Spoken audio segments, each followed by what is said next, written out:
tapu kontinente. Money ne kumwe ke batara na ri. Atim gibinye. Ya no ro mi bogo. Ya no ro mo Biafra. Ya no ro ma na mo de kanogo. Ya no ro mo mogo. Ya no ro do na ni nogo. Ya no ro mo nai ni nogo. Asim na bidota tagawa. Gande kubi ndo ni sumi. Gande kubi organilu ni sumi bonine. Ana me kubi. Na tata kwa waya na ali mo ga dajo. Tata kwa mu na ali mo ga dajo. Ya jela anyo. No no ni ono bona na eli mana na egwaru. Ono bona na eli mana ana he megide nwanne. No no bona na nwo mmiri na eli mana ke oga chichi megide anyị. Atem ono adogu. Anya ọbụla na-ekpe anya ọjọọ dịrị anyị anya abụọ isi ụkwụ ọbụla dịrị anyị iji ọjọọ anyị tụ ụkwụ ada ngwụrọ aka ọbụla fọrọ anyị wee tụwa aka anyị aka akpọ nwụọ osisi ọbụla fọrọ anyị na-atụ mgbe anyị bikọpụtoo ya onye ọbụla fọrọ anyị wee cheta ihe gburu nwa ya gbuo ya onye ọbụla fọrọ anyị kpọwa akwa alịrị akọkwara ya gọ anya mmiri akọrọ ya n'anya anyị si na aga na-eje na aga na ana ọ ga-adịrị anyị na mma ọ ga-adịrị nna m dịkara na mma ọ ga-adịrị ezinụlọ ya na mma ọ ga-adịrị ụmụ Igbo na mma ọ ga-adịrị ndị ụmụ Igbo na mba ofesi na mma ọ ga-adịrị ụmụ Igbo nọ na mba niile pụrụ iche iche na mma ndị niile nọ n'ụlọ mkpọrọ na ha ga-apụta a ga-enwere onwe ha na ịbụ nwatakịrị na-asa ara n'afọ n'afọ nke anyị pụtara bụ nke ọma nke anyị pụtara bụ nke ọma na-abata na anyị n'ime mmụọ na eziokwu mana nke anyị na-agata nọ biko gbaghara na anyị na ya gbara agụ na anyị bụ nwatakịrị anyị ekenekwa unu ụzọ ọbụla anyị si na-emegide unu bịa gbaghara anyị ma nyekwa anyị ike na mmụọ anyị ga-eji gbaghara ndị mehiere anyị na-ekwe ma kwere na gị nwa bụ Chukwu okike adịghị ama Chukwu eke Chukwu orie Chukwu afọ Chukwu nkwọ Chukwu kere ihe niile mana onwe ihe kere ya anyị sị gị ya gozie mmiri ya gozie obodo niile ọ ga-awụsa gozie obodo niile mmiri a ga-awụsa gozie obodo niile mmiri a ga-awụsa gozie mba niile ala Biafra niile bụ ndị ga na-azụ ụkwụ n'okporo ụzọ mmiri a ga-awụsa gozie ha na-eke gozie ha n'ori gozie ha na-afọ gozie ha na mkpọ na-abịa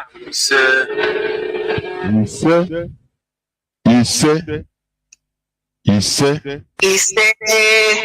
Once again, I welcome each and every one of you to today's edition of Radio Biafra Hausa service coming to you through the auspices of Radio Biafra London.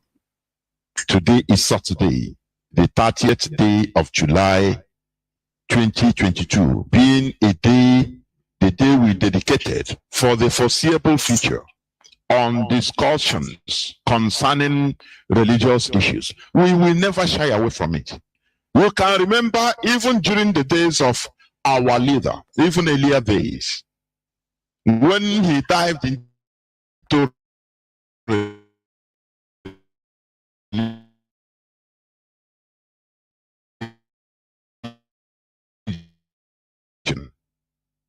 years apart. Let us focus on restoration of Biafra first. Now, when we restore Biafra, now we can discuss about it. Our leader laughed. He said, what is the restoration of Biafra? We can never talk about restoration of Biafra without talking about religion. If we have no-go areas in this restoration effort, then there is no need. It would be better for us to continue cooperating in Nigeria.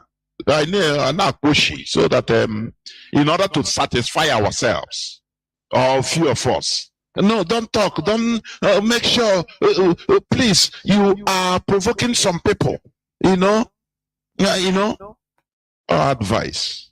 But we must continue what we are doing, because we have seen that this is one of the main causes of our sheepishness, of our docility, of why we are becoming cowards. Igbo race, Biafrans that are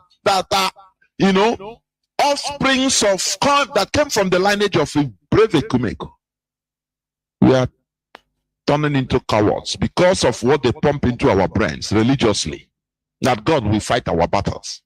That miracles, just pray and expect miracles. Today we are going to dissect some issues that you will hear and understand. Therefore, before I continue, I will bring in one other, please, to briefly introduce yourself before we continue. Go on, one other, please. Good afternoon, MAZI, Jonathan. Good afternoon, my fellow Biafrans. How are you all doing? Especially those in motherland. I want to congratulate you guys, encourage you with the ongoing protests. Hopefully, you guys will stay in the trenches. It's a must do.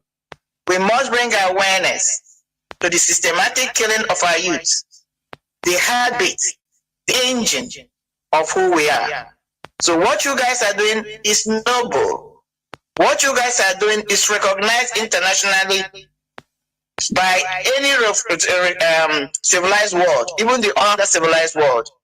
So just want to encourage you guys that we're supporting you, but in prayers, in any way we can. It's a noble cause. You know, there comes a time when something will trigger for us to take the bull by the horn. This is our moment. This is your moment. This is the moment to bring awareness to this extrajudicial, systematic destroying of our youth by Uzodimba and his cohort. So before I proceed, I want to give respect, the utmost respect to Hamadike wherever he is, that God will continue to protect and guide him. My name is Marian Hader. Welcome to the program today. As usual, it's about religion, spiritualism. Where are we? What do we need to do? This, you know, the trauma we have been through, we must get to the root, unravel them, so that we can be able to move forward as a group of people. Thank you all for your listening today. Once again, welcome to the program, Marian Hader. God bless. Do not forget that our leader, MAZI Nnamdi Kanu, is still in the enemy dungeon in the DSS, Nigerian DSS. He is our leader. There is no other supreme leader we have other than our leader. In his absence, or temporary absence, I should say, the DOS is in command. Whether you like it or not, there is no other person. Paracetamol is not paracetamol. That is it. Any other person that is talking to you other than the structure, know that that person is a usurper. That is it. You know them by their fruits. People that came into the struggle, first of all, for money, for position, for contacts, to use IPOB, climb up in their political quest in Nigeria. There are some people like that. Maybe as a principal officer, you know, you will, before you know, you will get in contact with one Nigerian politician. They will contact you. And bingo. From there. These are charlatans. I call them charlatans in what we are doing. They are not genuine. They are not genuine. These are serpents that are more dangerous than even the Fulani, the Caliphate. I'm telling you honestly. Therefore, we must continue what we are doing today. I'll just read, I think, one or two headlines. But before I do that, because what we are going to discuss is immense, honestly. We are loaded in order to unleash facts and figures. Today, in these religious discussions on religious matters, we are going to discuss on a topic that says forced religious conversion. That is simply the topic. Forced religious conversions. That is it. Therefore, please remain all ears in order to listen. Tune on to your radio in Biafra land. You are listening devices, various listening devices.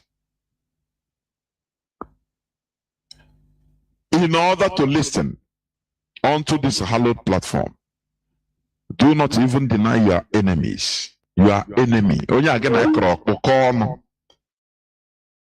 not deny them listening to this hallowed platform, because this is where we learn from each other. Enlightenment is dispensed here. What we say here, you don't hear it on a mainstream media. It is impossible, because they are always trying to be politically correct, not to provoke some people just the whitewash lies and bring to you, and you buy it. But we must continue. As I said before, I continue. I will go on to read the IPOB press release of the 30th July 2022. It says, United Nations Others is not Nigerian Court Others, IPOB. The attention of the global movement and noble family of the indigenous people of Biafra under the command and leadership of MAZI has been drawn to the laughable, disgraceful, and unguarded statements credited to the inconsequential mushroom groups called Northern Coalition Group, CNG, or Coalition of Northern Groups, is the same thing, on the UN Working Group on Human Rights and Arbitrary Detention's recent opinion for the unconditional release of MAZI Nnamdi Kanu. This ignoramus, faceless Northern Group shows their idiocy and absolute ignorance by attacking and warning United Nations on their order to release IPOB leader and prisoners of conscience, MAZI Nnamdi Kanu, unconditionally and compensate him adequately for illegal abduction and extraordinary rendition from Kenya to Nigeria over a year ago. The statement credited to this Fulani group towards United Nations opinion betrays the Fulani mindset and how undemocratic and lawless the Fulani people are, or the Fulani Caliphate is. It is not far from the truth that the Fulani government in Nigeria sponsored this faceless Northern group to attack the United Nations decisions and recommendations. They want to test the reactions of the international community. The world must understand that the Fulani Caliphate is a parasite in Nigeria who are bent on hijacking indigenous people's ancestral lands and resources in Nigeria. But IPOB won't allow them. They have hijacked strategic positions in Nigeria government, have deliberately and tactically weakened the Nigerian military while empowering the Fulani terrorists to take over Nigeria government or government structures and then seize the ancestral lands of all the indigenous people in the zoo called Nigeria. It is obvious that the recent increase and boldness of attacks by these Fulani terrorists, especially in Abuja, will convince every doubting Thomas that these terrorists are state-sponsored and the agenda is to Islamize and Fulanize Nigeria and forcefully take over the federal government of Nigeria. The government in Nigeria is a bunch of Fulani cabals and agencies called the presidency, who have bankrupted Nigeria while importing and sponsoring terrorists to take over the Nigeria government. But their plans have failed and will continue to fail. If others will accept terrorist government in power, IPOB and Biafrans will never succumb to their intimidations, and they will regret why they indulged themselves in that act in the first place. The recent shameless statement from Fulani attacking the United Nations show that they are demented and don't know that the United Nations opinion is not the same as the Nigerian others. They flout at will. Fulani government and her people thinking they can use terrorism and threat to get people succumb to their demand. They understand that threat and terrorism don't shake the indigenous people of Biafra. Very soon, the Fulani government and her people will understand what they have done to themselves. Attacking United Nations opinion shows how clueless, uninformed, and inconsequential they are. United Nations is the final arbiter in the world and Fulani backwardness, ranting and undemocratic nature cannot change the decisions of United Nations. The time to bury Nigeria finally is fast approaching. That is why they are ranting against World Organization without minding the consequences. More so, the terror times of Fulanis in Nigeria is about to be extinguished, and we shall see them no more in the nearest future. The faceless NCG group thinks that they have the temerity to challenge the United Nations opinion on its core mandate in sanctioning tyrants and human rights abusers in the world.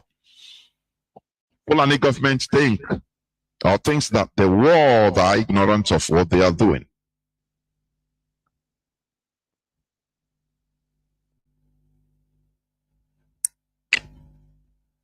Fulani government, okay, excuse me, I have some distractions.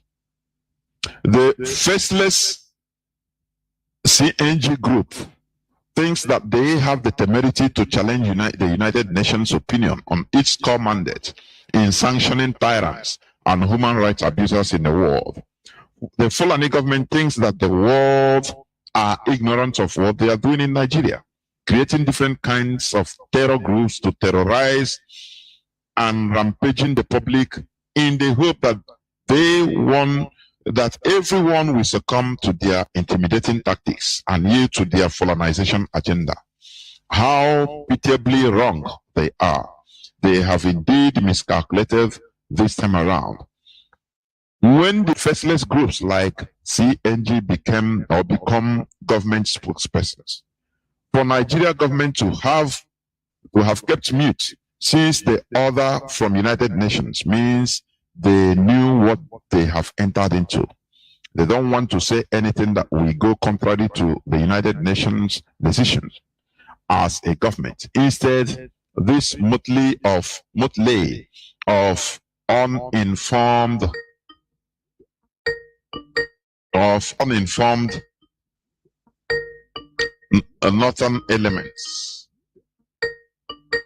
northern elements came out to publicize their ignorance and cluelessness to the world. They don't know what United Nations stands for in the Committee of Nations. When did faceless group or groups like CNG become Nigeria government spokespersons? For Nigeria government to have kept mute since the order from the United Nations means that they knew what they have entered into. They don't want to say anything that will go contrary to the United Nations decision as a government. Instead, this motley of uninformed northern elements came out to publicize their ignorance and cluelessness to the world. They don't know what the United Nations stand for in the Committee of Nations.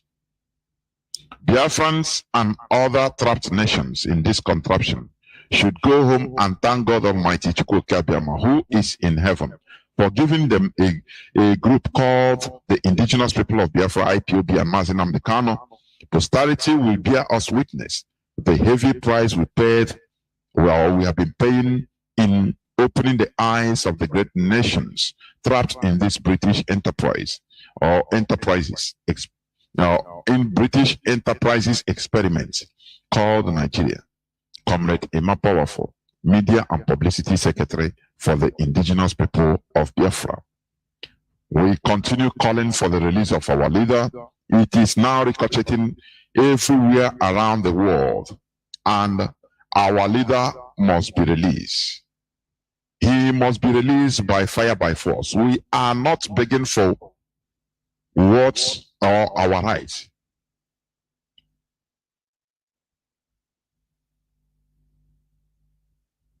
I need to clarify something. Okay. We must continue. As I said, I will not waste much time in reading news, but I will read just few news headlines. And as our Oviawada said, we encourage people to come out to protest. It is your inalienable right. In a so-called, in every democratic country, you have the right to protest. If you don't protest, which means you accept what is going on. That is it. Ebubago must be kicked out of Igbo land. That is the reality.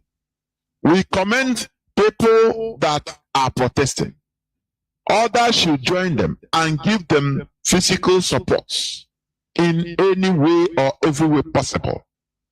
Because when you don't protest, you know, they say silence means acceptance.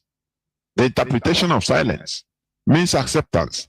If you keep quiet and what is going on, you don't talk, you don't make your voice heard, which means everything is okay. That is the reality. When you see the developed countries, what they are doing, just like the Prime Minister of Austria has resigned, he stepped down. That young man, I call him a young boy, has stepped down. Why? Because of a scandal, just a scandal that a member of his party started. How they even influence buying votes, or buying people to vote for them. So the media overheard this conversation and all hell broke loose. The media started letting the people understand what is going on. And at the time, the Prime Minister said, it is no longer tenable for me to stay. For dignity's sake, I resign so that another person will take over. That is how, civilized the people act. But look at a case in Nigeria. Any person that is elected into office, as they say, election is unquote, but it's selection. He will go, the community, the village will make maybe 1 month celebration. That their time God has finally answered their prayers for their son to enter their loot. That is what it means. Because if you are there to work for the people, why will you celebrate? You go to church and mosque and celebrate, and you buy drinks for people, food, cooking. Everybody is eating. Because you entered into a political office, a public office. Does that make sense? We must continue. The World Igbo Congress suggests impeachment proceedings against Uzodimma. It is long overdue.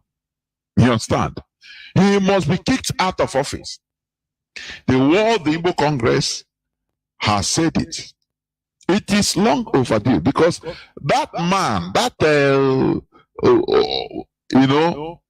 stooge, the Fulani Caliphate stooge, that Fulani Caliphate stooge, he shouldn't be there. He is there from behind. Just he entered there through the window. He must be kicked out anyhow.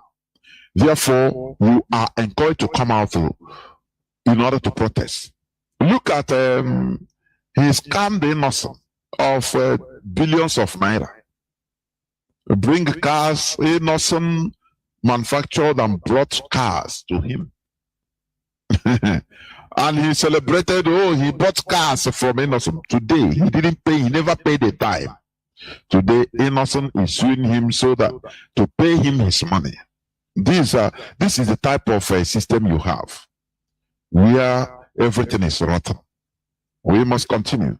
Another news headline says, Buhari not aware of threats to kidnap him until I told him, El-Rufai.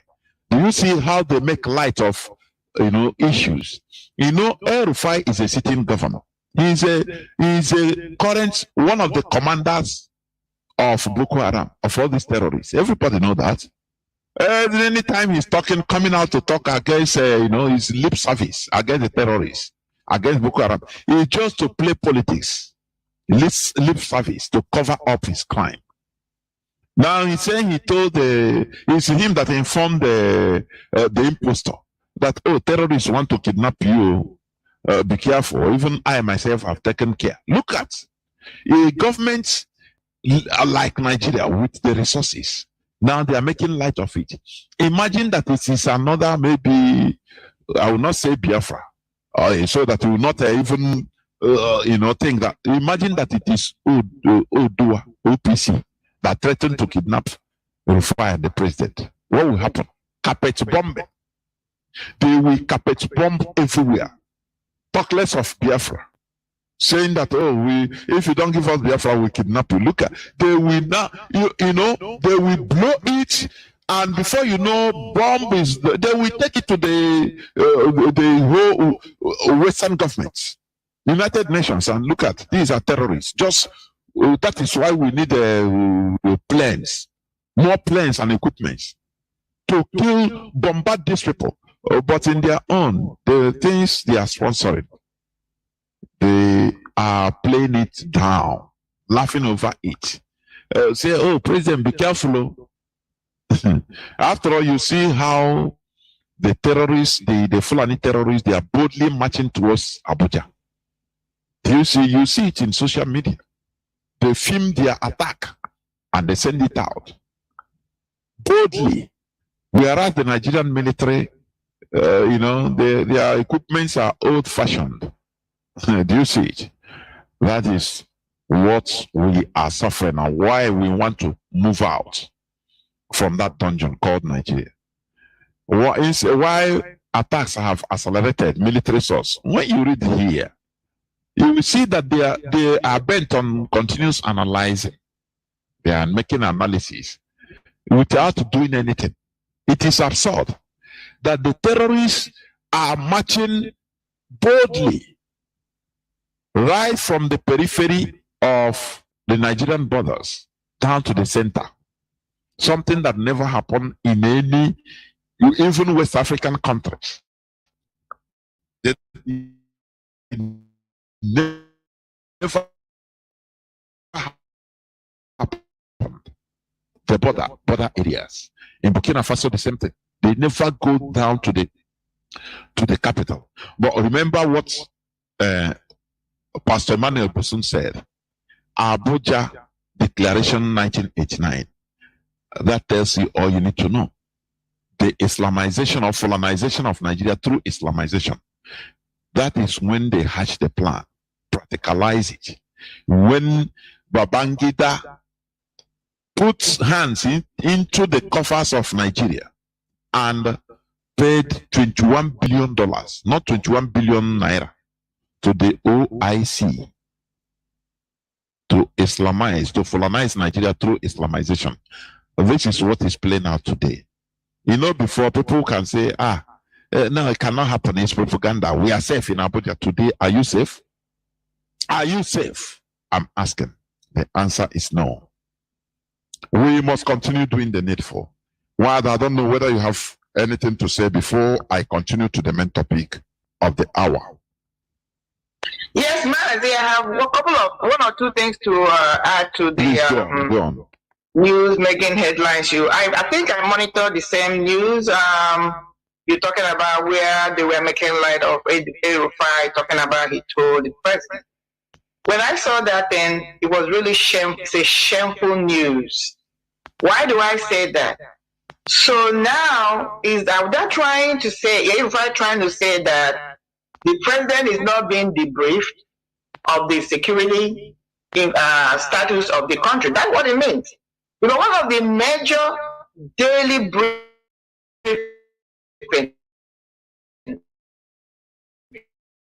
of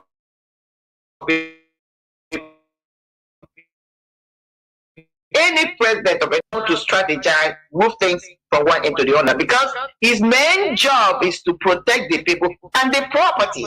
So if this president we have seen on social media gallivanting from one country of West Africa to another to Europe, he's not even being debriefed. To the extent he didn't even know that there was a threat on his life. So all these people, these all one Nigerians that are believing and depending on the government apparatus, the government military security outfit to protect them. How can they protect you? Because this guy you call your so-called Buhari, whether he's dead or alive, is the commander-in-chief. He is the one that is going to give instruction. He is the one that's going to give directives to go and protect you or not. He himself didn't even know there was a bounty on his head. That is how bad things. It was a shameful thing. Another thing I wanted to bring, I monitored that news, like I said earlier on. There was a guy, I don't know whether it's the same news or another news. This guy was trying, they were, these so-called crazy media presenters. They are the worst. I've never seen anything like this, MAZI. There are these guys, I think it was on that program the question was, what do we do now? And the guy was asking out how it all started. You could see the presenters trying their possible, and most of them are from the South, their possible best to rush him down to say, where we are now is not what started it. We are not here to blame anybody. Where we are now is the solution. In my head, I'm like, how are you going to get to a solution of a problem where you don't even know how it all started? Why? Because they don't want the truth to be told. They don't want any vice name to be mentioned. They don't want Buhari's name to be mentioned. They don't want anybody to remember all the statements Buhari made before he became a president. Even El-Rufai made one of his tweets where he said that if anybody kills a Fulani, that they will always remember, they will revenge. They don't want to hear things like, so how are you going to bring wholeness? How are you going to bring this so-called one Nigeria when you can't even, you are not ready to face the truth? That is where people are. So the argument is this: Nigeria is done. I'm talking about the so-called northern, or whatever they call them, say unification or union or whatever. This is an example when somebody like me speak about Akia. These were the same people or group of people that a couple of months ago claimed that have petitioned the federal government to conduct a referendum and let the Biafrans go if they want to. I believe in the same group. So anybody listening to them, maybe foreigners or some of these our people that don't want to see the truth and acknowledge the truth, they have their heads buried in the sand like the ostrich. We say, oh, even the Fulanis, even the Northerners want us to go. They don't want you to go because what? We are the lifeline of that country. We are the lifeline in every ramification. We are the lifeline, whether we acknowledge who we are or not. There are the same people now saying MAZI should not be released. Okay, MAZI should not, even though what that statement for me, I'm happy the way Yamal-402 answered it. It's a non-starter because they are non-entities. Non-entities, that's who they are. Who cares about them? What are they trying to say? They may be able to influence what is happening in Nigeria. We're talking about war stage. There are nobody, the opinion carries no weight. But thinking about analyzing that foolishness they set up, Boko Haram terrorists can be rehabilitated, set free, put into the community, paid. These are terrorists that are terrorizing the existence of the so-called sovereignty of this country. That even the president has been shot at twice, him and his convoy, whether he was there or not, have put a bounty that they're going to arrest him and the stupid El-Rufai. This is the group we're talking about. They are worthy to be rehabilitated.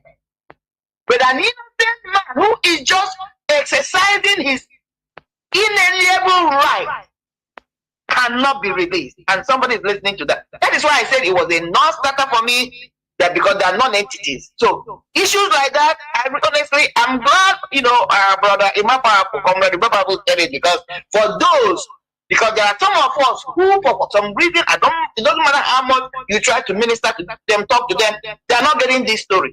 They are not getting the picture of what is going on. So these are the people Yamal-402, I believe, has ministered to, spoken to, and I hope they get it. These guys are not entities. We are not dealing with them. We didn't petition in their court. We don't petition to them.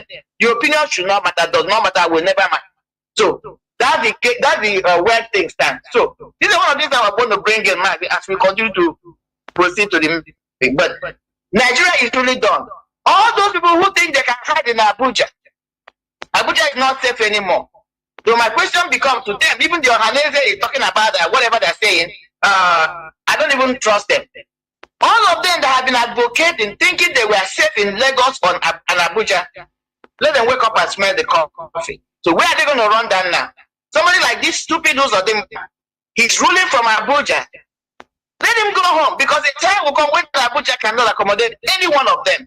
Because you know what? The fire is already on the mountain. It doesn't matter what they do. This is how these people operate. They're already in Abuja. There's nothing you can do. And I want to use this opportunity. Now I will get into the main topic, MAZI. I want to use it to call other West African countries who are sitting quiet. Just like some of us are sitting with what is happening in our Igbo land right now, especially in Imo State, thinking that, oh, it's an Olu affair, it's Imo State affair. Every Biafran, every Nigerian should rise up for the killing of this, the murdering of this, cold-blooded murdering of this 14 innocent youths. It could be you tomorrow, it could be me tomorrow, it could be your child. But the same, extending the same call to West Africa in particular. What these Fulanis, what these terrorists are trying to do, Nigeria is strategic for them. If they can get hold of Nigeria, if they can capture Nigeria, which they have said they are on for many, many years ago, and they said it when they were coming, they will use it to launch attack to every other country in West Africa, especially the nearby ones. So what am I saying? They should rise up and make sure that these people are checkmated from every angle and blow them into oblivion. MAZI, I'm going to segue for now as we continue. Thank you very much. There were Maz and there were Mada. I think, this terrorist threat is a script they are playing against the so-called president. They want to find a way in order to discard the impostor. Maybe tomorrow, they will have a so-called cinema as a exchange of gunfire. Oh, Nigerian president has been kidnapped. Oh, he has been killed. That is, they are looking for a way in order to move out, in order to move out of the quagmire. Yes, to move out of the quagmire they are in.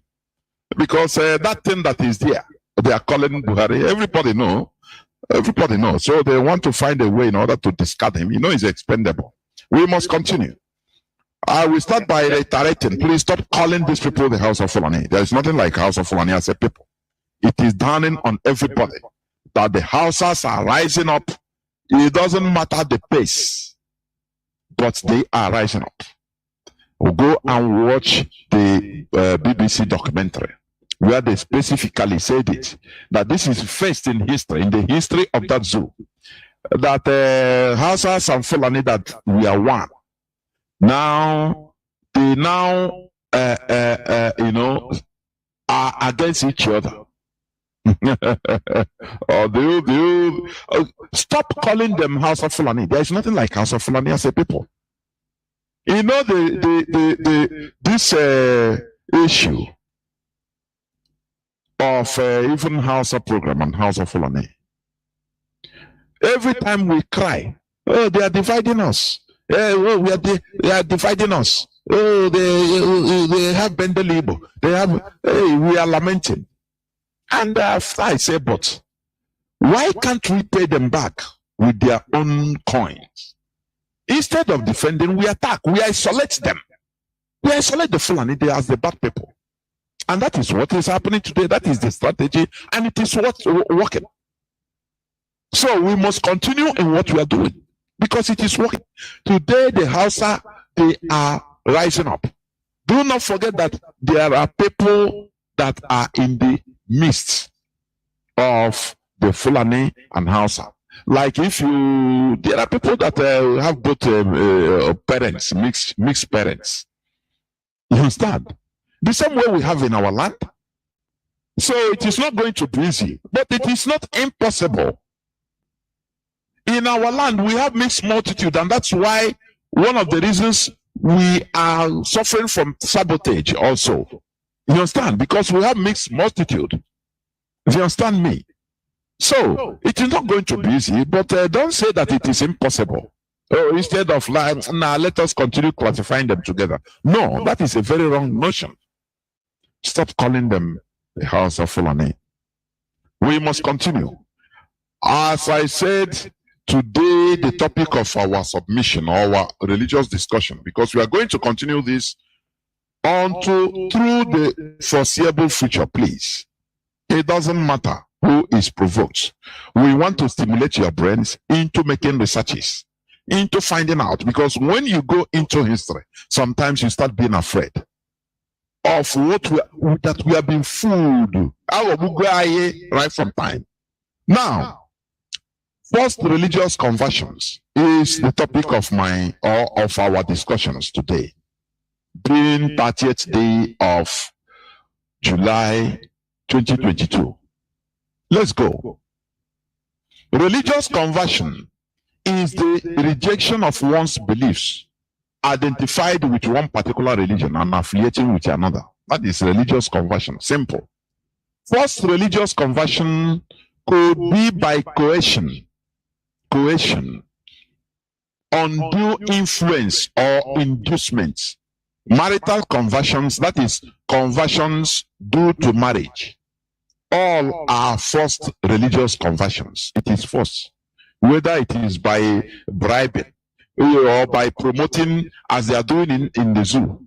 They promote Igbo businessmen, in order to the people that convert into Islam or profess Islam.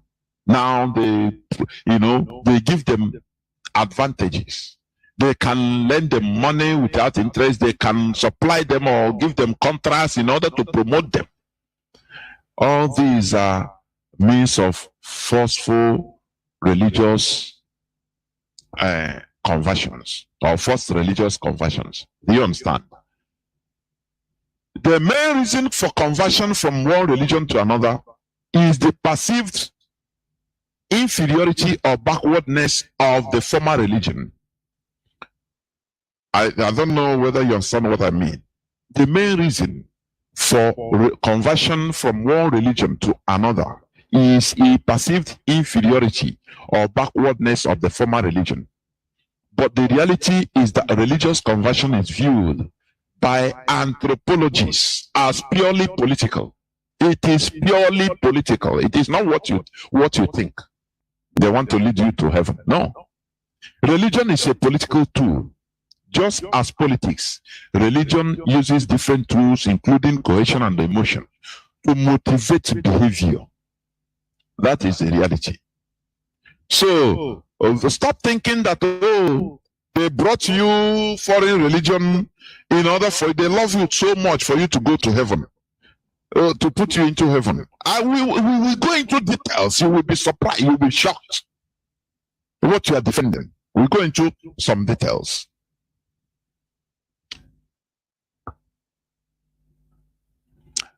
Historically, first religious conversions are mostly carried out by Christianity and Islam.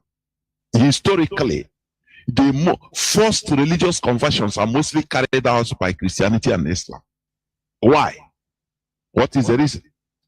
Due to colonization. For colonization, dominance, and easy political manipulation. That is the truth. Let us go into a bit more, just a little bit more, in order to buttress what I am saying. I want to go into a little bit more. Okay. We are talking about first religious conversions. Now I'm reading from just first conversion. It is something, religious conversion. Listen. In the case of Christianity, was, listen, we are going on history, historical facts. Christianity was a minority religion during much of the Middle Roman classical period. And the early Christians were persecuted during that time. Now, when Constantine I converted to Christianity, it had already grown to be the dominant religion of the Roman Empire. Already under the reign of Constantine I, Christian heretics were being persecuted, beginning in the late 14th century. Do you understand? When you talk about Christian heretics, those heresies, any belief or theory that is strongly at variance with established belief or customs. Do you understand? Established by human being. Listen, you will hear. Christian heretics were being persecuted beginning in the 4th century. The ancient pagan religion were also actively suppressed.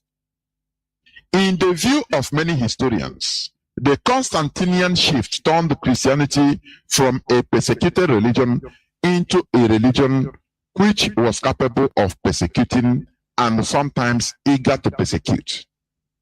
Now, on 27th February 380 AD, together with Gratian and Valentine II, Theodosius I issued a decree, the so-called Edict of Thessalonica, recorded in the Codex Thessalonius. This declared Trinitarian Nicene Christianity. It described it here, Trinitarian, that is Father the Son, God the Holy Ghost, God the Father. These are human concepts. I'm coming, please. It's human, what human beings think. Oh, this is how it should be. Now, after they smartly, when they concluded, they smartly put it in the Bible you are carrying today. This declared the Trinitarian Nicene Christianity, which means there were other types of Christianity, but this one overruled them. To be the only legitimate imperial religion, and the only one entitled to call itself Catholic. Other Christians he described as foolish madness. He also ended official state support for the traditional polytheist religions and customs. Okay. I'm coming now, please. Now, let me continue. During the Saxon Wars, the campaigns of insurrections of 33 years from 772 AD, that is Saxon Wars. You understand? Now, all those tribal wars in Europe during the time of antiquity, one king they called Charles the Great, Charlemagne, king of the Franks, forcibly converted the Saxons. Remember, I'm talking about forced religious conversions. Listen. This king forcibly converted the Saxons from their native Germanic paganism. They call it paganism, their tribal religion, by way of warfare. I'm talking about the Christianity we all know, which is now a peaceful religion, by way of warfare and law upon conquest. Examples are the massacre of Verdun in 782 AD, when Charlemagne, that is King Charles,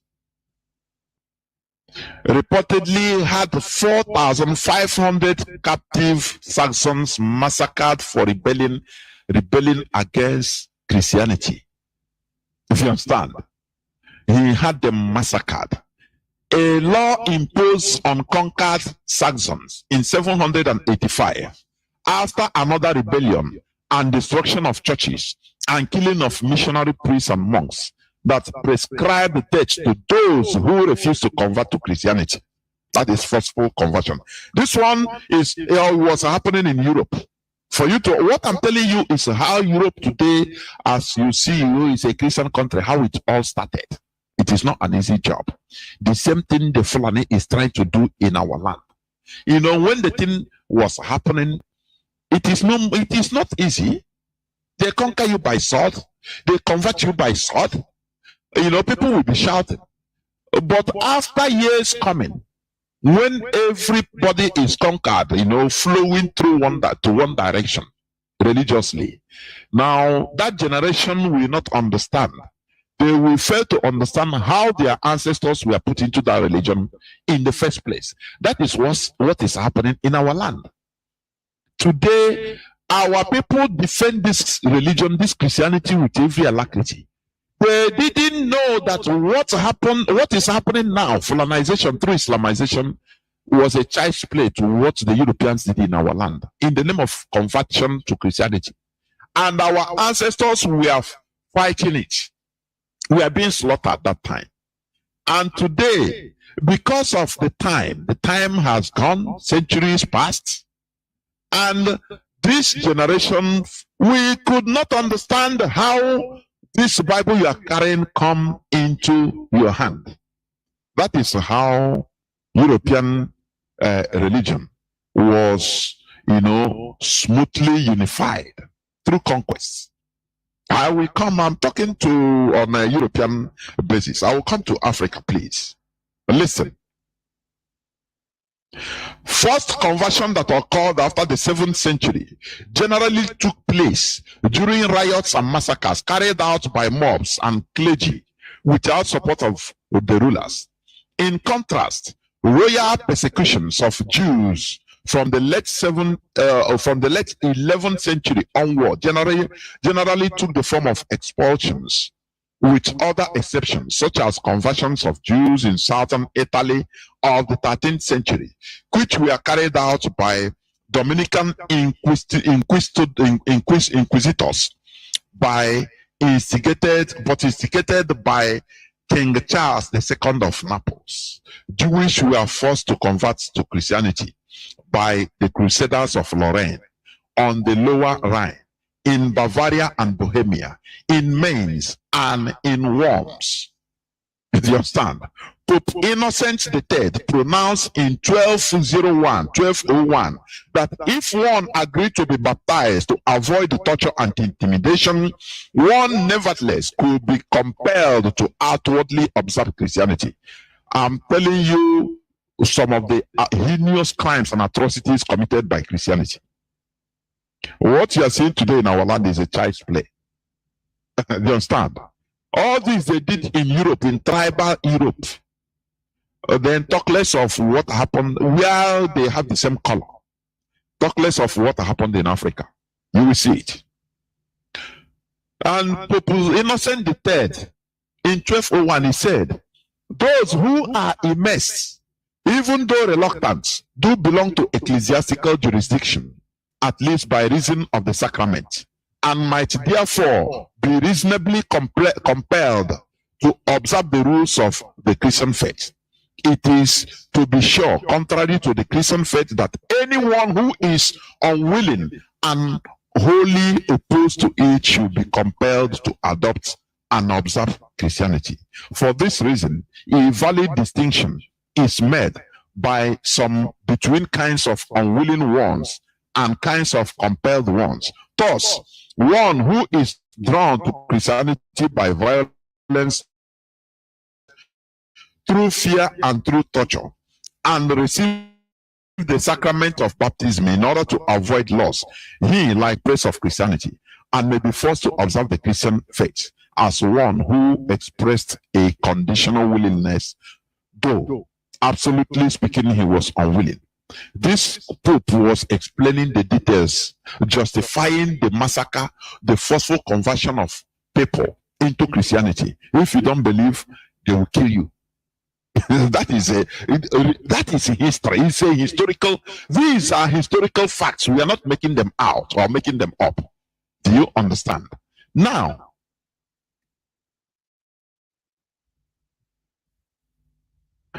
we also know that the earliest followers of Jesus, as you call him, Christ, were apocalyptic Jewish Christians. Do you know what is apocalypticism? Apocalypticism. Make I know apocalypse. From there you put ism. This is just English language or language. We bring it down so that you understand it. It is the religious belief that the end of the world is imminent, even within one's own lifetime. In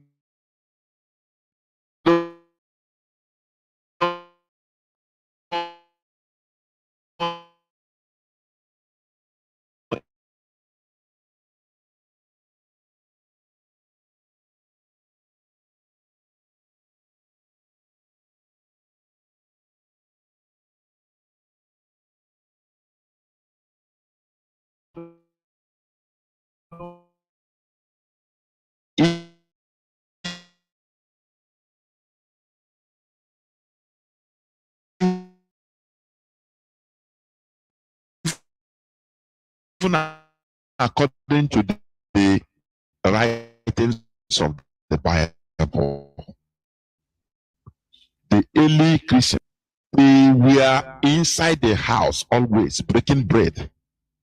The world will come to an end. That is apocalypse.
Smoothly unified through conquest. I will come, I'm talking to on a European basis. I will come to Africa, please. Listen. First conversion that occurred after the 7th century generally took place during riots and massacres carried out by mobs and clergy without support of the rulers. In contrast, royal persecutions of Jews from the late 11th century onward generally took the form of expulsions, with other exceptions such as conversions of Jews in southern Italy of the 13th century, which were carried out by Dominican inquisitors instigated by King Charles II of Naples. Jewish were forced to convert to Christianity by the Crusaders of Lorraine on the Lower Rhine, in Bavaria and Bohemia, in Mainz, and in Worms. Do you understand?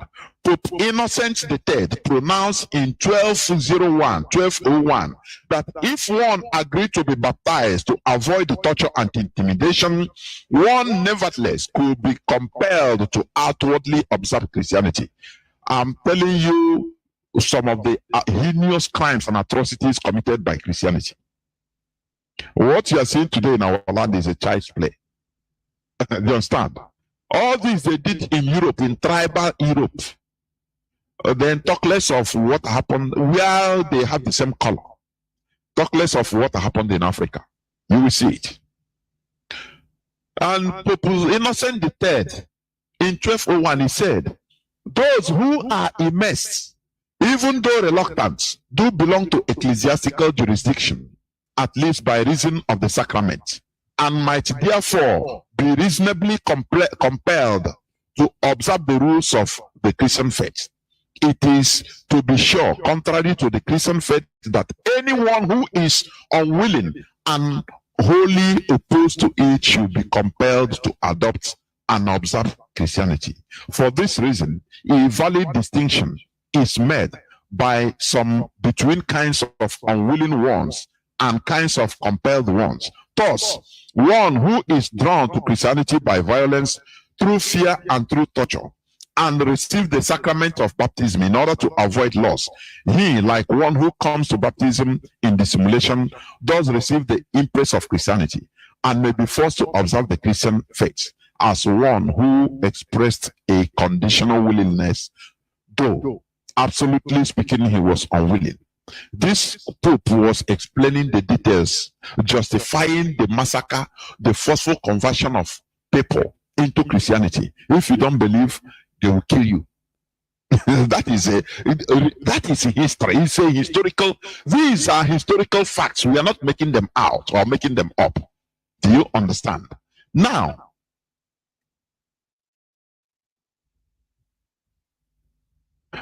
we also know that the earliest followers of Jesus, as you call him, Christ, were apocalyptic Jewish Christians. Do you know what is apocalypticism? Apocalypticism.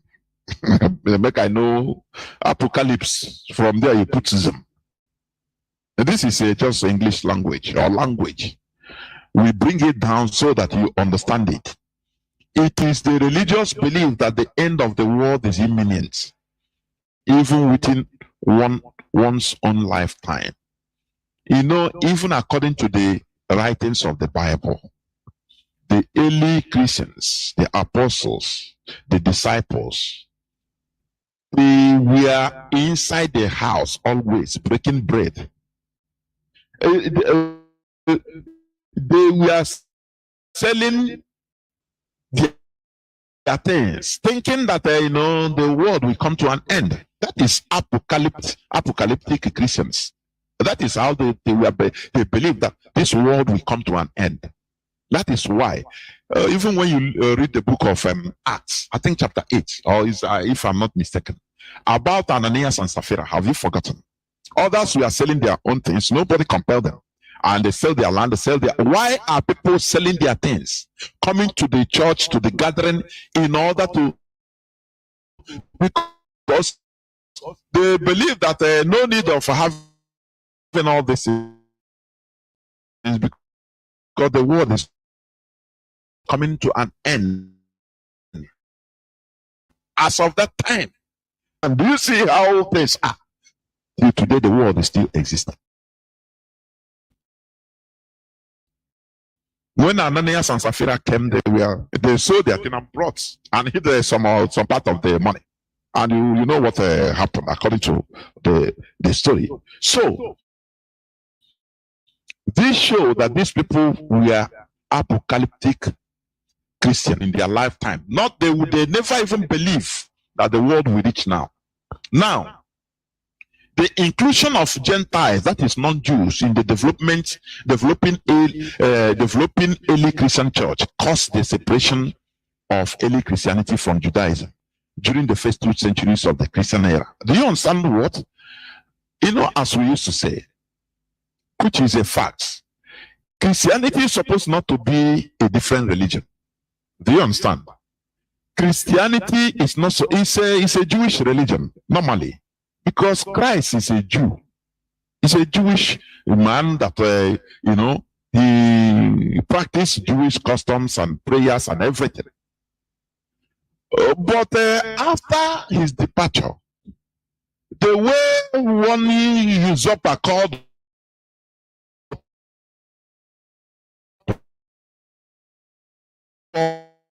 just came into being and start saying that no, we have to, these are simply non-Jews.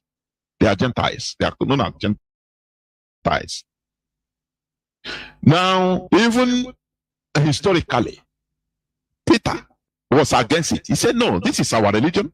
Why should you open it to every other people? It's our way of life. Paul said, no, I saw a vision and this person God come from heaven and touch me. This and that. Who saw it? Peter said, I was with this person you say you saw in dream. I was with him physically. I drank with him. I ate with him. I did everything with him. He never told us to carry this thing that we should, you know, this thing extended to the Gentiles. Say he come for the Jews. Now you are bringing your own thing. That is where they separated. Peter went his way. And that is why, you know, the Council of Nicaea saw Peter's teachings as highly, you know, against the tenets of the Roman ruling class. It's highly radical. So, in the Bible, they removed all Peter's texts. Only 1 Peter and 2 Peter. Only. All others are the teachings of Paul. When somebody, I was in the dream and this and that happened, and okay, now everything was focused on Paul because he was teaching something that is good for the Roman Empire, for them to be able to manage people. Do you understand? That is how it is. So, the inclusion of non-Jews in the development of developing early Christian church caused the separation of early Christianity from Judaism. During the first 2 centuries of the Christian, the first issued the Edict of Milan, legal. Do you understand? Now, what I'm listen to me, you know, here we come from up or down to up for you to understand. Also, okay. Various Christological debates about the human and divine nature of Jesus consumed the Christian church for 3 centuries.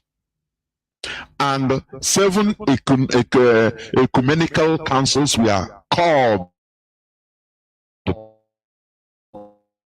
to resolve these debates. That resolve these Christological debates are not spirits, as you sometimes are made to believe. They resolved it and smartly and subtly added their resolutions in the Christian Bible, which you quote and defend with alacrity. Now there was another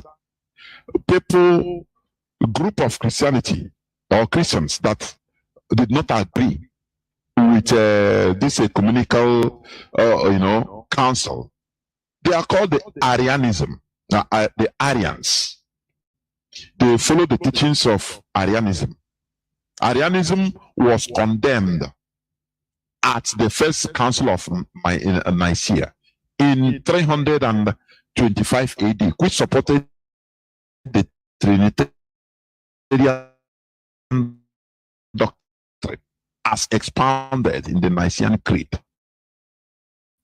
Swiss religion. It is a decision of man they use in order to analyze and now come to conclusion and say, no, this is how it is. This one will bring his suggestion, this one will bring a suggestion, and the rule, majority carries the vote. They say, okay, now smartly, they remove every other creed. They call it the heresy. It is still human being that decided and called it heresy, that their teachings are not true. So all those ones that they use, see them smartly inserting it in the Bible, because the Bible, it comes from that time. Do you understand? So, but this man Arian, he disagreed, but they pushed him aside and ordered politicians, the rulers that time, they ordered that this is what you have decided and cure it. No person should, that God is three people, three beings, God the Father, God the Son, God the Holy Ghost. Put it in Christian creed. You are praying, it is like that. The quotations you are putting, it is them that smartly put it. It is what I'm telling you, it is human beings that formulated all this. It is not the spirit, one big spirit from heaven or from anywhere, outer space. No. To buttress the idea that religion is the creation of man. Christianity now remove themselves when they found out that, look, non-Jews are included in this, which is against their system, because it's their way of life. Do you understand? Now, what am I trying to say? You see that forceful religion, forceful conversions is done even in this Christianity we are talking about. All these historical facts indicate that the imposed Christian religion underwent several human ideological reformations.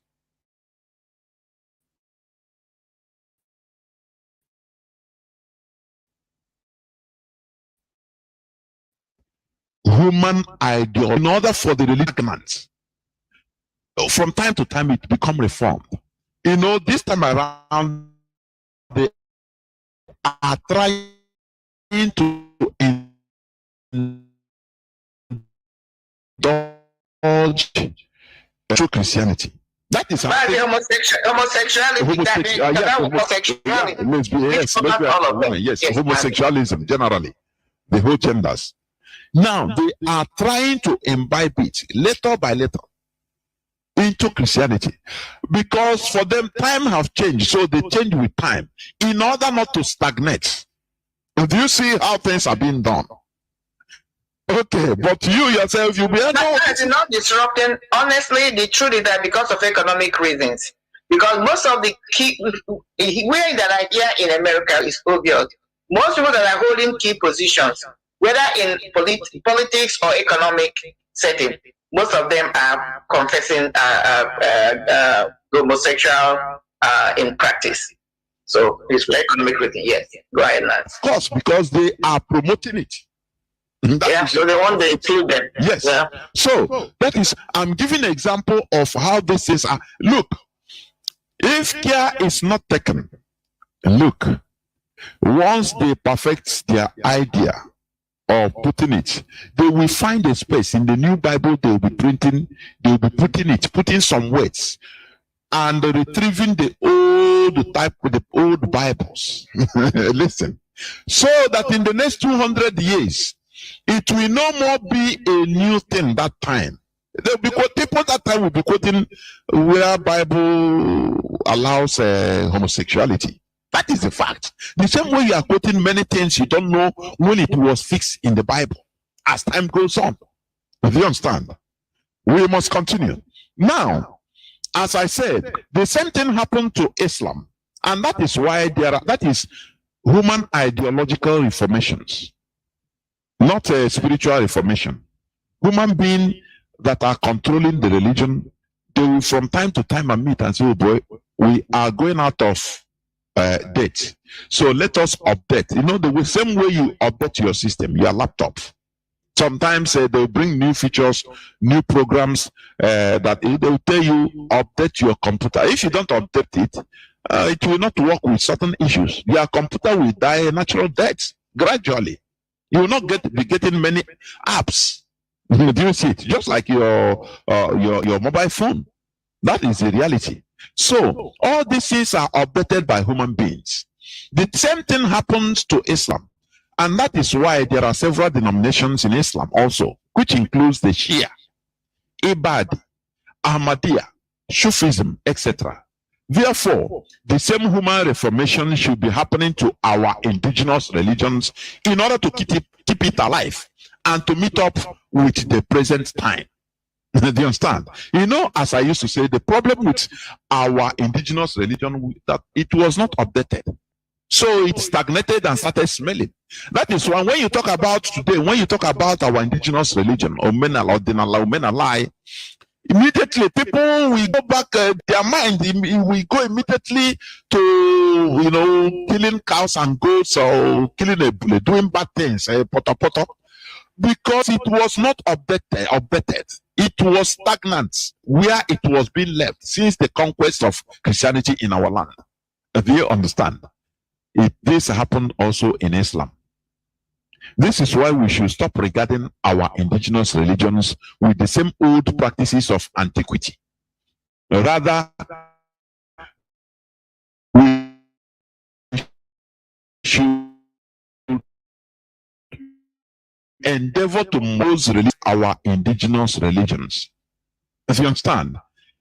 Now, I have talked about a bit about the forceful conversions in Europe by Christianity, because it was through the sword. Forget about today, because today human beings have been enlightened more. It is no more than before. You know, now you can force conversions through inducement.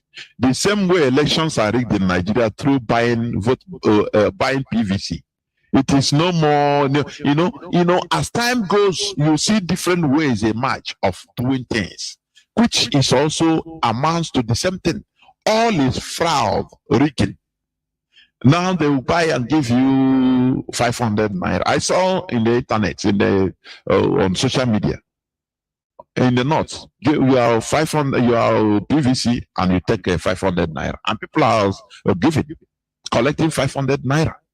That is how it is. You understand? Today, is no more putting people under guns and bullets or killing people in order to convert them. There are many ways. Promoting, as I said, promoting people that converted into giving them more expositions or more options of making money, giving them more money. Do you understand? So that they will become attractive. Others will come and say, oh, bro, how do you make it? Say, oh, boy, nah, Islam now give me. Now, because I changed to Islam, it will attract others. Before, it was not like this. People were slaughtered. Although this is also another means of forceful conversion. Before Christianity, physically, let us, as I say, let us talk about the forceful religious conversion of Africa. Now, I will go to read something, a letter from King Leopold II of Belgium to colonial missionaries in 1883. What we are telling you is historical facts. It is not something we make up here on Radio Biafra London. How this letter, secret letter, was seen, listen, is this.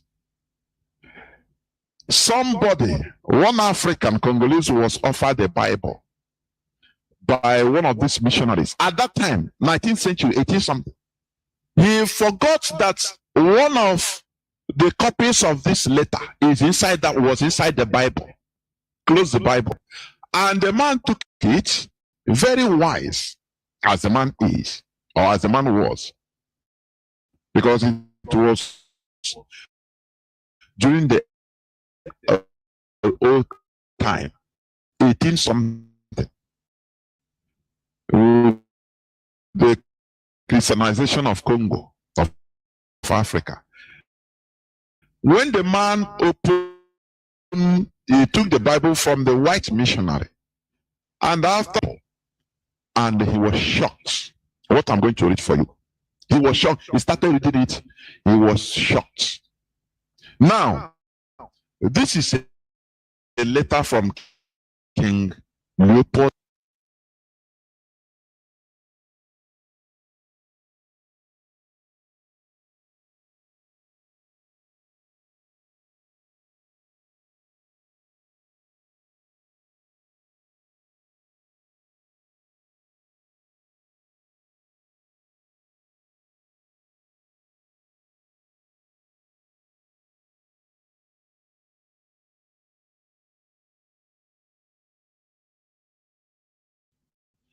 Reverends, fathers and their compatriots, the task that is given to fulfill is very delicate and requires much tact. You will go certainly to evangelize, but your evangelism must inspire above all Belgium interests. Your principal objective in our mission in the Congo is never to teach the niggers to know God. Listen. Are you listening?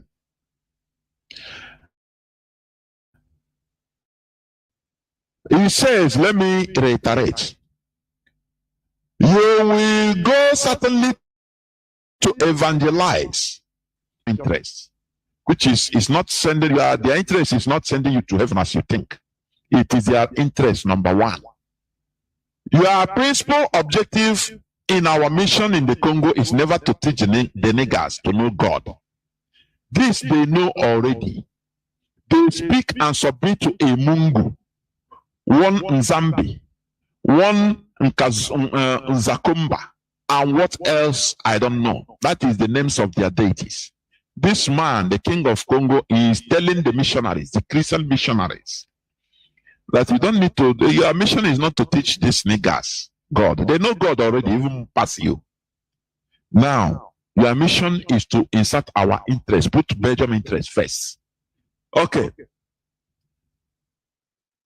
They know that to kill, to sleep with someone else's wife, to lie and to insult is bad. So it is not Europeans that told us that, as they used to falsely say, that they brought a consciousness, human civilization and consciousness to Africa. It is lie from the pit of hell. As some ignoramus would be, they will be arguing that, oh, Christianity brought this in Africa. That is a lie from the pit of hell. Now he told them, they know that to kill, to sleep with someone else's wife, to lie and to insult is bad. Have courage to admit it. That what they are professing outside, that we are going to convert these niggers, they are savages. They know it's lie. You understand? Because they know the law of God. They know the law of nature. To sleep, to lie, all this, they know it's bad. They don't do it. Your essential role is to facilitate the task of administrators and industrialists, which means you will go to interpret the gospel in the way it will be to the best, to be the best to protect your interests in that part of the world. This is commissioning the missionaries you admire, old missionaries, by the king of Belgium that time. Are you hearing? Your essential role is to facilitate the task of administrators and industries, which means you will go to interpret the gospel in the way it will be the best to protect your interests in that part of the world. For these things, you have to keep watch on disinteresting our savages from the richness that is plenty in their underground. Are you hearing? To avoid that they get interested in it and to make you murderous, that is to kill you. Competition and dream one day to overthrow you. You understand? Which means they tell you, no, don't think about this world. That this world richness is in vain, is vanity upon vanity, all is vanity. Now think of heaven where you are going. As you are thinking of heaven, they are stealing of the fake heaven. They are stealing everything you got. It is a ploy, it is a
you are not supposed to be in politics anyway, so you are praying God will solve your problem. It's an agenda that was instituted by the purveyors, the originators of this Christian religion that you are defending. Do you understand? It is an agenda. The same way the caliphate wants to colonize everybody, colonize Biafrans using Islam or Islamization. Today they have transformed or translated Quran into Igbo language. Okay, they love you, right? And they are killing you.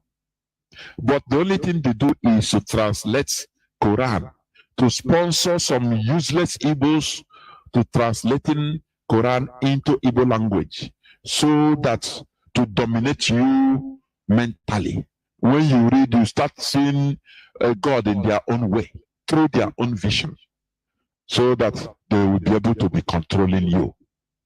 Nothing more, nothing less. Not that they want you to go to heaven. Do they know heaven? Who knows where heaven is?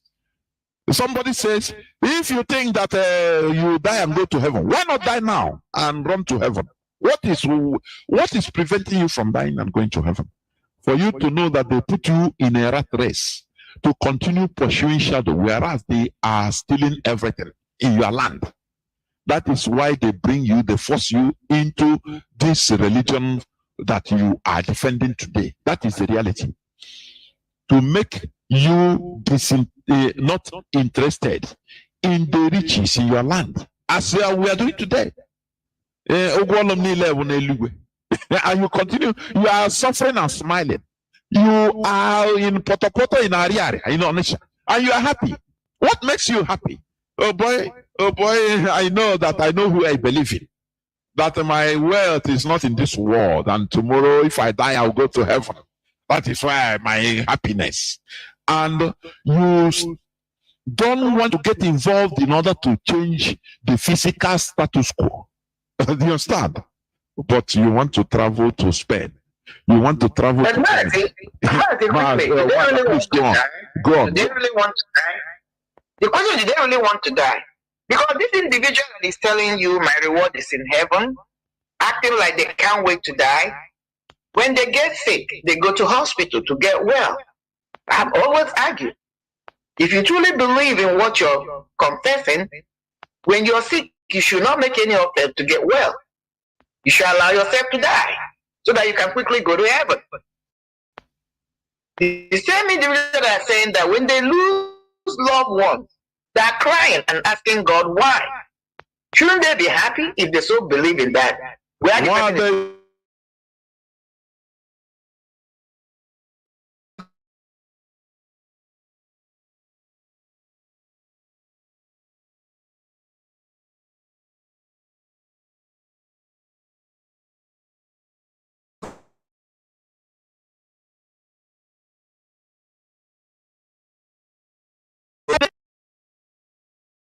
heaven. People should see it from that perspective. You know? So what them tells you that what they're even preaching to you, they don't believe in it. They don't. Because if they believe in it, there's no way it's established. There is no flesh and blood that can enter the kingdom of God according to their perspective, from their philosophy. Go to book of Corinthians, you will see it there. Chapter 15, you go there, you see it. And some other places in the Bible. It says no flesh can inherit the kingdom. So the only way you can inherit the kingdom is by physically dying so that the soul can make it to heaven. Even the book of Corinthians said that even those who are alive, their flesh will be transformed. So this guy got so close to the gate of heaven, you think that he would joyfully have crossed over. No, he made every effort to come back to this place that is called hell, to continue to eat and then just eat and do. That's all. Is that better than going to heaven? So, MAZI, I just want to interject. I don't know whether you are feeling before I start coming into some of the things, because you're bringing a lot of things. All I have to do is to come in and elaborate 1 or 2 points. Of course. I'll bring you in. Let me just continue. You know, this letter, I want to continue reading the letter. It is a historical fact to IPOB, Radio Biafra, MAZI Jonathan, or neither MAZI Jonathan nor Wadam Marian made it up. No, it is a historical fact. You can see it. Google it, you can see it. Letter of King Leopold II to the missionaries. 1803. You see it. You understand? He said, your knowledge of the gospel will allow you to find the texts ordering and encouraging your followers to love poverty. Like happier are the poor because they will inherit the heaven. And it is very difficult for the rich to enter the kingdom of God. Do you see? So that you love poverty. You see now what is happening in our land today? They have destroyed our mindset with this false religion. I'm telling you. They converted everybody, converted our ancestors by force. And because the time they have died, all of them that are converted, they have died because they cannot, none of them is living to tell the story of what happened. They bear children and their children bear children, and where we are today, we forgot. Because of lack of knowledge of history, we forgot how the religion came into us, and we are defending the same religion that is used in order to enslave us. That is the sin, the crime we are committing against ourselves. Yes, MAZI, I feel your anger. And the same people that are telling you don't invest on earth will take your resources and be building mansions and renting them to you. Will take your resources, develop their own place, and calling you underdeveloped. Meanwhile, they're telling you, do not develop your area. Heaven is where you're going. That's it, right on. Of course. Of course. We must continue. Here we expose that thing you think that no person can say it. Where didn't our leader touch? Where didn't our leader touch, please? Is there anywhere that is banned? No, yeah. We are Radio Biafra. We expose the truth. It doesn't matter who is annoyed. That is not it's not my problem at all. We must expose the truth, the reality, so that the truth will set you free. Once you make the right decision, now you become free mentally. Because what we are doing here is, first of all, mental freedom. Once you are mentally free, that is a prerequisite to physical freedom. If you don't know, let me continue reading. King Leopold, he ordered his missionaries, Christian missionaries. He told them, your knowledge of the gospel will allow you to find text in the Bible, ordering and encouraging for your followers to love poverty. Like happier are the poor because they will inherit the heaven. And it is very difficult for the rich to enter into the kingdom of God. You have to detach them, or you have to detach from them, and make them disrespect everything which gives courage to affront us. That is why they made us start demonizing our culture, our traditional religions, calling it all is devil. It is absurd. Today you are hearing it direct. It's a historical fact. Because they know that once we go back to our traditional way of life, that we confront them. And they know that we pursue them. So they have to break our backbone. They force us into the fake concepts that they call their religion in order for us to forget who we are. And today, are you not seeing it? Are you not seeing it? Now, the same Christianity makes everybody go and look for money. That is why you have that the Jews making money. Have you seen politicians against them? Because they tell them, do your business, I beg. Do your business as long as you are not opening the people's eye. How many times in Nigeria have you been hearing, oh, let's pray for Nigeria. Let's pray for Nigeria.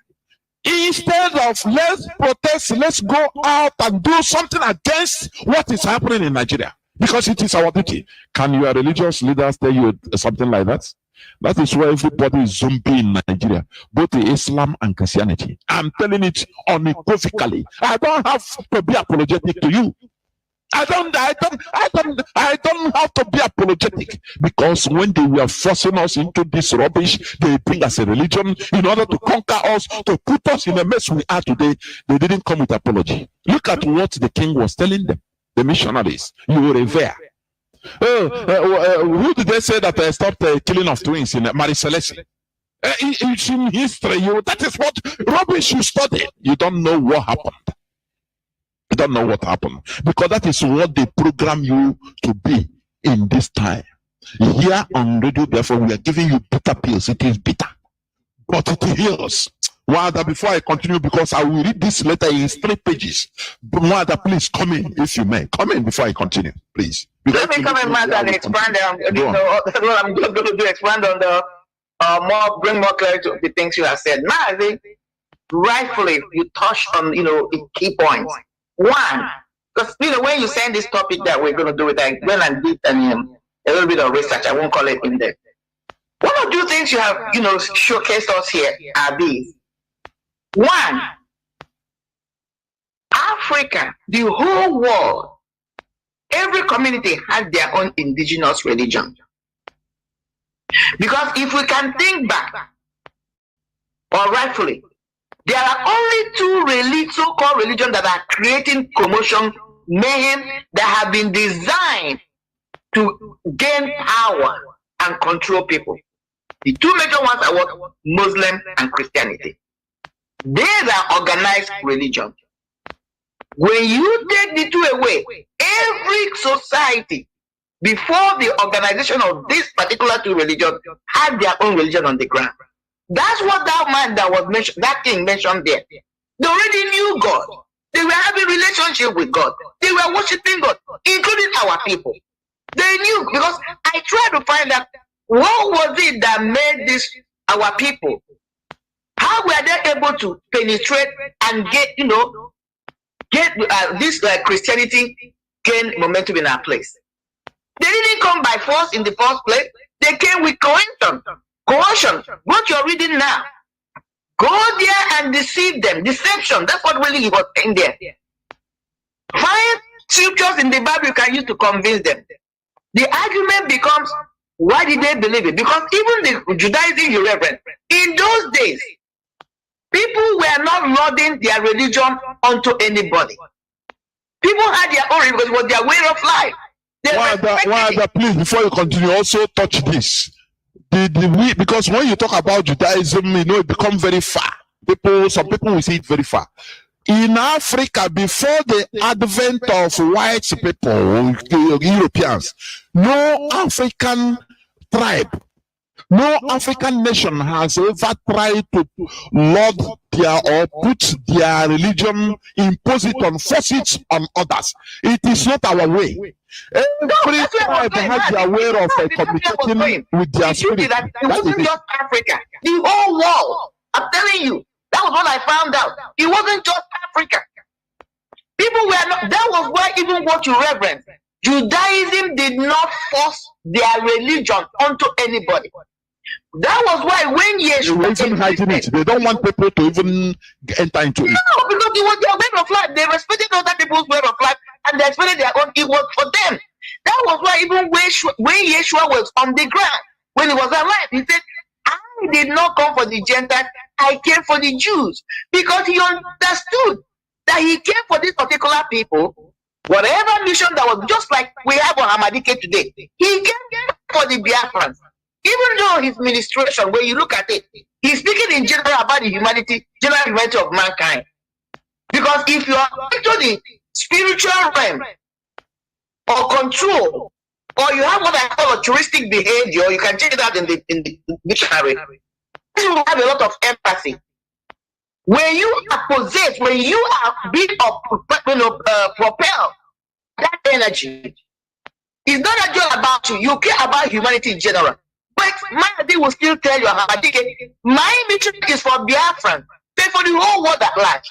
That was how Yeshua operated. He came for the Jews. Whatever mission that was sent to him, if you believe in spiritualism, he came. It wasn't for the whole world. That's why he never asked anybody to start any other religion. That was when he was there. That was why he never asked anybody to bring, go outside after his death and start another religion. That was the concept.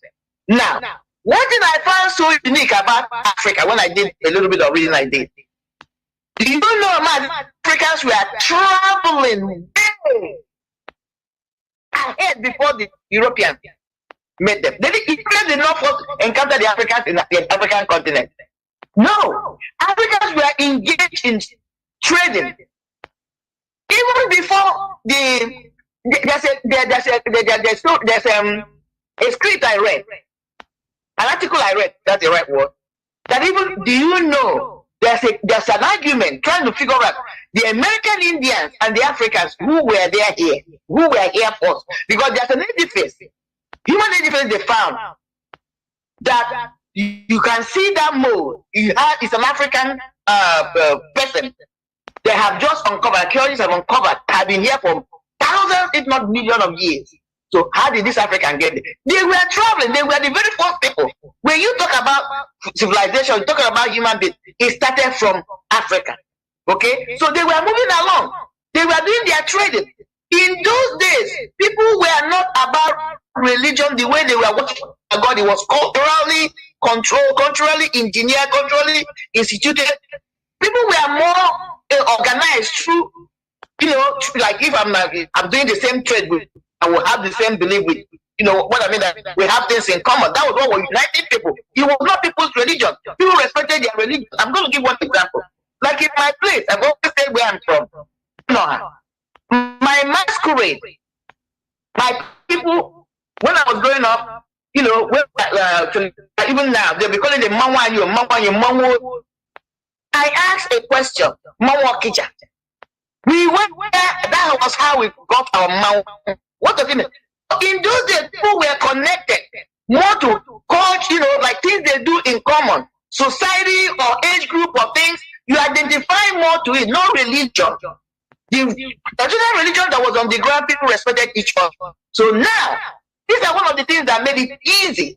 But when these people came, they used coerce, what this man was telling, to get some of them before they began to use force.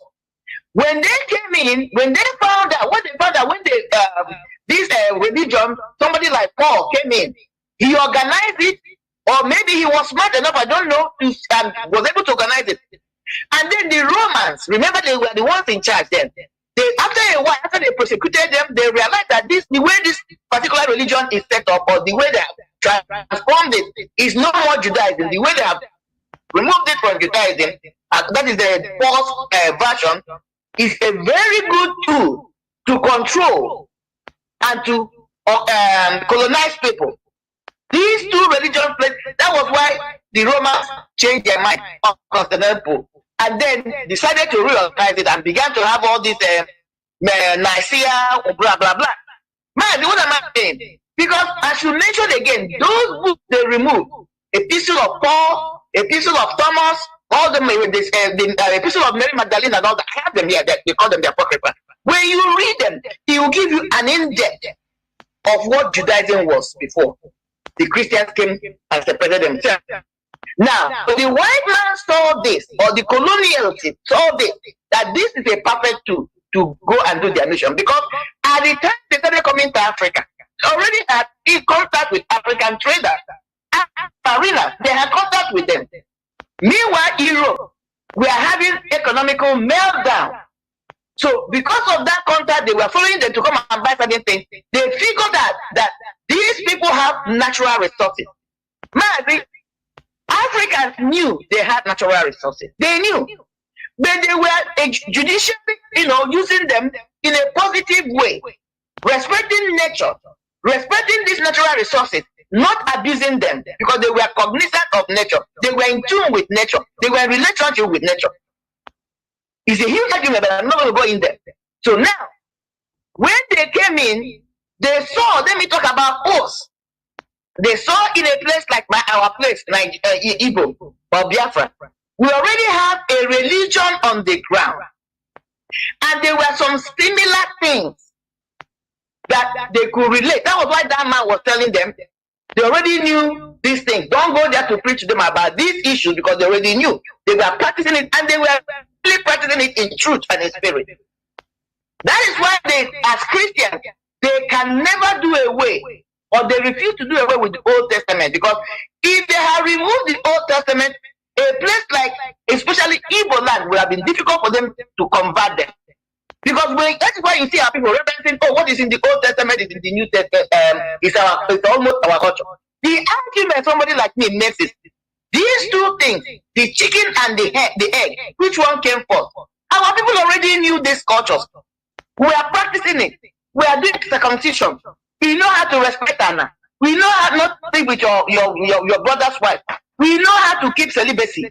Before you get married, you have to be, as a woman, you have to be a virgin. In fact, if you go back to our tradition, when a young man is being married, there has to be this thing you see, they call wedding dress. How did it come about in the church? Because you never see a white wedding in the church. It's a traditional concept they brought into the church. In the olden days, according to our tradition, when a young woman, the first time she's going to sleep with her husband, a white sheet will be spread on their bed. Why? In the morning, because that's where she's going to lose her virginity to her husband. The husband, the mother-in-law truly, will probably bring out that sheet with stained blood, and the whole society will start jubilating to confirm that she was a virgin. You will hear about virginity in the Orthodox, and Buddhism. So, what I'm trying to say, so these things, so when they came in, they began to let them know, don't worry, what you're practicing is almost what we are saying here. It's only that our own is a little bit organized.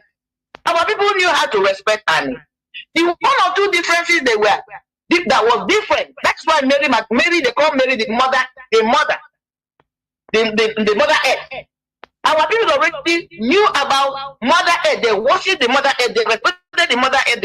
They knew that everything they ate, everything that sustained their life, came from the land. That's why they call the Mother Earth. That's why they are reverent. And they were always marching, putting their feet on the ground. So they had enormous respect for nature, because they didn't want to disrupt nature. I'm going to go there, but let me continue. So when they came in, they used things like that. Our own is more organized, purer, cleaner than yours. That was the coercion. Oh, that one is almost the same thing. Oh, you have Mother Earth. Oh, we will have Mother Mary, the mother of Jesus Christ. Is our mother, is the Mother Earth. They brought issues like that. So some of our people began to have double mind. Maybe they're saying the same thing, but again they came with deception. That was why they came in, to begin to penetrate. The only difference was our own people believed in going to one deity, Almighty Chukwokike. There was no, you see the three deities in one. It was a later thing. That is why you cannot see it in Judaism. You cannot see it except when you go to European ancient religions. You can see where you have the mother and son deity. But in our own African culture, we were going directly to God, respecting nature. But MAZI is not taking too much time, because I continue to bring in my point. Do you see that our people knew how much natural resources we had, or we have always had? It wasn't a new thing to them. These people found out because when you talk about, you know, the one of the greatest king I've lived and everything, I think Samusa or whatever, you know, he had a lot of gold. They knew they had all these abundances, but they were judicious in the way they were dispensing them because they had respect for nature. Now think about this. They came in, brought this religion, used it to mentally. First of all, when they came in, they coerced our people, real religion to deceive them, letting them believe that what they had, or what was breaking it was cleaner or better, their own was nothing. When some of our people start buying into it, which were mostly slaves, or not slaves, outlaws, those who were outlaws, those who were constituting nuisance and going against the laws of the land and Anani. Once they were ostracized, these missionaries was taking them, they would take them and begin to let them know that all they have to do is to ask for forgiveness and God will forgive them. And then, you know, these people now, instead of going to jail, to not just what is happening with this Boko Haram, instead of now sending them to jail, you're telling them they have repented Boko Haram, you put them in the midst. Now they begin to turn against the society. That is how they all started. These our own people began to turn against our own people who were still indigenous to the religion that they were of life. Over time, the whole thing began to cave in. Now, this is when they begin to, now as our people continue to resist, those who are resisting, that's when they came into forcing them through slavery. Began to encourage those people that have gotten to go and be creating wars. Some of them were installed as chiefs, you know, all these warrant chiefs, made them warrant chiefs, just like what they did with those of them. But what I'm trying to bring out now is that the history is trying to repeat itself, and people should be wide open. That this is how this thing starts. At the moment he came, he didn't come peacefully. He came with deception, through deception. He came through by force. He came through by, finally, the slavery of the mind, which is what we're trying to disentangle from our people now, disengage from our people, which is through psychology. Now our people are the ones defending it. The deity of Christ and Mother Mary and God the Father was a recent thing. Even the older Christians were not in this thing. They never believed in these three deities. It was later on, just to make the story, package it well, to look well, for them to use it to continue to subjugate the people. That is how they came about this, the history. People should go and Google this, go and read it. I didn't write it, you didn't write it. These are history, archaeology showing it. So, but when I hear my people, some people want to defend the deity of Christ, telling you, even sometimes you talk to them, they say, oh, please, please, please. That is not true. It's a concept instituted by man. It has nothing to do with spiritualism. You will never find it in the Old Testament that is supposed to be your base. You will never find it in the ancient religion. It's a new thing because they package this religion to continue to subjugate, to continue to intimidate, to continue to dominate people. So people must rise up and understand that we have been mentally caged. That's what we're trying to unclog. And now you have you new one that are bringing in Muslim in our land. That is really where my head is. Because this is how it started. If you look at the whole element, it's playing out again. If we are not careful in the next 100 to 200 years, our children will be defending Muslims. Look at the amount of people being slaughtered every day. There was the Fulanis trying to, bring in Fulanize everybody. People that look at that keeping quiet because they have been compromised. Exactly, if you pay attention, what happened when they brought Christianity? The variables might sound a little bit different, but it's the same thing. Translation of the Bible into dialect English, teaching our people English so that we can buy it hook, line, and sinker. That's what they're doing with this Muslim thing now. I'm going to pause here as we continue to explain this. But this topic, I don't think Matthew can do it in one segment. Of course. Honestly speaking, because there are many things in it. Remember that we are talking. The topic of our submission today is about forced religious conversions.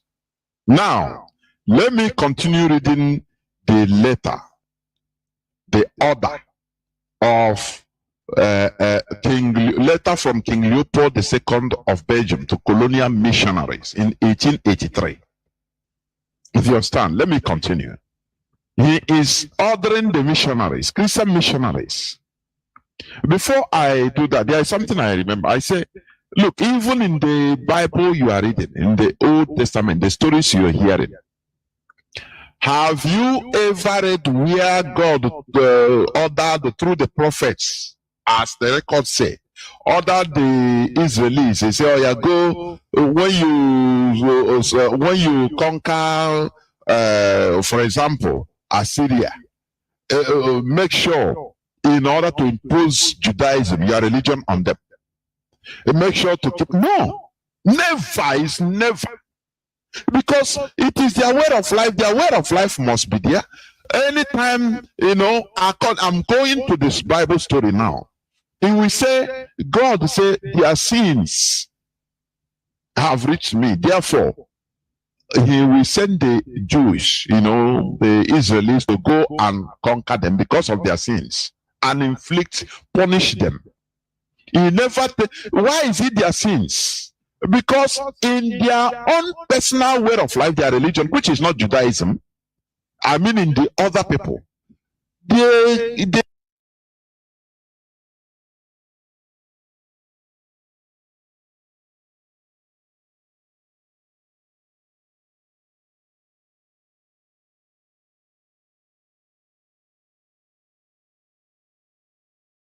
have the right, they can still be righteous.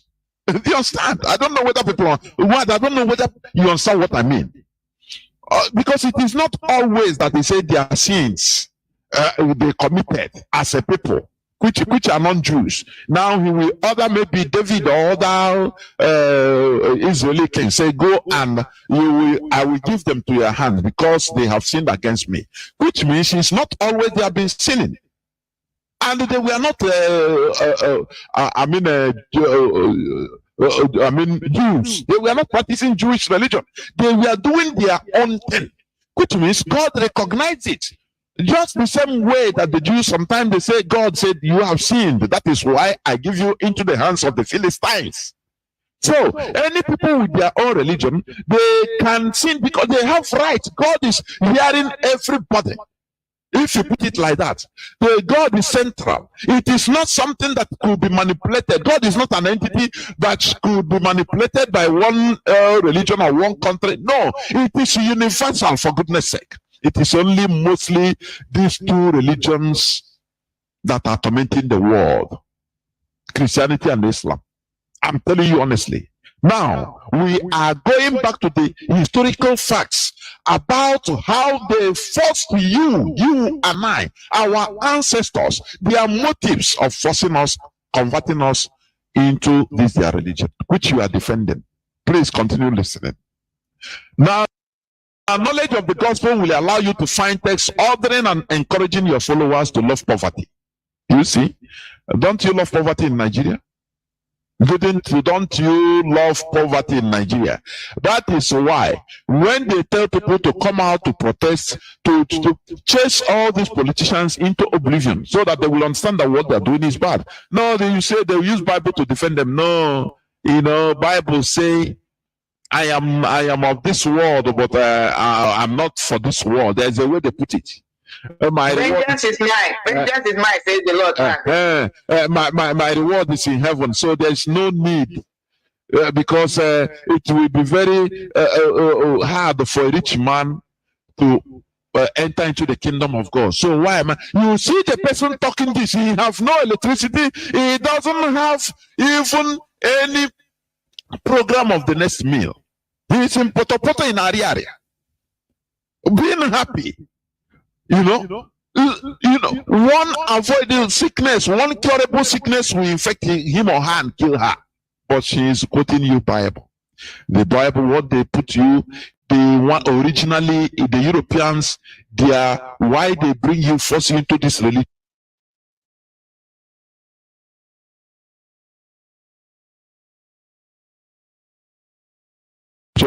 One of the intentions is to make you love poverty. Like, happier are the poor because they will inherit the heaven. And it is very difficult for the rich to enter the kingdom of God. You have to detach them, or you have to detach from them and make them disrespect everything which gives courage to affront us. Do you see what is happening in the zoo today? Anything that will give them courage in order to affront the politicians. You know, how would you shake your kunaka? Telling you that we need to pray to rulers, not to confront them, because God put them there. It is God. You know, therefore, after winning an election, go to hope for them. Indioshi ritualists, people that kill in order to sacrifice. They will go to churches. Yes, they will go to churches and start standing the altar of churches, telling them that, it's God that gave me this winning, this governorship, which means it's not you, it's God. That is what they want. So that once they call God, you yourself will be, you will remain harmless. As far as it's God that put them, don't worry, just we pray for them, everything will be better. Remember, it is the intentions of the Europeans in bringing this Christianity to you that you are defending today. You understand? Okay. He says, continue listening. You have to detach from them and make them disrespect everything which gives courage to affront us. I make reference to their mystic system and their war fetish, warfare protection, which they pretend not to want to abandon.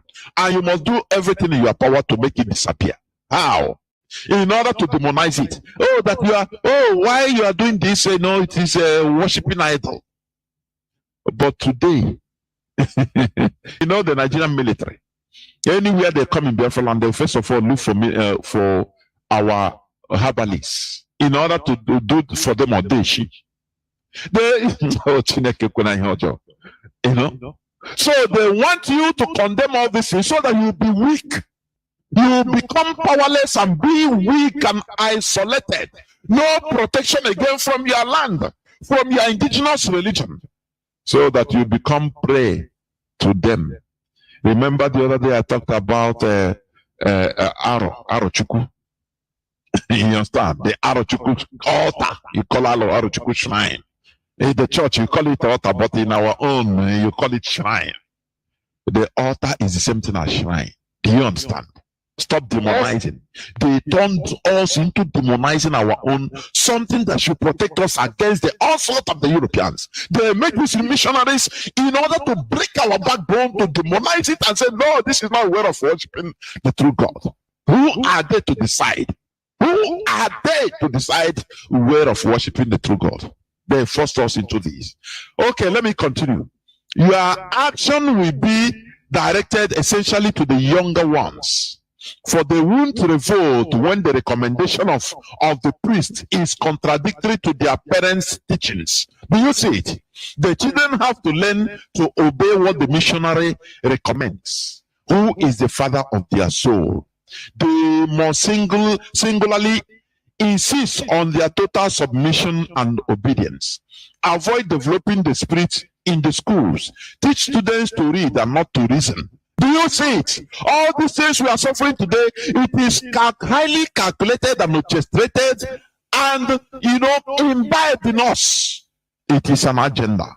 And that is why when they see us doing all these things, defending what they give to us with bad intention, they are laughing at us. Do you understand? They are laughing at us. This is why we are calling for us to go back to our roots. Go back to our roots. We become more powerful. We become more impregnable. We become more invincible. If you understand, the Europeans, they understood it. That is why they first of all try to detach us from our land. So that our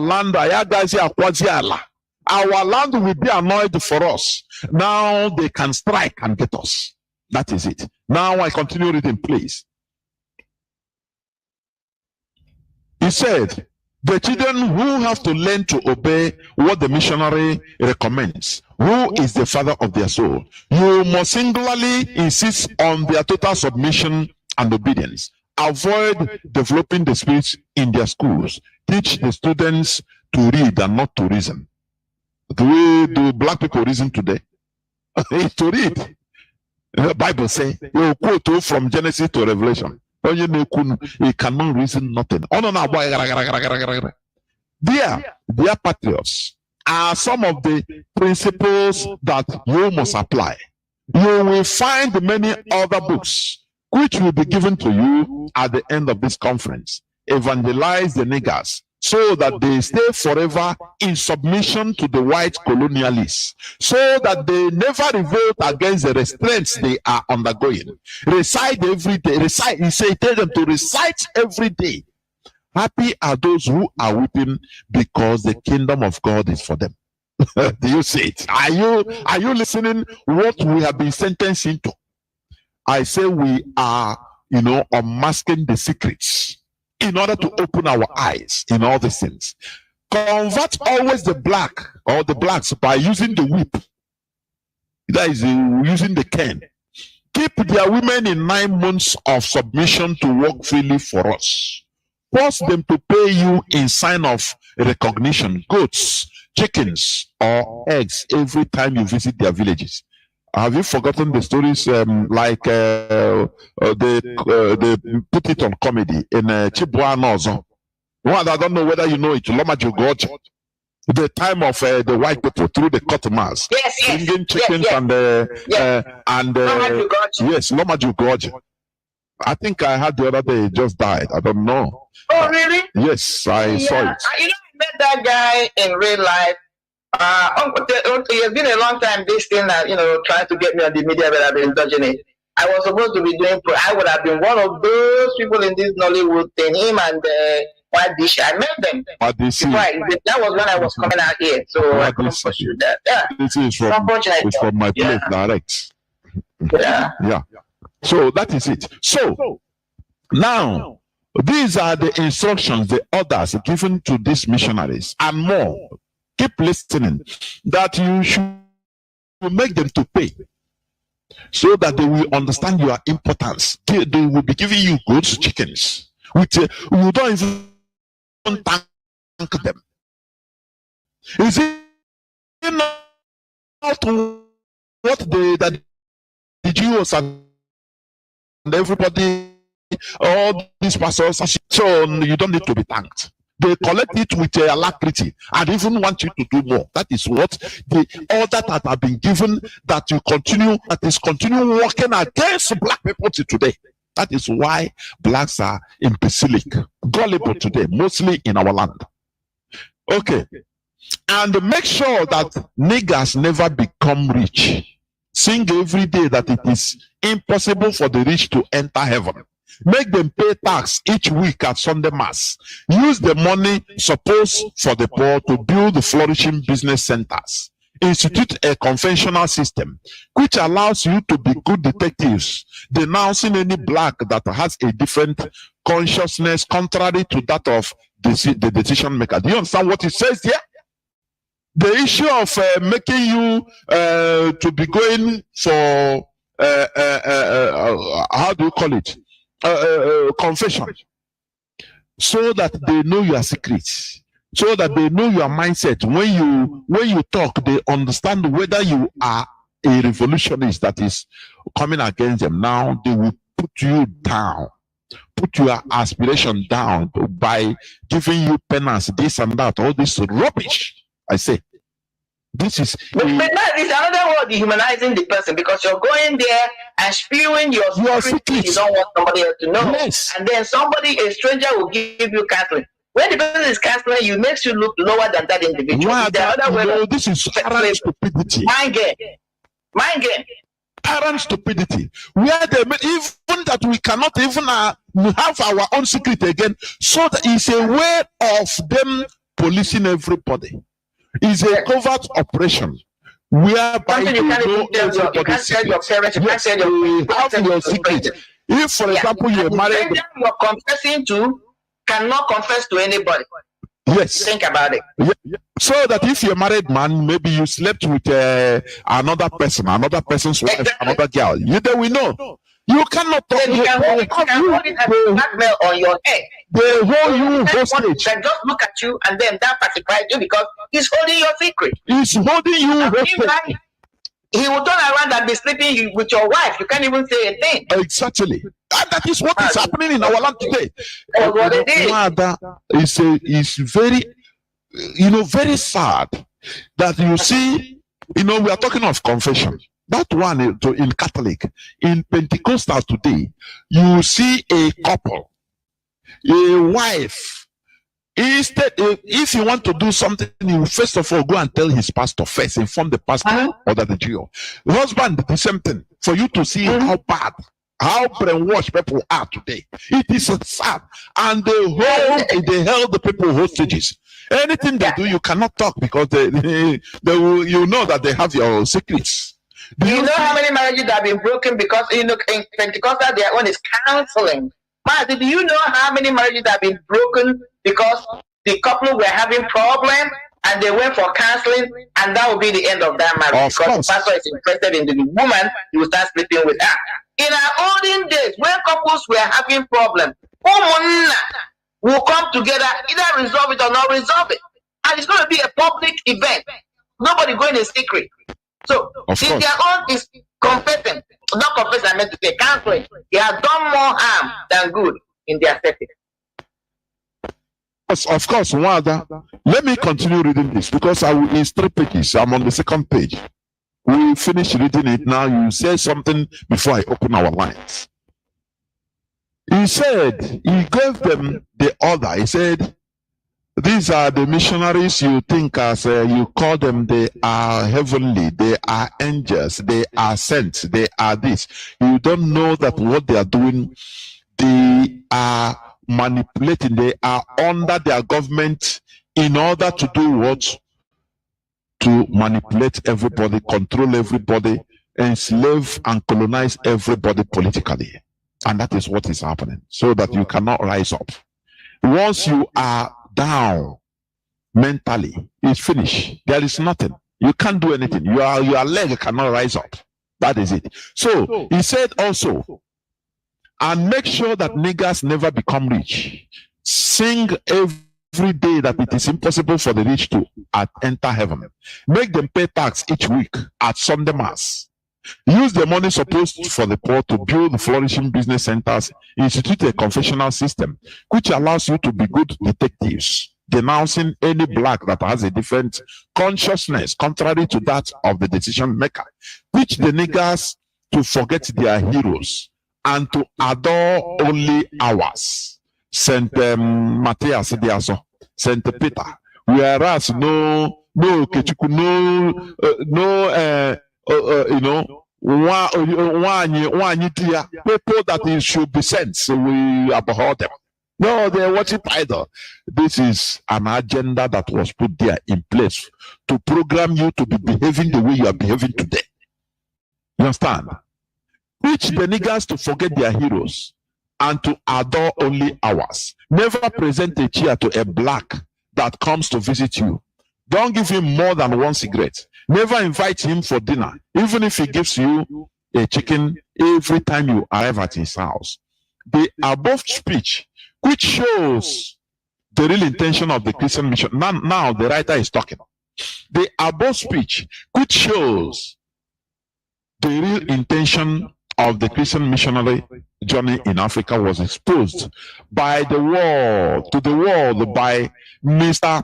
Makuni Meikwane Bukoko, born in the Congo in 1915 and who in 1935, while working in the Congo, bought a second-hand Bible from a Belgian priest who forgot the speech in the Bible. This is. Now we should note that all missionaries carried out and still carry out that mandate. We are only lucky to be found, to have found the King Leopold's articulation of the aim of all Christian imperialistic missionaries to Africa. Even the African converts who today manage the older churches in Africa, the priests, bishop, archbishop, cardinals, etc., of the Roman and Protestant sects, and especially all those who evangelize born-again Christianity, still serve the same mandate. It is a reality. It is a reality, which is the reason why they demonize African gods and anglicize African names and drop the names of African deities, which form part of African names, and still attack and demonize the African shrines that have managed to survive. Do you see it? Are you seeing it? That is an agenda that they have done.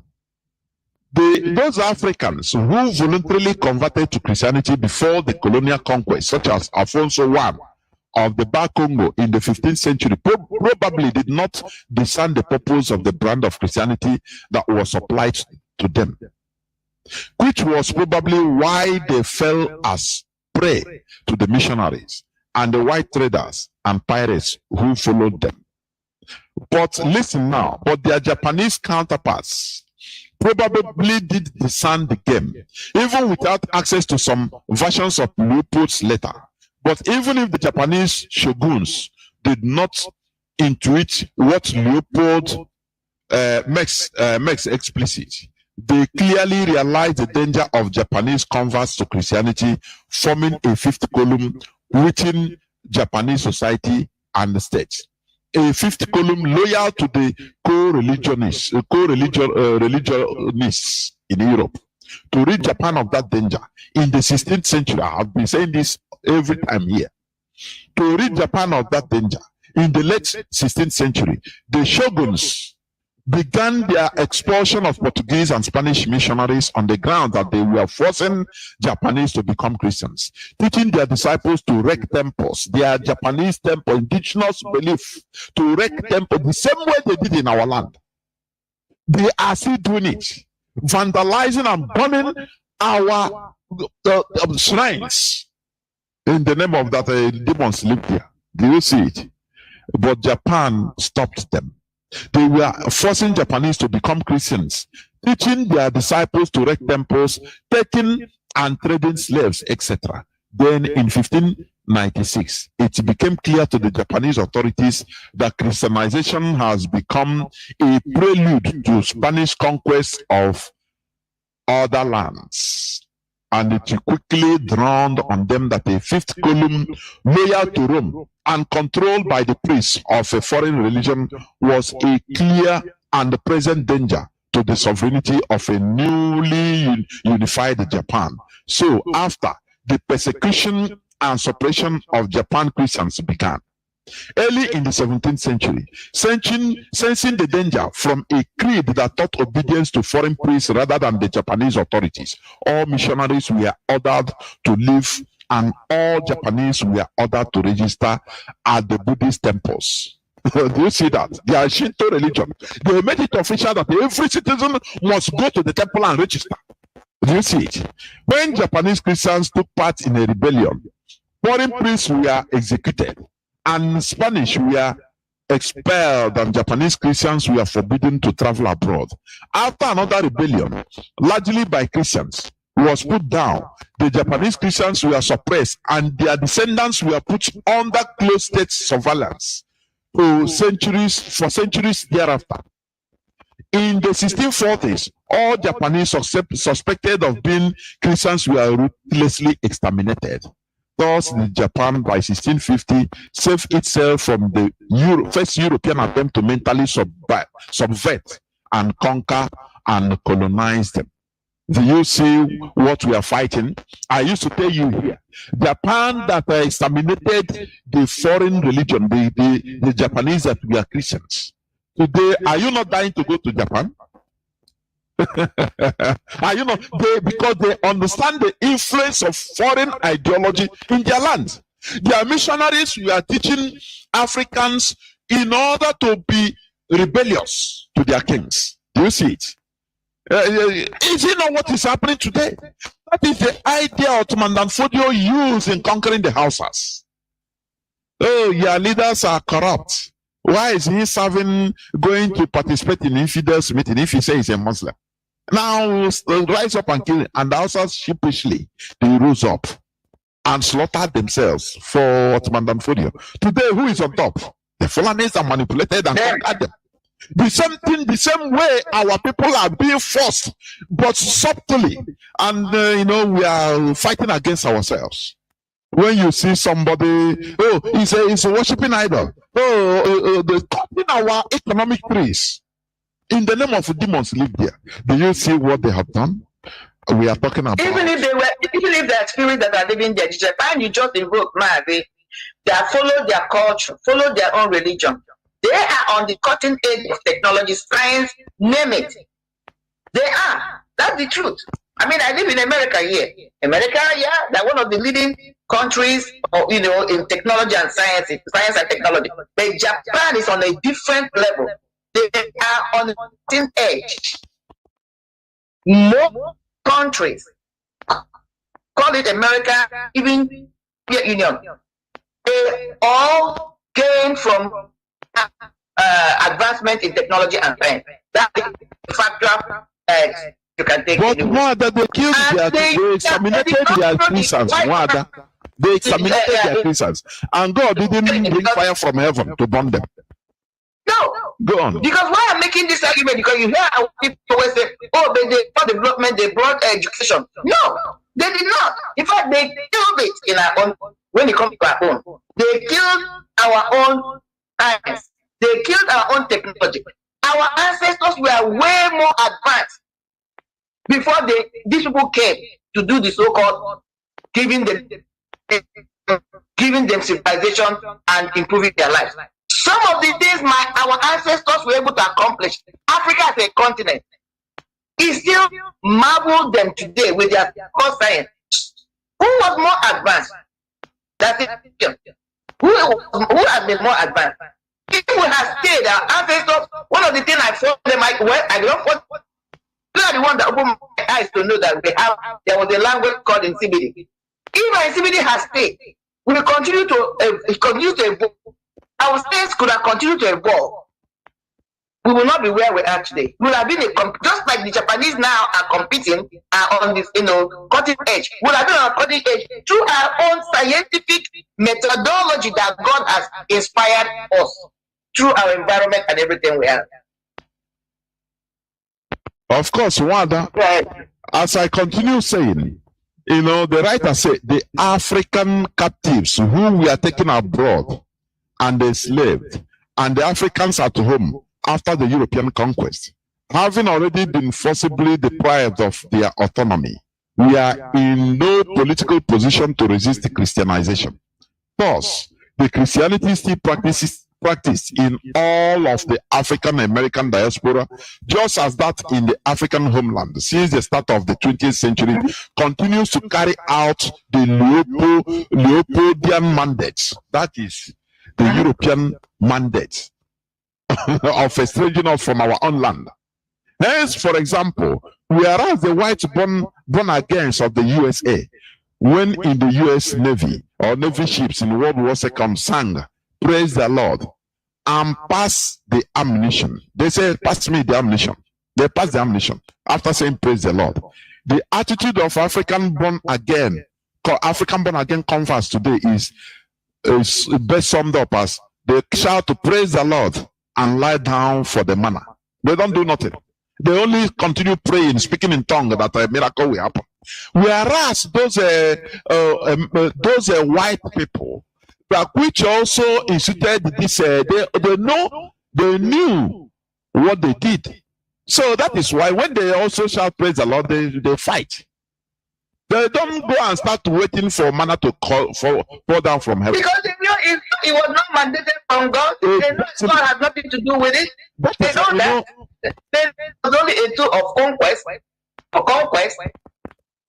for marginalization, for slavery. They know their way. They know their way. That is why. That is why when they see you, they watch you. When they watch Africans pray, every day, they laugh. They say, "Look, how do we? These people they cannot be delivered again because look at what we have." They will be shouting, "Look at what we have done to them." Monday, Tuesday, Wednesday, Thursday, every day you are in the church over here. Yeah. Like when you see some of them over here, like Benny Hinn has come out recently. In fact, it was his cousin that was debunking that everything Benny Hinn did was a fraud. You go on internet, don't quote me. You guys will see the videotapes his own cousin made. His own cousin was with him for a long time. This is the same, his real direct cousin. He came out and debunked him and stated that everything Benny Hinn had done for years, nobody was, It was all a setup. It was a setup miracle. But these people, they come, they confess what we have done is ages, is a sin, is a crime, is a fraud. Now, but they don't suffer for it. No person. What of the life they have destroyed? The other time, somebody come up and said the books I wrote about tithe is wrong. Is fake. Because that's why I'm bringing this. That there are people that are still arguing. What of these people been here? What of this one in this country? But what I'm trying to say now is go on YouTube to hear the young father called Benihin's father tell you how this is started. He started from Benihin's father. He was a business. Benihin's brother is in Canada. He has the same program. So Benihin is the one that kind of brought his own to line up. He said, my uncle is very rich. He said that everything they did was just a set. He will tell you his life. Even when he called himself a catcher.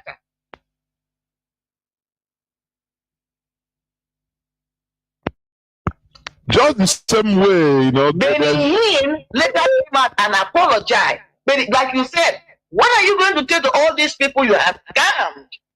Nobody was. Many people died even because of Benihin. Worship. People could have been healed. They died because they were given this illusion that he was healing them. So why are they speaking in tongues? People like Benihin. Because they still speaking in tongues to people like our people who are the ones that are continuing to give them this money. People who have their mental capacity is not strong enough to understand that they are being scammed. Another person is Grateful Dollar. Even Grateful Dollar went to Nigeria one time, came out with one story. Go again and Google it on YouTube. He came out recently and said that he is sorry. No, he said he will not apologize for it. But he said that he wants his congregation and everybody to know that even though he has been preaching for tithe and offering, that tithe has no place in the ministry. That is a wrong ministration. And somebody asked him, but you have extorted money from people through preaching of tithing and this. He said, well, I will not apologize to it, but I'm standing here to tell you people that from today henceforth, I will not talk about tithe because it's Old Testament. They have been scamming people. Because that's the only language they will speak for. These people, our people, who had no idea how they have been conquered people. This is what we're trying to do here, Matthew. To open our eyes to know that these things, some of us are vigorously defending. They did not bring it because they love you. They did not sell you this market because they care. They did not sell this market because they want your soul to make it to heaven. They don't even know where heaven is. They did not bring it to you because they love you. They brought it because they found that it was a perfect tool to mentally and physically enslave and put us in bondage. And it's only a few people like us who have tried to do an in-depth study and reading from the book some of them wrote, from the history, archaeological artifacts, begin to find out that this was a made-up lie.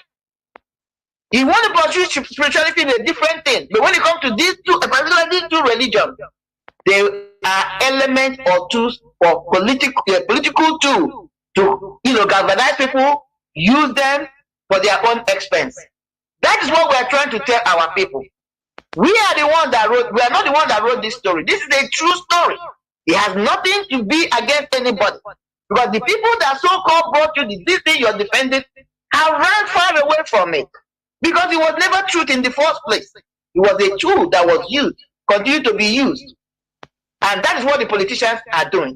Somebody like you, somebody like Ozodimba, who has killed, he will finish killing. When I started seeing, I said, why is he always wearing white? That the deception. Watch him, he's always wearing white. If he came into this so-called power, he's trying to give the impression that he's a clean man spiritually, when he's a blood-stained soul, if there's anything like that. He will finish killing this youth. He will put on white and go to church. And where does he sit? They will give him the front seat. You ask yourself, these ministers, are they not hearing? If they cannot hear, can't they see the outcry of mothers, the outcry of fathers, the outcry of siblings about their innocent souls that have been cut short? Why are they not confronting somebody like Devil Umahi and Uzodimba? Because they're all doing the same thing. Because when they came in for the conquest of Africa, they found out that there were two ways they could use it. they could use to conquer Africa. One was what? Use the Quran, which was religion and other things, and then use the barrel of the gun. They are still doing it today. But they found out that where the world is now, apart from people like these Fulani, it's not easy to just pick up a gun in the name of Christianity and begin to shoot people. But you can continue to hold them bound, hold them down mentally through this book called Christianity, or Holy Bible, or whatever they call it. That's what I wanted to bring in here right now. Okay. Because I don't know whether you have finished reading. Yeah, just remaining a bit. The conclusion is this: thanks to a century or more of this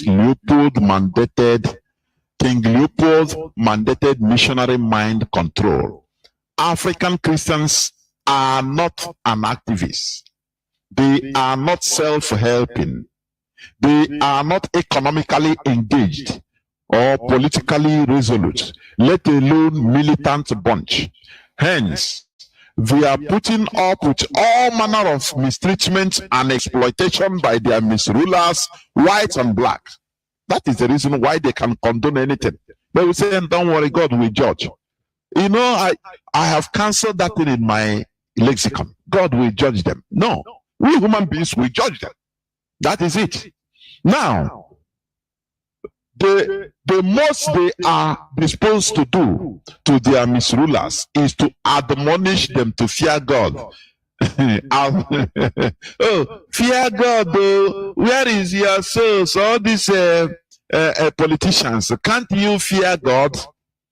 That is the Leopold mind control, you know, the mind control, mind mandated missionary, the mind control.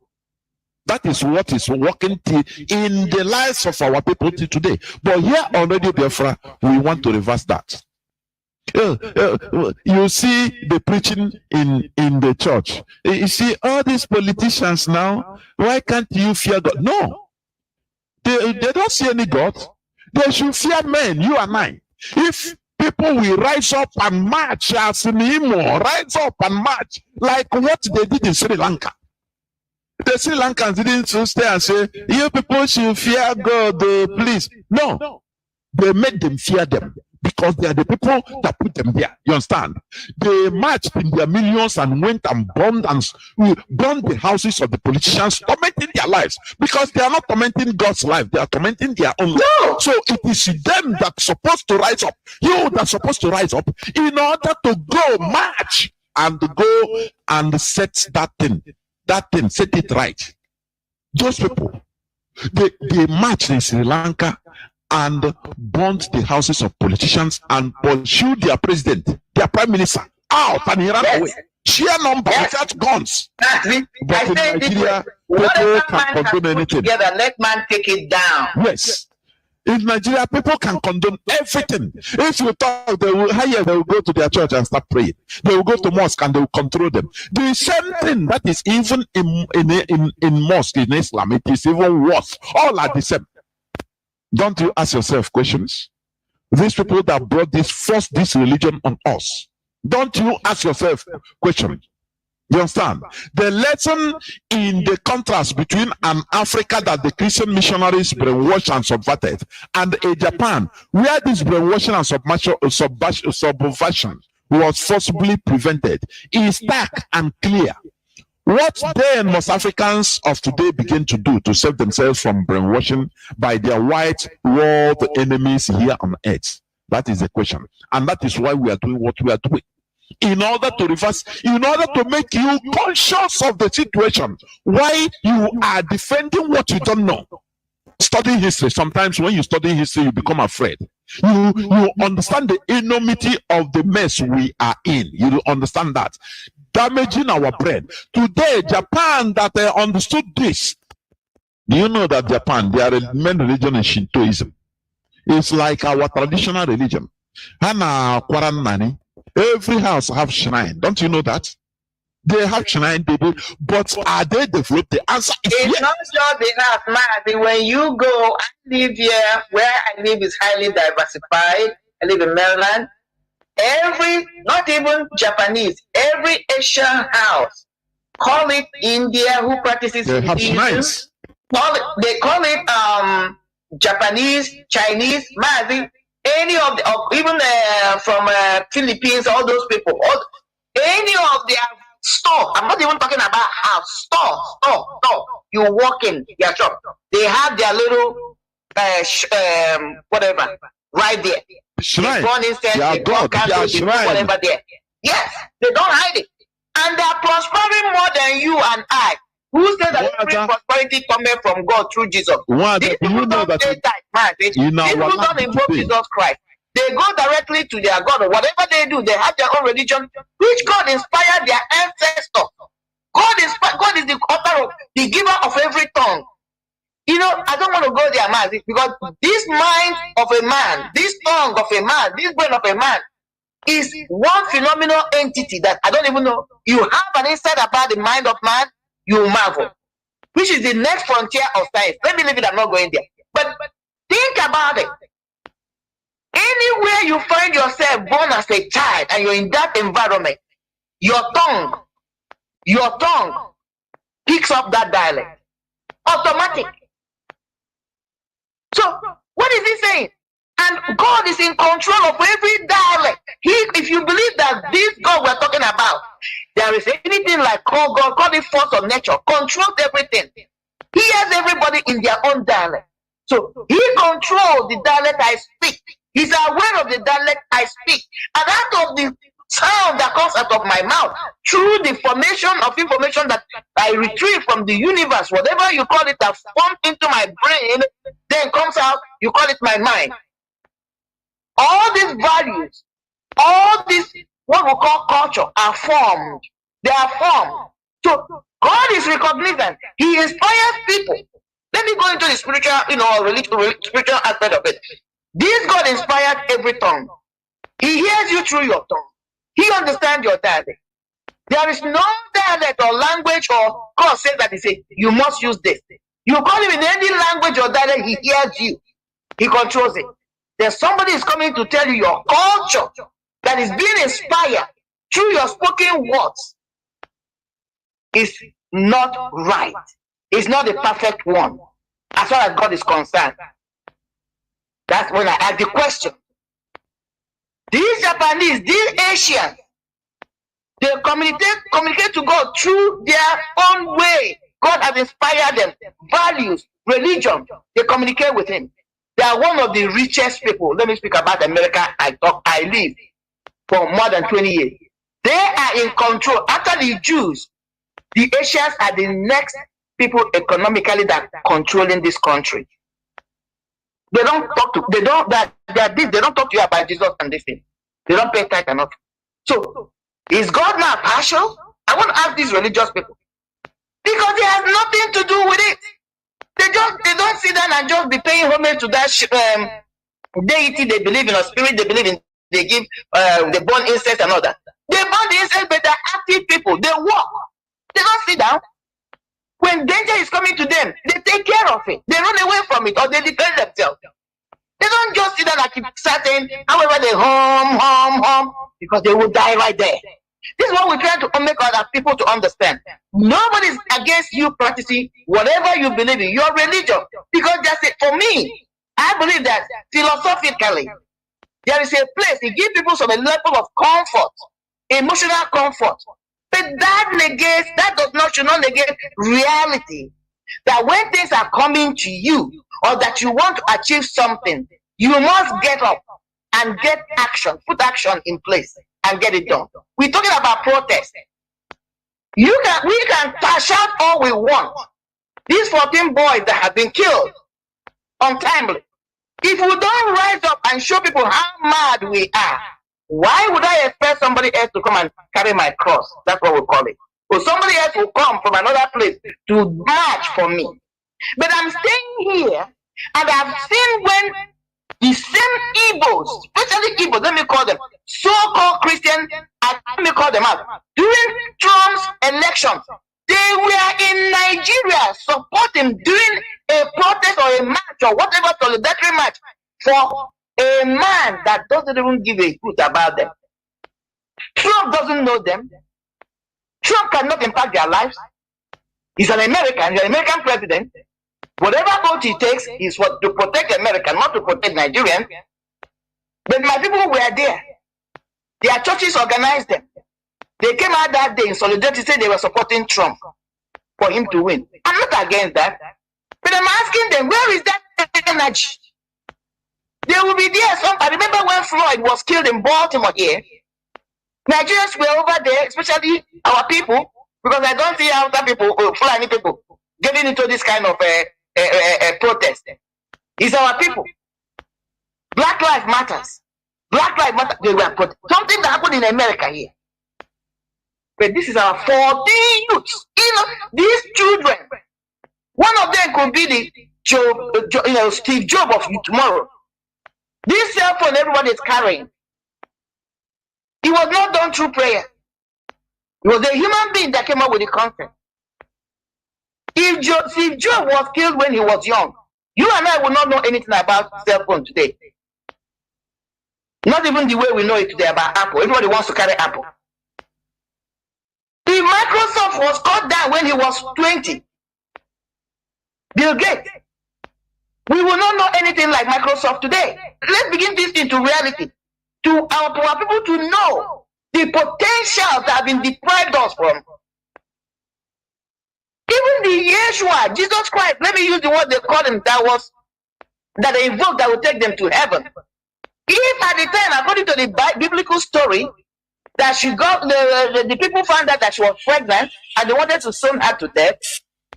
If according to their Bible, God did not visit, or the angel did not visit Joseph in the dream and advised him to make sure to protect Mary, because God was responsible for the pregnancy, however you want to qualify it, Jesus Christ would have been killed as the mother was being stoned.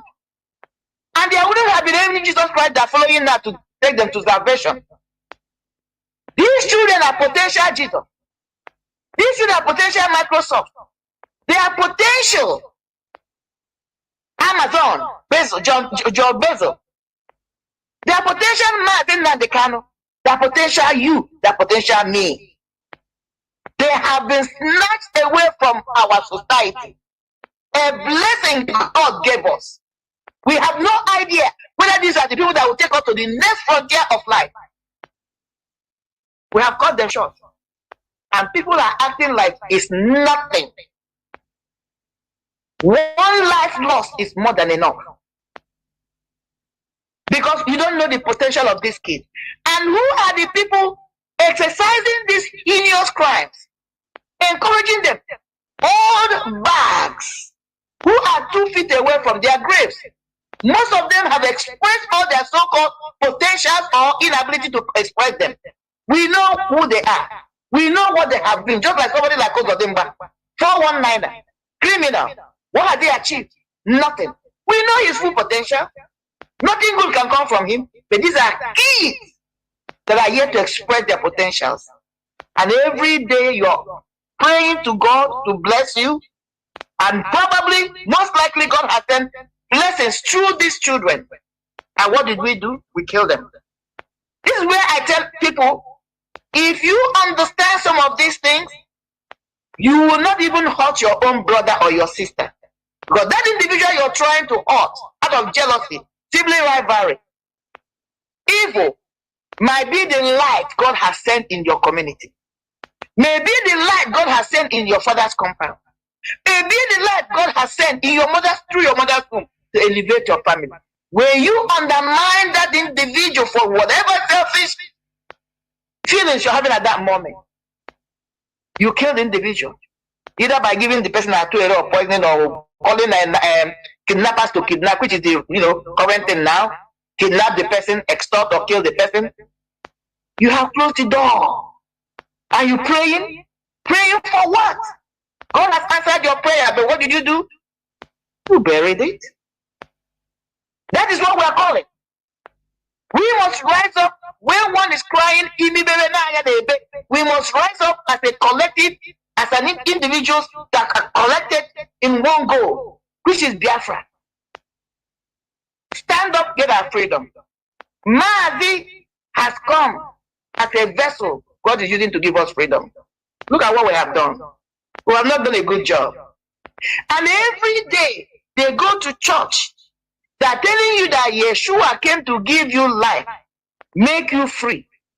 And you are in bondage of the white man, just like this letter you have read today, to let them hear and see the intention of the people that brought this religion to them. It has nothing to do with liberation. It has nothing to do with freedom. But what? Total slavery.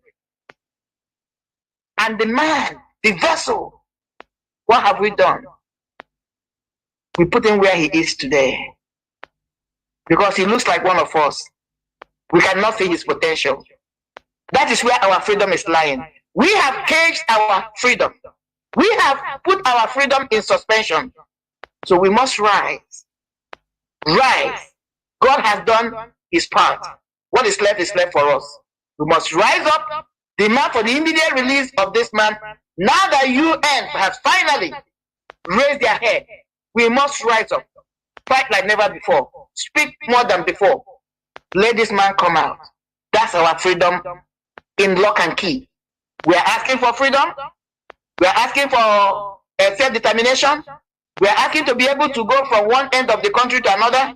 We are asking for be the people God has blessed us, be able to express our full potential. We just lock that up. Let's be mindful of that. God has answered our prayers, but we have locked it up. MAZI, I'm going to use for now and see how you go. You know, there is one pathetic thing, you know, in our land today. If somebody comes to your room and see maybe a calabash or an altar with calabash and shrine, hey, you're doing your own thing in our traditional way, they will take you as a bad person. This is all these things, we need to change it in our head. It's in the brain, it's in our head only. Anything that concerns our traditional way of life is bad, is evil. Don't you? Why don't you also demonize a egusi soup that we are eating?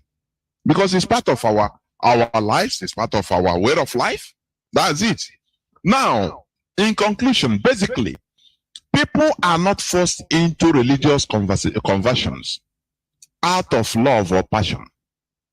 People are not forced into religious conversion for you to go to heaven. That is, you know, it's an illusion. You know, it's just like one Nigeria, which Fulani is using in order to Fulanize everybody. Anything you want to remember, Nigeria unity. Remember, for the sake of one Nigeria unity should not be discussed. You know, we have to maintain it. They build ports, seaport or navy port in a desert of Kano. You want to tell, hey, don't worry, it's one Nigeria. Do you want to spoil one Nigeria? You know, in order to one Nigeria now, you see it. Everything, every user, they bring you that illusion. That is exactly the same way. You want to miss heaven? They obey. He's a man of God. He's a clergy. He's an imam. Go and expose yourself in order to go to heaven. It's the same thing. So that you don't mind what is going on in your own world. The world God will bring you out in order for you to cater for. You don't mind. They focus in heaven.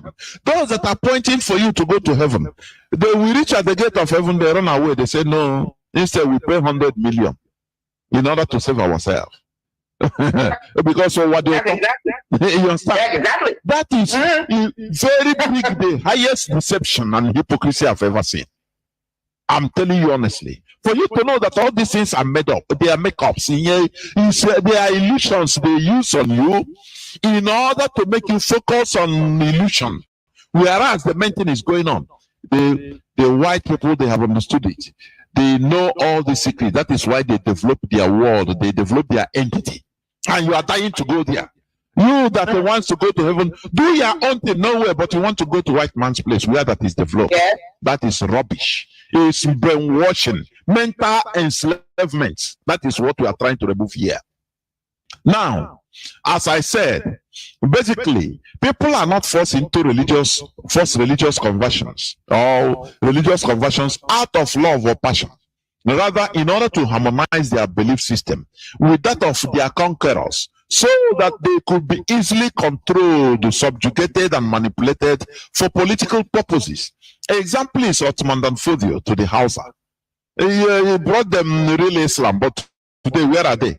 Are they relegated to the background? The Fulani, they took up positions. If you don't say, no, we want to defend Allah. We're supposed to be at your head. Do you know real Islam? It's we that know it. So you respect us. That is exactly the same thing. Oh, yeah, that did you. He knows the Bible. He sees God more than you. So you have to tell him your secret. You don't know that. Touch not my anointed. Touch not my anointed. You will see him. He will be shooting everywhere. And no, don't talk. He's a man of God. Please, God will judge you. God will kill you. All these are mind controls, brainwashing. We should emancipate ourselves from all these shenanigans. That is what is keeping us aground. Do you understand? That is why, people in Nigerians are gullible. Because their pastors and their imams will tell them, pray for Nigeria. Everything will be okay. Miracle will come. Don't worry. God is in control. All that, it is our sin. That is why we are suffering. So once we do the right thing by praying and fasting, now he will give us a good leader. All these are bunkum. You must fight for good leadership in your place. The same way French Revolution rose up by themselves and blood was shed everywhere in Europe. The people rose up. If you fail to rise thinking that God will fight for you, you are on your own. Your ass is grass. I posted something that somebody wrote. He said, when it comes to religion, Africans, Nigerians fight for God. But when it comes to their own rights, they leave it for God to fight for them. It's really horrible, honestly.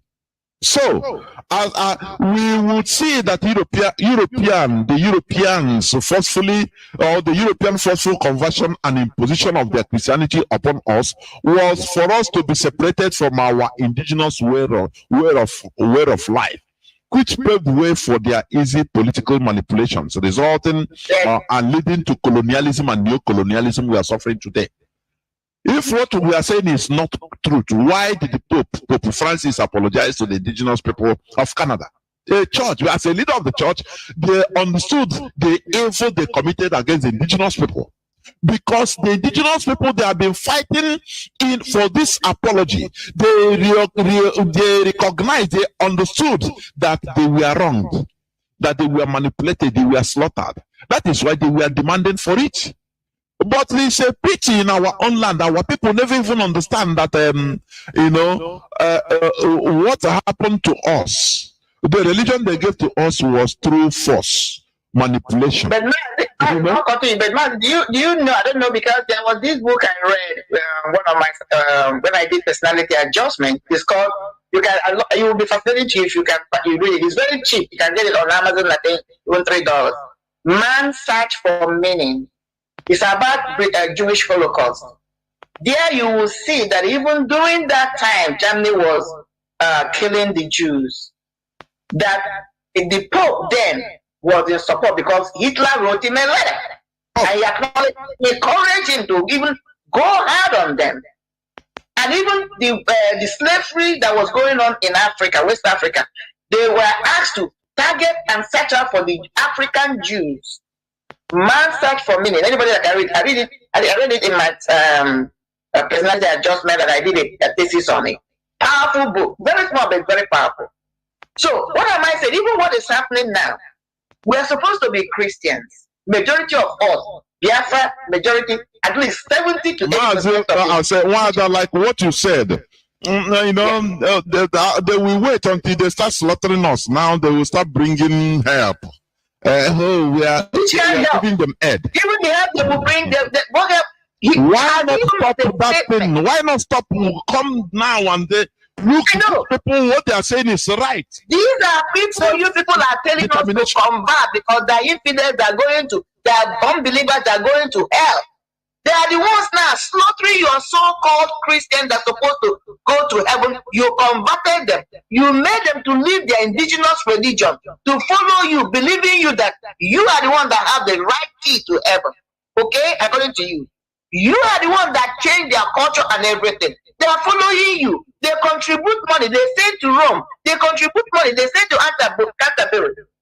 None of these two countries or these two entities have even issued a statement. Even as their own clergymen, their own representatives are being beheaded and slaughtered by these people. They keep their mouth shut. But that Pope will quickly go and apologize to Muslims. So who is fooling who here? Doesn't he believe in what he's telling us? I'm asking this Christian, ask a question. Where is your Papa? Is he deaf now? I mean, his secretaries cannot tell him what is going on. How the Christians are being marginalized, killed every day. Is he not hearing it? He has not made a statement. MAZI or Hamadike, human rights, have been marginalized for nothing. Has the Pope spoken? No. Has the Bishop of Canterbury spoken? No. As a matter of fact, the British government are in cahoots with their own citizens. They connive with infidels, unbelievers, because of political position, political and natural resources just because of it. And they're telling you, heaven is your home, where what you're going to get in heaven is real. Forget about here. Don't scramble for anything here. Your treasure is in heaven when you pay tithe and offering. But they're allowing somebody's human right to be abused, trampled upon, because they want the natural resources in Africa. They're not looking for the one in heaven. They want in Africa, in Nigeria to be precise, in Biafra land to be precise. That's why MAZI Nandi is in there and Britain is keeping quiet. They were part of the people that kidnapped him. They arranged it. But here, they're telling you, don't worry about the natural resources here. Don't worry about anything here. Go to heaven. They are here killing us, jailing us, calling us monkeys, treating us like one, less than their animals. Because here you can't even keep your animals in a room without attending to it. You're going to jail. But for 1 year, this man has been in what? Detention. 24 hours. Can't come out. And yet, they cannot speak. I'm going to yield again. Of course, in conclusion, before I open our lines, we should stop viewing regarding this forced religious conversion as saving or bringing development to us. It is a very wrong notion. It is brainwashing. Rather, we should regard it as it is. And what is it? It is political domination, enslavement, and colonization. We can develop even better by always reforming, updating, and developing our indigenous religions to suit the present generation. We should stop viewing our traditional way of life, way of worship, religion as evil, blanket evil. This is demonic. It's in itself demonic, please. We should go back to our roots. I am not telling you to jettison your Christianity or anything. No, no, no. But do it, with the backbone of our roots. That's the way you do it. That is what we are talking about. So I will open my lines. People have started calling already, but before I do that, I will go into a few minutes break. So don't go away.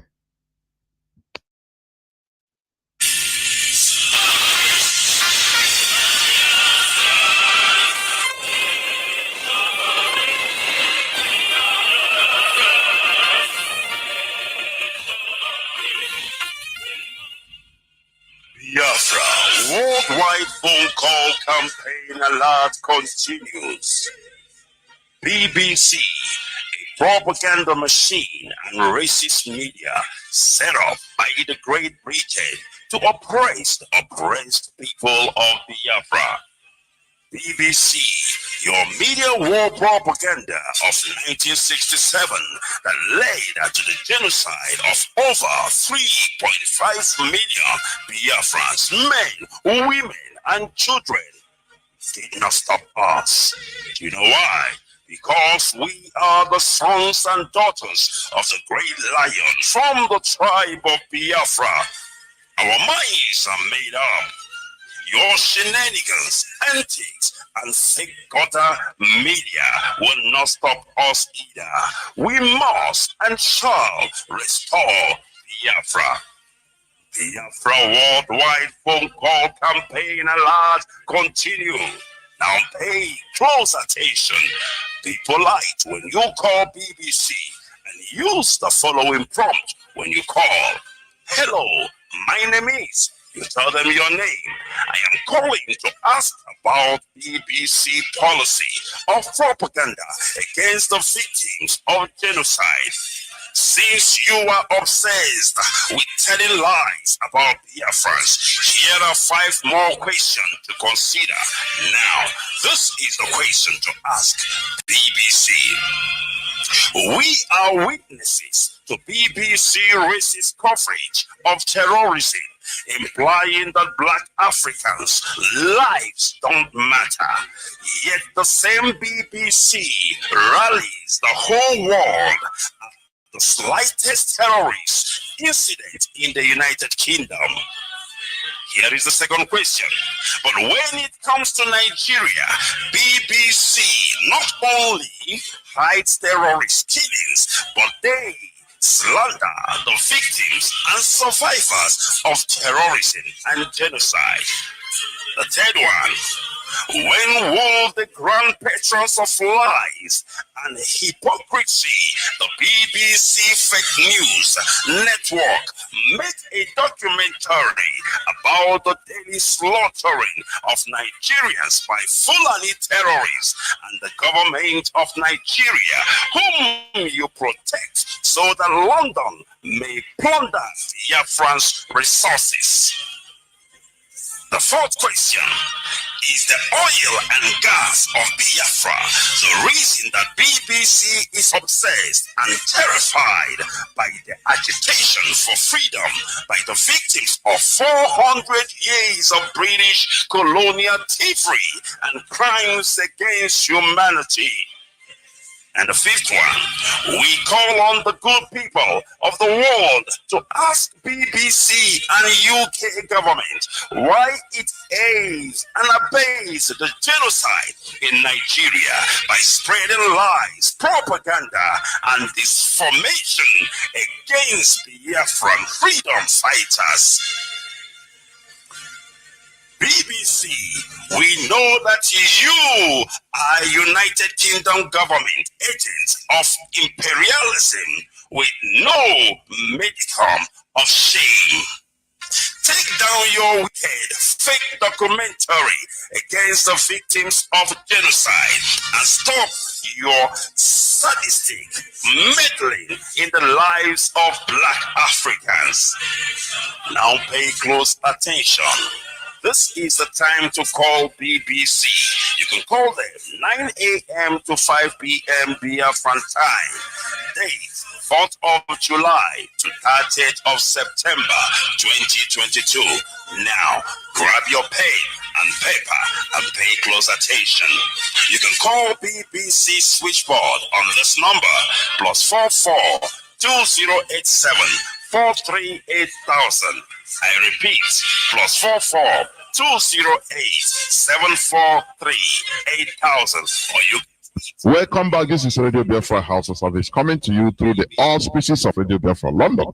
My name remains MAZI Jonathan Chinedu from Alu province of Biafra London. With me is Wada Marianti Heather. We are here discussing on religious issues, and the topic of our today's discussion is forced religious conversions. Something that is not our system, and they force us. You think you are defending it today as if it is the same way people that are defending Islam, taking it as their way of life. They didn't understand the carnage that their ancestors suffered before they were subjugated and instituted. It gave them what they are carrying today. What they are doing in our land today. If the Fulani succeeds and subjugate all of us through their Islamic religion, to Temia in Owerri, in Onisha, in Aba, in Bayelsa, everywhere, use their Islamic imam to control us in the mosque. I'm telling you, in the next 100 years, our generations that time will be defending the religion. But they didn't know that this thing came through carnage. It's forced on us. That is exactly the same way our people are defending the European religion. Without understanding how it came to us, we need to be wise. Our lines are now open. Our direct line is +1 213 328 6224. I repeat, +1 213 328 6224. Our WhatsApp and signal line is +61 405 142547. I repeat, +61 405 142547. I have a first caller already. Caller on WhatsApp. Can you hear me? Welcome to the program. You are the first caller. Please start by giving us your name, where you're calling from, and give us your view on this issue, please. Do not hesitate to ask questions also, please. Caller on WhatsApp, welcome to the program. Can you hear me? Yeah, MAZI. Good evening. Yeah, well, welcome to the program. My name is MAZI Chekwado. I'm calling from Germany. You see my number also. I thank our Wada, Madam Maria. Thank you very much on the work you guys are really doing. Even I pick a great point that she made, that if our people really know the potential of we humans, even we will not even one day think of even planning evil for our fellow human, because you may not know the person you are planning evil may be the source of your lifting tomorrow. If our people really know this, they will not even play. Even this, our 14 youths that were killed last week or last 2 weeks, even the whole Imo state will full. Honestly, will full with protest if our people really know about this thing. But everything it depends. They say, yeah, God will fight, God will judge. When will God come and judge? God will not leave. We will be the one to take the fight to them, to fight, to change things. Well, we'll continue doing our best, and I believe that one day they will change. If not our leader, MAZI Nnamdi Kanu, by now most of us will be answering Mohammed or Abdulaziz. And MAZI Jonathan, I want to deviate a little bit. It's about MAZI Kanu Ntakalo. MAZI Nnamdi Kanu. Leave it for another day, please. We are. Don't worry. As from tomorrow, you can talk about it. But please. Because no, I just want to talk about it now. Another person will come out. Please. Let us focus on what we are taking. Yesterday, I talked about it, or day before yesterday. So please, let us not hijack this now. Please. Okay, MAZI. Thank you. Okay, MAZI. No, nobody is hijacking it. Okay, MAZI. Thank you very much, and continue your good work. Thank you very much. Thank you, and our sister. Thank you very much. There were MAZI. Thank you. Thank you. Bye. Yeah. We must continue. How do I bring in calls are coming? Calls are coming, honestly. Yes. Yeah, of course. Yes. You know why I don't want deviation of this? Another day you can call and talk about it, please. If we speak about it now, another person will call and it will be the same. No person will even understand or talk about our topic today. Which is also very important. We'll deal with those people. Yes. Of course.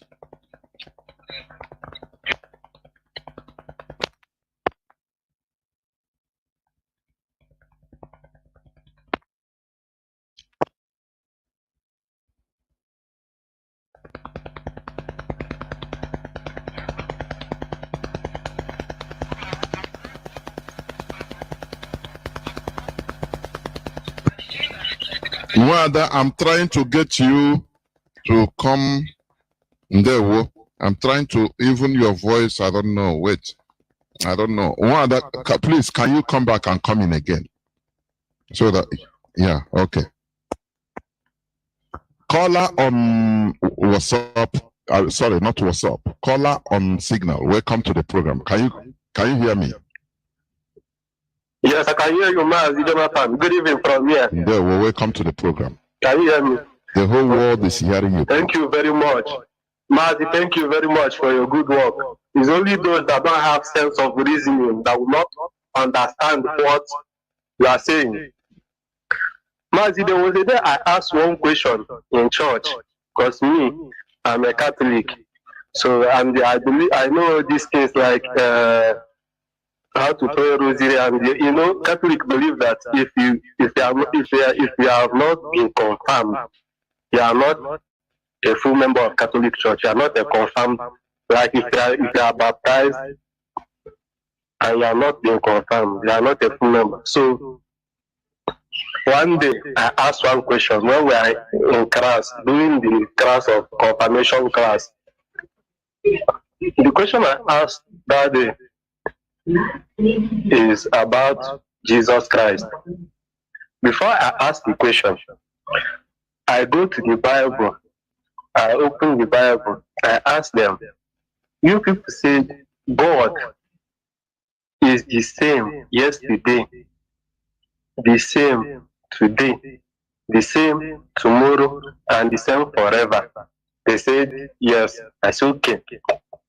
In the book of Exodus chapter 20 from 1 to 5, said, thou shalt not bow. To be fast, many people are calling.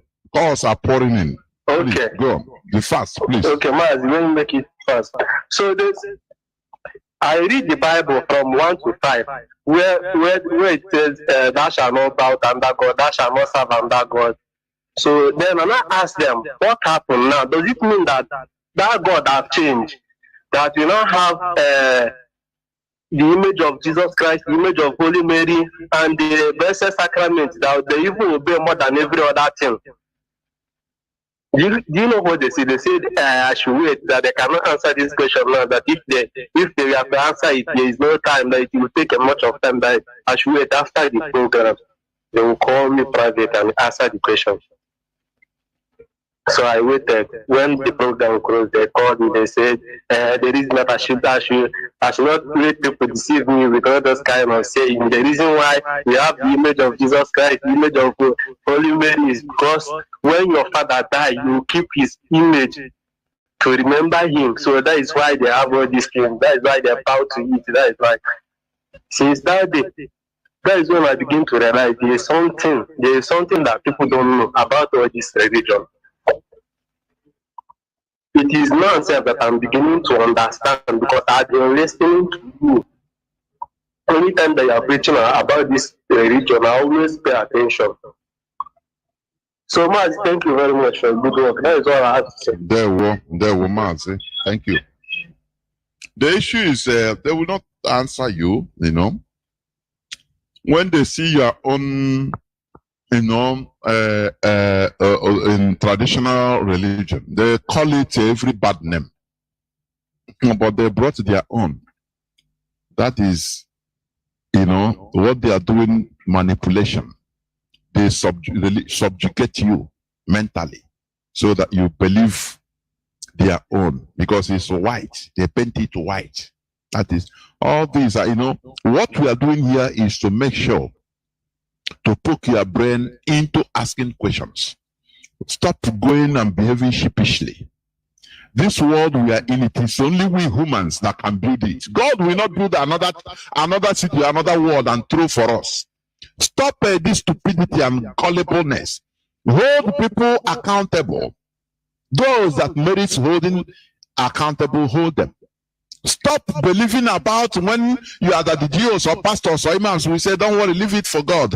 Pray for them instead. It is written here, this, tell the person, go to hell. That is lie. In this world we are, it is we human beings that should build it. That is why America is built. and you want to go there. It didn't fall down from heaven. Dubai of yesterday is built, and people are rushing to already made. They didn't pray and they fell down. Any person that is telling you to condone evil, pray for corrupt and criminals we call politicians in Nigeria, tell the person you are even demonic like them. That is it. Caller on WhatsApp. Let me see whether I have call on direct line. As usual, calls on direct line have stopped until somebody start talking and they'll start calling. Caller on WhatsApp, welcome to the program. Can you hear me? I can hear you, MAZI. There, well, welcome to the program. Thank you very much, MAZI Jonathan Chinedu. Madam Miriam, thank you, my dear sister. Thank you. I thank you. Thank you very much. I thank you, Kadama, for this day. I thank you, Kadama, for the coming of our leader, Martin Namkano. And also thank you, Kadama, for the coming of Radio Biafra. Because that's Radio Biafra and people like you, good people, I don't know, we forgive in the darkness. This white man religion that white people bring to us is an abomination to us. This white man religion has destroyed many dreams of our people. Our people are not reasoning as a human being anymore. And the worst part of it is that this white man religion has never bring any good to us. Because this Christianity and the white people education, their government are working together. They are the same, no difference. As they use their government to divide our people, make divide and rule. That is how they use that very religion in Christianity. The Catholic cannot marry a deeper life. A deeper life cannot marry an Anglican. An Anglican cannot marry a grace of God. And if you come into a family that you have a different denominational, that is how fight will be going on in that very family. But all of them believe that they are going to heaven that is not in existence. That is a dissension. What I don't have to say, because you people have said it all. And I'm begging that this bureaucracy should be repeated without number, so that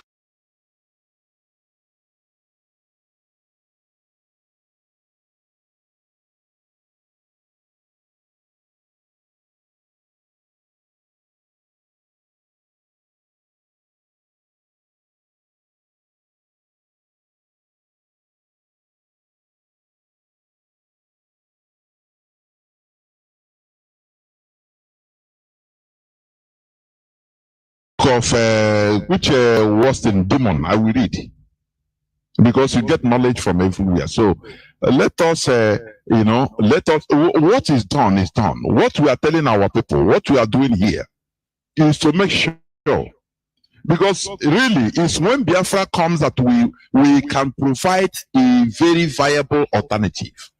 Like before, when our leader was preaching this, people were soliciting for Church of Biafra direct everywhere for indigenous people of Biafra everywhere around the world. When our nation is restored, now there will be freedom of worship, but it will be based on a common value. Do you understand? Common value. And that time, with the power of government, things will be righted. So, telling people, what I tell people is, if you are going to churches, please go with your brain. If we are going to churches, we don't go with our brains. We remove our brains and keep it. We reach there, they pump everything, another brain into us, and we carry it. That is why couples, they don't have even trust to tell themselves secrets first. or if a wife will go and tell the daddy Jew first before anything, before telling the husband. Husband the same thing. So this is mental slavery. We should go with our brain. Therefore, anything you read, after all, you can read different things. It doesn't mean you learn, you absorb knowledge from everything, even every book, I'm telling you. So that is what I want to say. Mazi, please go on and round up. Okay. But that it's not the way that you understand it, it's the way that these people understand it. You can use your brain and reading it and understand something. But people put their life on this book, they put their life there. But I tell you that our people have starting to rise up against this abominable religion that white man bring to us. But what I want to say, my life word is that our people should start now teaching our children the way of our forefathers, our ordinary. Our parents should start now teaching our children the way of our forefathers, the way of our ancestors that we used to worship Chukwokika Abiyama. Understand? Because if they start to teach our children this slave book, this thing will stick inside their brain, and they will continue to be slaving our people mentally, because this is what I call mental slavery. And the mental slavery is what slavery that you can slave anybody. White man religion is an abomination. Our people should stop going to church. Church is an abomination. Thank you, Mazi. Here we don't talk only out of emotion. We bring facts so that people will decide by themselves. That is what we do here, please. For your information. That is the thing. It is for you to make your personal decision based on what we are saying. It's not that we are forcing or telling you, oh, stop doing this. No.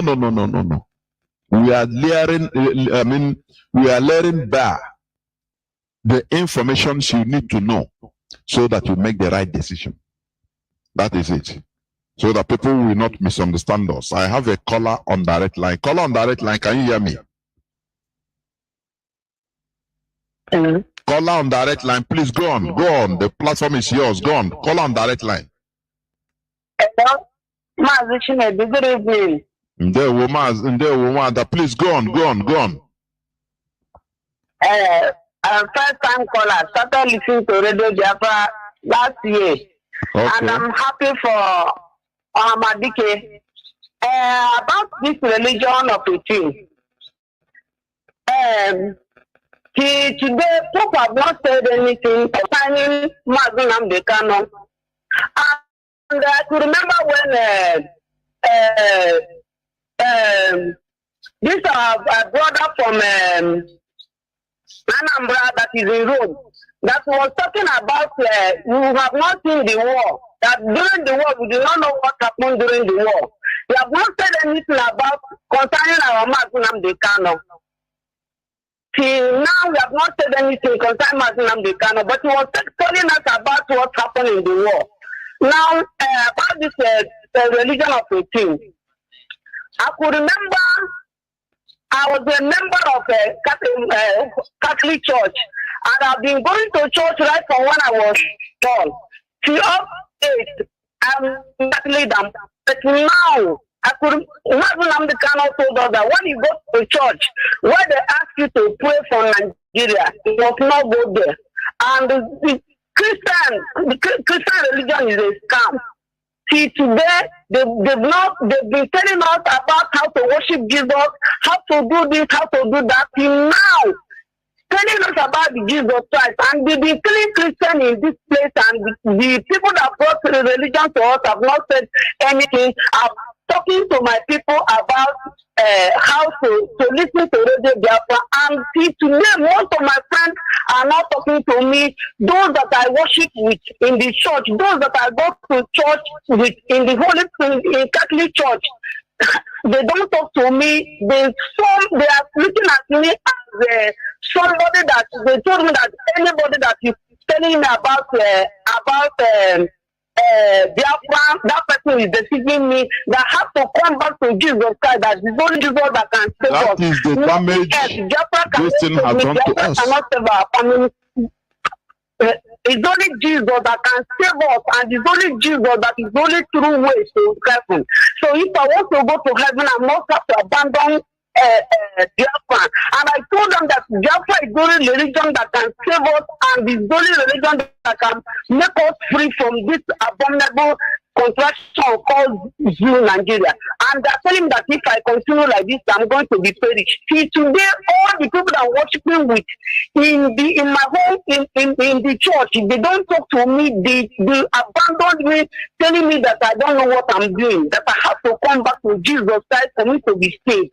So this religion of a thing, we have to continue talking about it, and I've been telling people about it, that it's only Biafra that can save us from this thing that we are facing in this country, and the people here. So I want you to continue telling people about what religion is all about.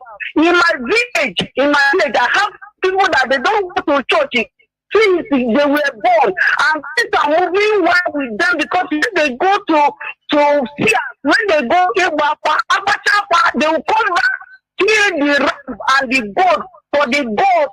The goats will accept if you see them, they progress, they marry, they do everything, they build house, but we have been going to church right from when we were small, things are not moving well with us. And they will be telling us that our own is in heaven, that we must not achieve something on this planet, that we're supposed to focus on heaven. And that heaven is what they are preaching out in the church.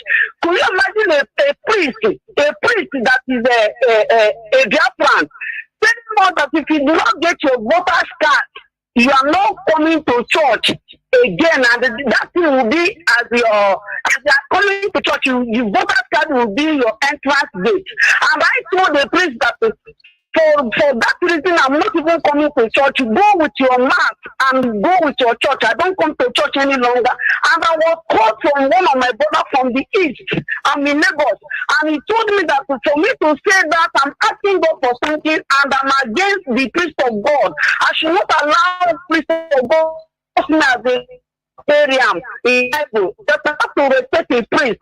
He told me to preach that I should return myself, telling that ask God to forgive me, if not that I have made curse upon me, and that curse will follow me and my generation. And I told that the person that called me that there's no curse will follow me and no curse will follow my generation. That Jesus Christ is not the God. Is not the Almighty God. Is the Almighty God in heaven, and by the grace of Chukwu, no curse will follow me, and instead the blessing will be upon me and upon the Biafra and upon MAZI and upon the Jonathan and every other person that is speaking about this Biafra. Oh, hey Biafra. No, hey Biafra. Do you see why yes. Okay. Let me come in after you come in, just a little bit, because there are people lining up waiting. Do you see why we are doing what we are doing? Do you see, because of religion, because of religious belief, which they impose on us? Some people see what we are doing as going against, their religion. That as you are doing it, you cannot go into the kingdom of God, because of you are exercising your right in self-determination. Do you see what? I want people that castigate. Do you see why we are doing what we are doing? In order to expose the facts, in order to make people start thinking. Otherwise, we are finished. They will tell them this is the King Leopold mandated missionary mind control. That is what is playing, so that our people can never resist. They can never rise up. I used to ask, does our people have any red line? This is the reason why anything against our people goes. Only once that the Jew will call them and say, hand everything over to God. So don't go there to protest.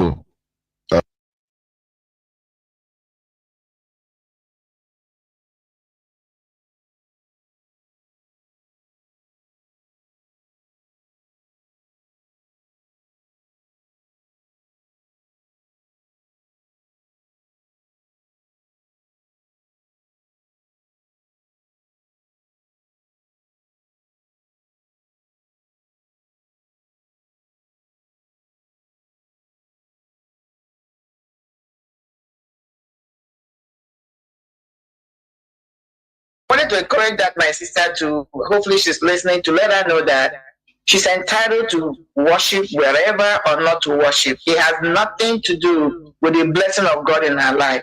God has already positioned her, has already ordained whatever He wants to give her, whether she goes to a religious place or not. That is a fact. The PVC paper they're telling you, card they're telling you if you don't have it, it's a gateway to whatever. Who printed it? Was it printed from heaven? Was it done in heaven? Was it even done by a Christian? Most likely it was printed by an infidel. The machine that is used to print it by an infidel, a non-Christ confessing individual. That's what I'm trying to say. And yet, that's what I'm telling you now is the gateway to your salvation. My sister, please, thank God you started listening to Radio Biafra. You can replay these tapes over and over again. That is why we are doing them. A moment where you're feeling low or you think you're alone is a connecting point for you. You listen to it and you be encouraged. You are not alone. I am a living witness. God is real. Chukwuka is real. You don't need any religion. It's your choice. Thank you. That's it. God bless. Let me try to pick again. Caller on direct line. Please call us on WhatsApp and Signal. Hold on. Caller on direct line. Can you hear me? I can hear you, sir. Please go on. Go on. Please go on. Yeah, thank you so much for giving me the opportunity. Honestly, I just want to thank you for tonight's presentation. Not too long, we in you and Auntie over there, we now find out that you are almost done with the presentation. And a friend who has been a good friend was the first time he's listening to our radio, and he was thinking he downloaded the information. He was asking me, which message is this? Which preacher is this? And all that. I say it's Radio Biafra. It's unbelievable. So I just want him to talk to you live on radio to find out that it's true, because he was demanding for the copy so that he can carry on the message. That's okay. Let me hand over to him. Thank you so much. Please do. Please do. We are live and direct. Please do. There we go. Mazin, there we are live and direct. Okay, Mr. Email on the line. There we go. Hello, sir.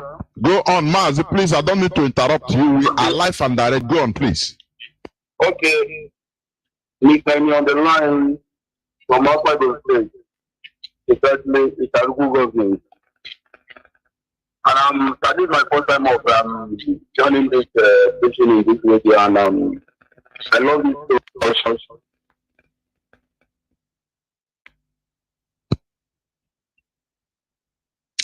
The line has cut. Most probably it is their airtime. I believe so. Caller on Signal. Can you hear me? Caller on Signal. Welcome to the program. Yes, then I know they can hear me. Sorry, I hear this. There, Womaz, go on, please.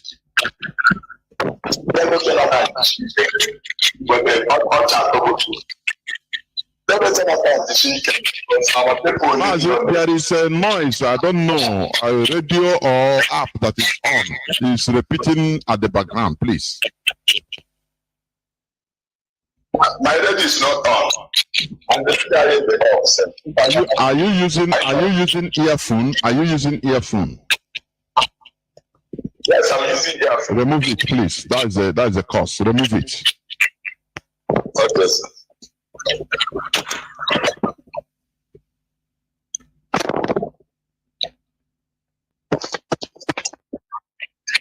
Okay, then Jonathan. Go on. Jonathan. Go on. Okay, sir. Maybe Jonathan the chicken. When I say, you Biafrans, there is nothing people can do about it. We are going. We are find out for you.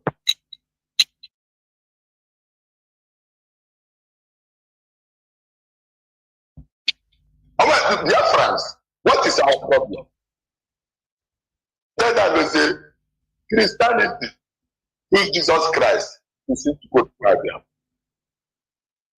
Our ship and the Muslim choose Muhammad to see Allah, which is to go to Arabia. And it is Chukwokika that owns this war. No other person. Sun, he has the moon, the stars. Even we human beings. What is our problem? Is it because you are a father? That is why your father's land will become to foreigners. Our own Savior, as Jesus came over 2,000 years ago, to save those generations. This generation is the generation of Jesus Christ. Indeed. And our need is here to save us so that we have a better life. All of us are suffering. We have father, we have bishop, we have pastors, we have Jonathan, everybody. And maybe study Acts chapter 2. But what about the people of the two? Acts chapter 2, the coming of the Holy Spirit. Jonathan, when you got studying, it's 100 verses. When the Holy Spirit entered them, everybody we are having their own language. Today, then they watch all this passage. What is the meaning of Santa Kaiboya? A language that you that is speaking it, you can't even understand. Then it is super to carry out that the God that gave you guys will understand what he has. Then they say all this person. When we get the power they are said, and then the one that is around this flag to come and kill us and take our life. And then they're gonna like that. This is quick and all again. I don't know about that. This is this not gonna be dead. I wouldn't say, well, can you be like Christ? That's not the kind of said it. You are a pastor, you are a bishop, you are a father. Can you be like Christ? Jesus Christ, that's it, no? Who is the mother of Jesus Christ? Jesus Christ is Mary. To go to which person is his mother? You yourself as a pastor, which person is his mother? You are the mother of Jesus Christ. It is not more than your own mother. By the way, then the Jonathan, that's how they show back. I never show back. I think I didn't get one lady back. That's the best thing that I put. Mommy, why? Everybody want to kill them. Mommy, why? And you're going to say when I want to grow up, I went on to what I eat. And so, I didn't start I but then the Jonathan, let it be a direct warning to the world. United Nations 6 months, that is their business. Any day, Fulani release our leader for us. I will send it right on the bottom of that is when our own mandate will. This one, everybody will perish. Not everybody respect himself and live in their own land. And then this is our land. And we are well shared. Then they just don't die and die. Other than that, I'm more for America. Jonathan, so you find out the black no more visiting the home. I don't know what people will do with good Canada and Korea. Can you tell them, what do you also? Mazi, come to Kenegi, so more way now. Every time on radio. Kokene Biafrans, okay, him and Biko, because I am at loss. I don't know in our water. I don't know what to do. That's why I don't think I got that Tashua. Then they don't just assume our bells are waiting at her. So, yeah, and again, operating again about the Kalaka. I know the folk can have a way. They don't know the socket and I guess I'm talking all the place. And it's talking on this stroke because of the land. Now, no more than child. I will get the church, the children not know about Roma. Lemon and I would say, I never went there. I never went there one hour. I think this issue you have to settle it privately. Not every time. Please, caller on there. Well, thank you very much. Caller on WhatsApp. Welcome to the program. Yeah, was the Jonathan. Prophet is a defender. So good evening, all Biafra. He have to say what people understands. And what makes sense?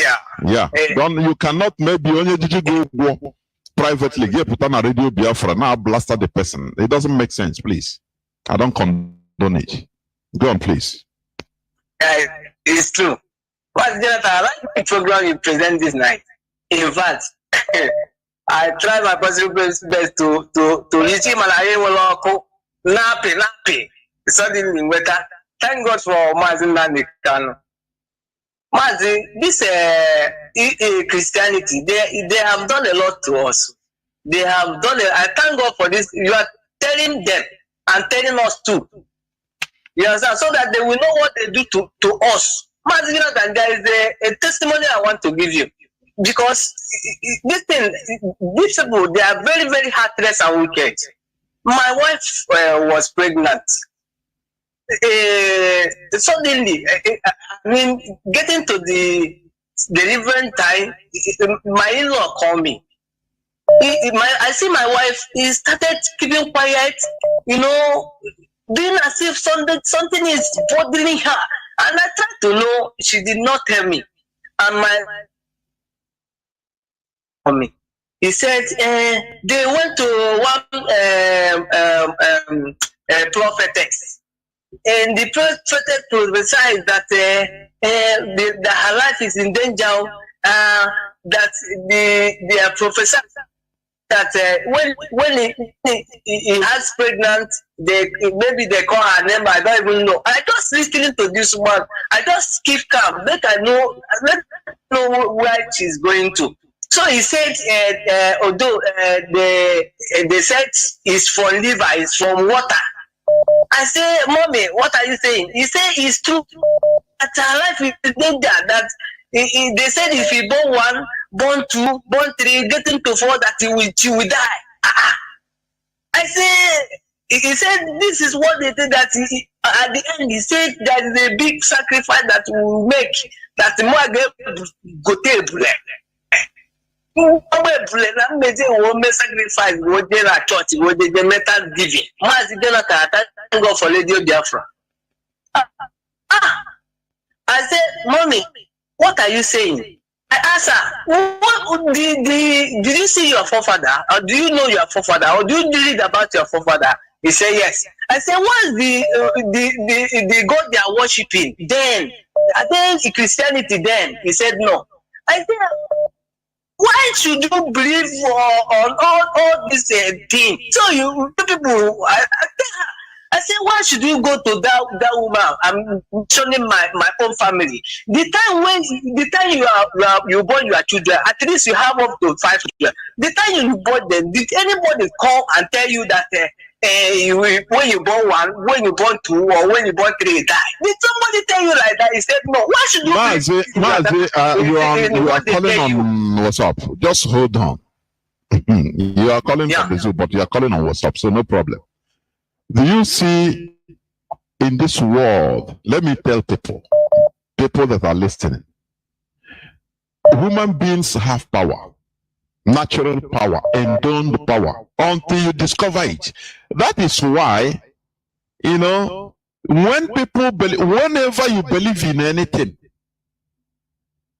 you see it happens. These people, it is psychological. They attack, they use fear to catch you, to grip you. And once they grip your mind and you start being afraid, it's finished. It's finished. That thing can happen. Just imagine, just practice this today. If early in the morning you are healthy, but you start pretending, say, believing in you that, oh, nah, I'm sick, oh, I'm sick, I'm sick. Before God and man, before 12 o'clock, you become sick. Real sickness. If you really believe it that you are sick. You understand? So people don't understand that all these people, they use psychological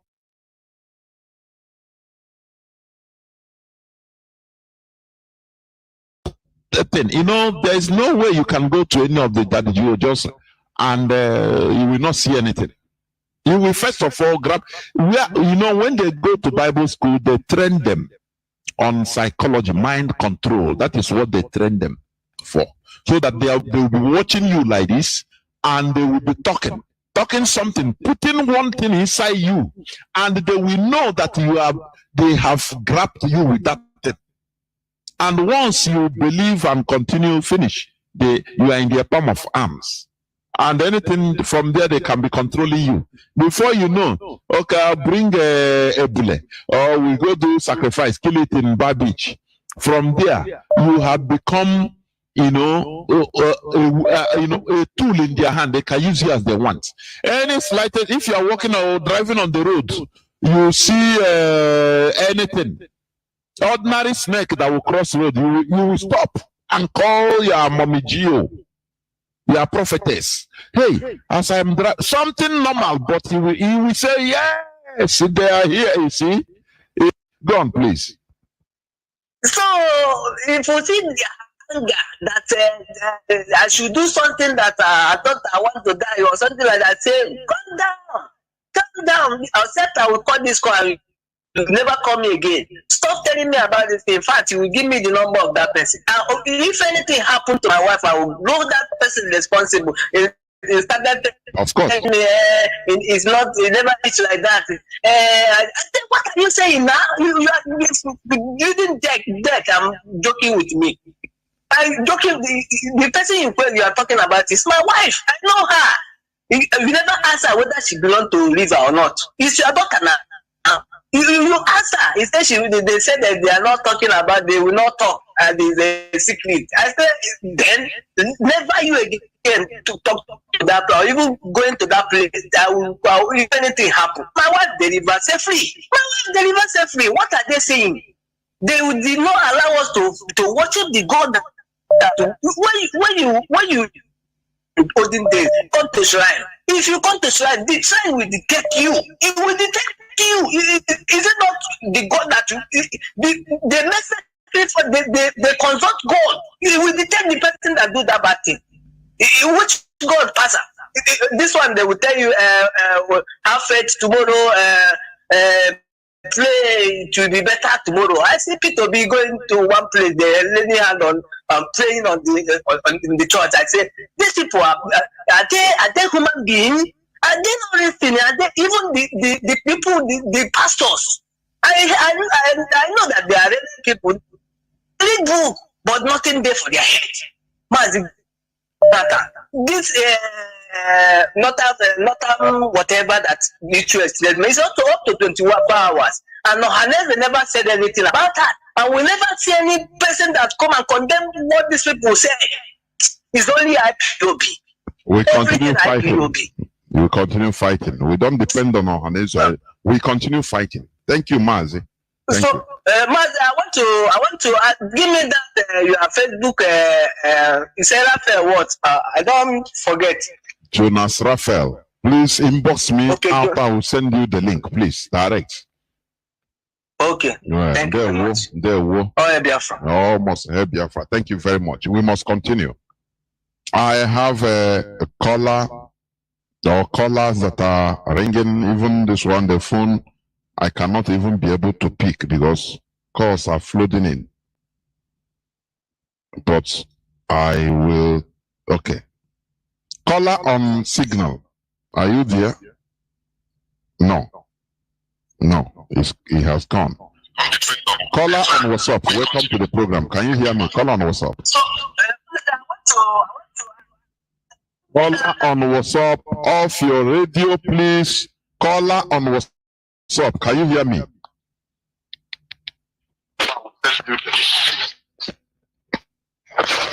Do you see? Caller on WhatsApp for the last time. Are you there? Yes, I'm here. MAZI, when you call, please concentrate. I've been shouting. Go on, please. Okay, can I go on? That is why I pick your call. MAZI, go on, please. It seems you are not listening. Thank you so much. My name is not full candidate of my family from Sweden. Please, first of all, I want to thank you for your good work and our dying one. We don't continue to then I'm Jonathan. In the name of Chukwu Gabriel, he said, MAZI Jonathan, first of all, please, I want to plead you for one thing. You see that very letter, that you have found, that's what that is the main point of how to, if possible, how you can publish all this, so that people can read by themselves. Yeah, even in WhatsApp, because this is the main problem we are having. You know, that is so that people should understand why we should go to church with our sins, because we have to pray to God. We know God before white man come. So I don't think our people understand. And the only way out now is so I don't.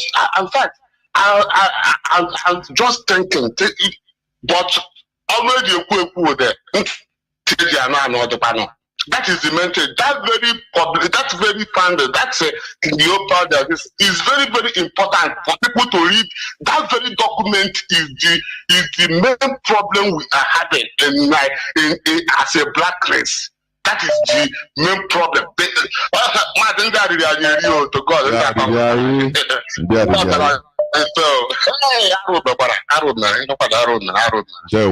raise my case. Thank you. That is it. What we are doing is damage control, but a day begin once upon a time begins a story. That is the reality. So, you know, after all, you see Roman Empire that was there for thousands of years, hundreds of years, if not thousands of years, but have been in power controlling the world. Eventually, people started understanding their secrets, and they started falling piece by piece. Today, they are you know, only relegated to how many, whether up to 5 kilometers or 10 kilometers square, the Vatican, the Holy See. That is how the world is. So, as we are opening our brains, our eyes to understand the antics of our subjugators, our slave masters, our colonizers, now we have to start rising. And it is working, honestly. Caller on signal. You will be the second to the last caller. Caller on signal. Welcome to the program. Can you hear me? I hear you, MAZI, Jonathan Chile. Hail Biafra. Almost Hail Biafra. There we go. QB, one family. My name is Kishu. I'm calling from Morocco. My brother and my sister, thank you people, including our leader. My brother, religion is a disease. In my own opinion, and majority, pure disease. And you know, that my brother and I is crying about people. These people, they come, the colonization, they first of all come with missionary. Now we are not aware, even when they born Jesus, even the time they kill him. I'm telling you, even the time he go to heaven. These people, they are only from their far from where they are teaching. And they are living. What did they do? They hand them over those puppets, like a damn guy now you are calling up after the colonization, they hand them over the power.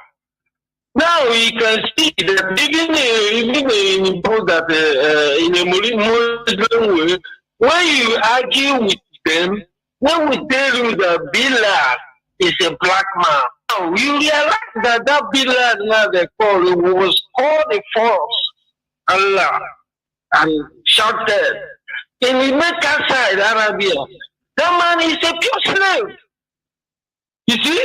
So upon the matricing, this is how this goes. Today, here I am. There is a lot of Islamic scholars studied all the way from Nigeria to here in 31. God made. Now, I asked one of them because they are discussing with one the Northern Moroccan. Now, one day I arrived there. They call, this is your brother, this is this. I said, no, my brother, have you seen what you have been dragging yourself to pit in Nigeria? Now we see you as a black man. We did not, because now and he's a Muslim. And he's a Muslim like him. He's a Muslim, my dear brother. Even him is the one that competed from me, honestly. He said, when the Quran is hand, he wants to shake Imam there, the Imam tell him he should get out of here. I said, man, that is it. But here in your black country, you are carrying it overhead. I said, these people ready to hug and greet a Spanish white man and throw you out into pit with the Quran. He said, I'm seeing it. He said, yes, that is it.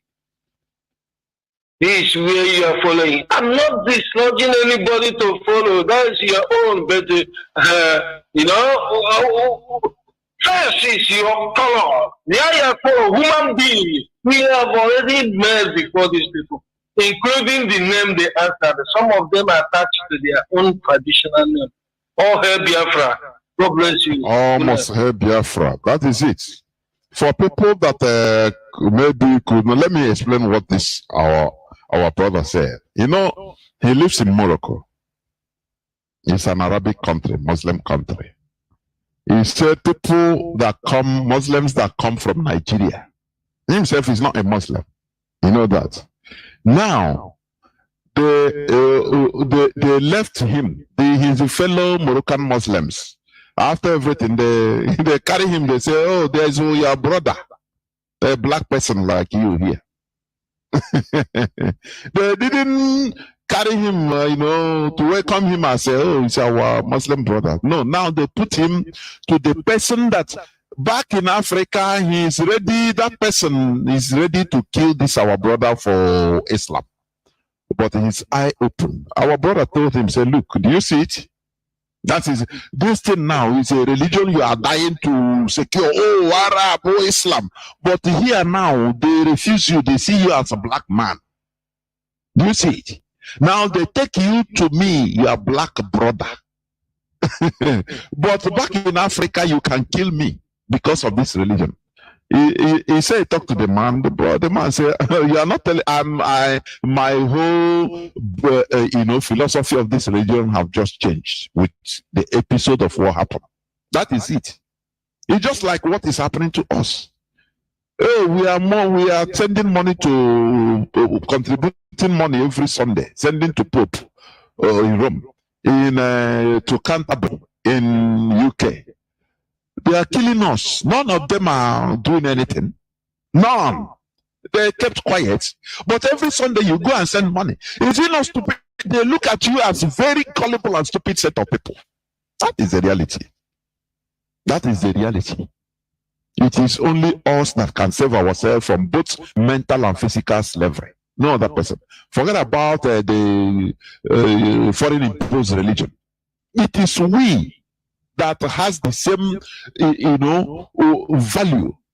Our traditional way of life, our traditional religion, that is what binds us together.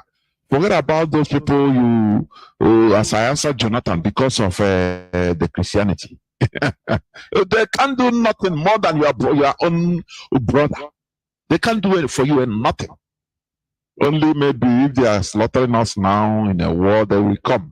Hey, Reverend Father, he brought Gary Gabon.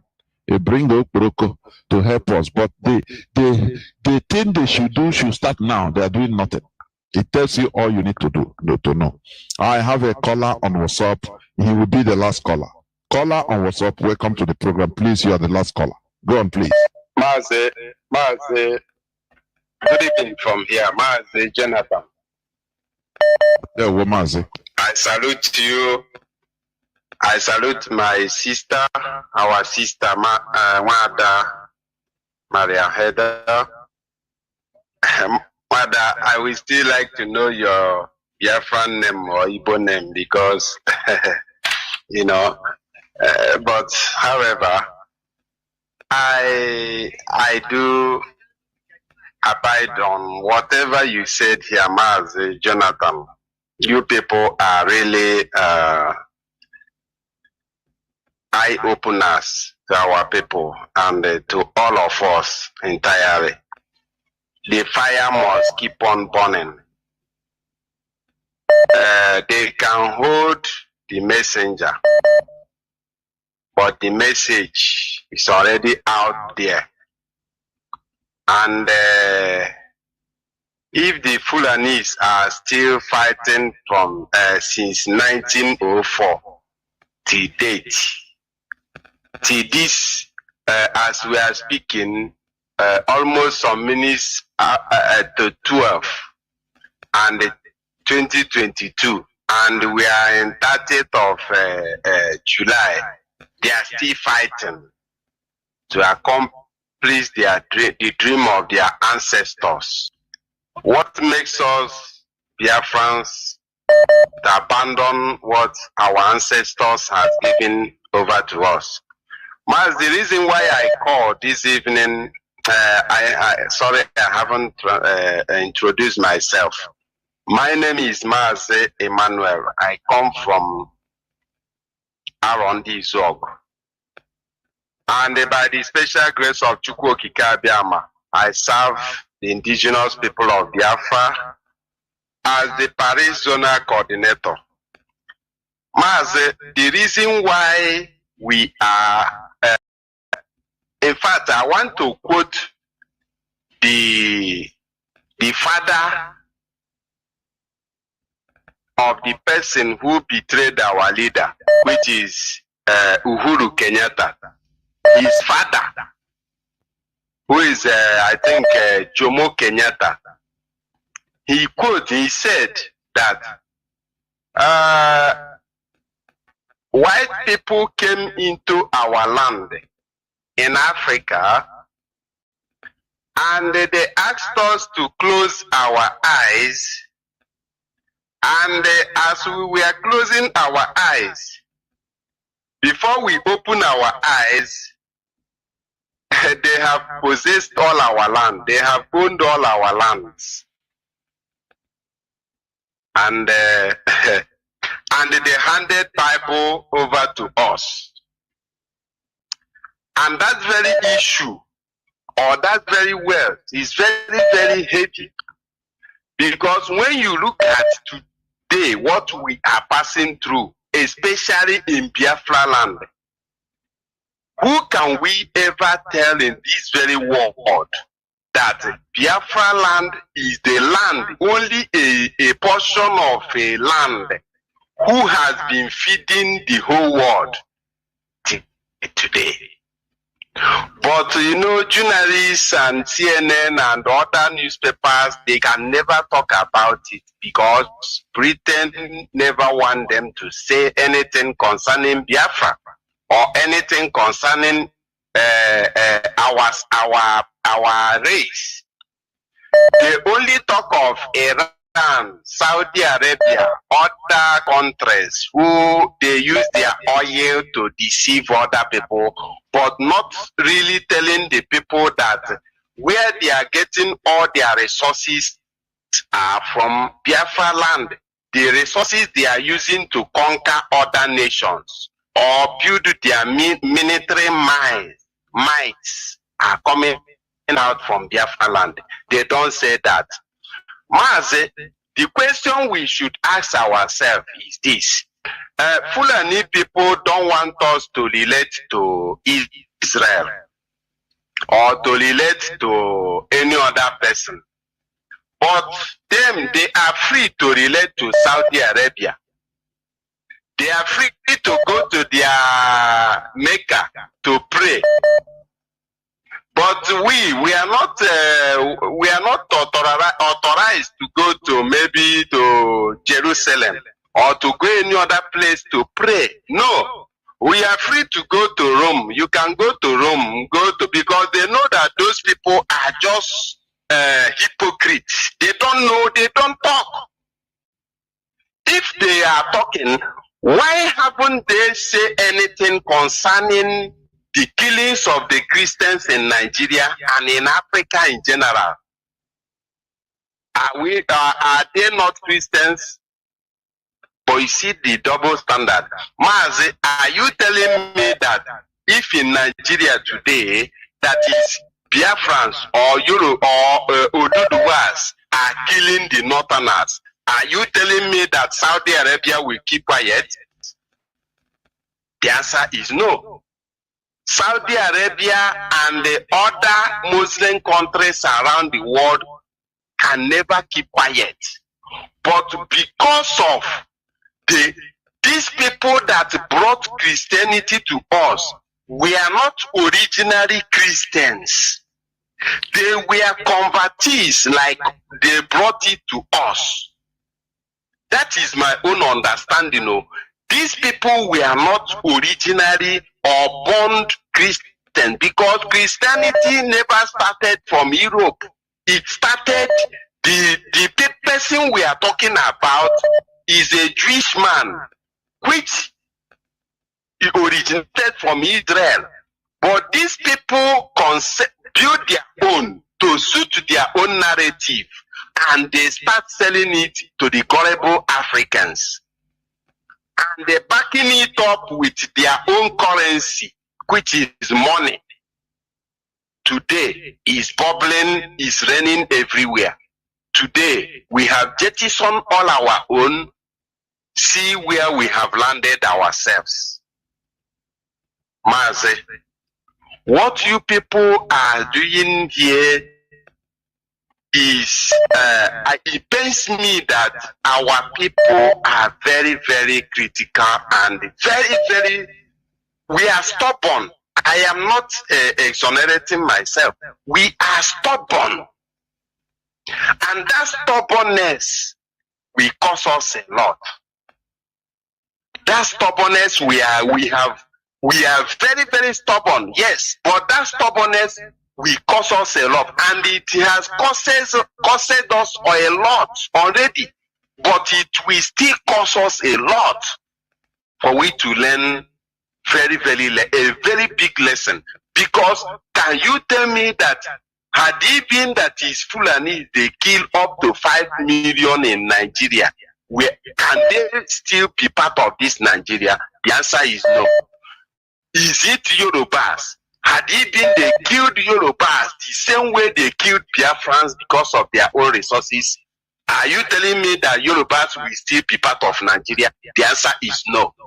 But today, we see Biafrans, we see Igbos, we see Efik, Ijos. All of our people are still championing for Nigeria. Talking as if, are we offerings? Are we fatherless? Are we landless? Are we Fulanis are landless? Fulanis are people with countryless people. Are we countryless? Why are our people, because of the currency that white people normally fabricate in their so-called banks, are using that so-called currency that has no value, selling our ancestral lands? Why? This is a very pertinent question.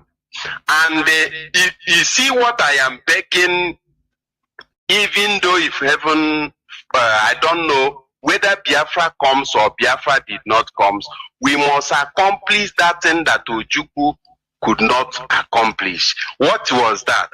You see all these saboteurs. You see these people, these traitors. Ojukwu allowed. Ojukwu allowed. Our team, Ojukwu allowed. They never dealt with them. People who sabotaged Biafra from 1967 to 1970, they allowed them. They left them. They allowed them, and Nigeria, the enemies, used them against us. Just today, we see a lot of people sabotaging Biafra. We see a lot of people fighting against this freedom.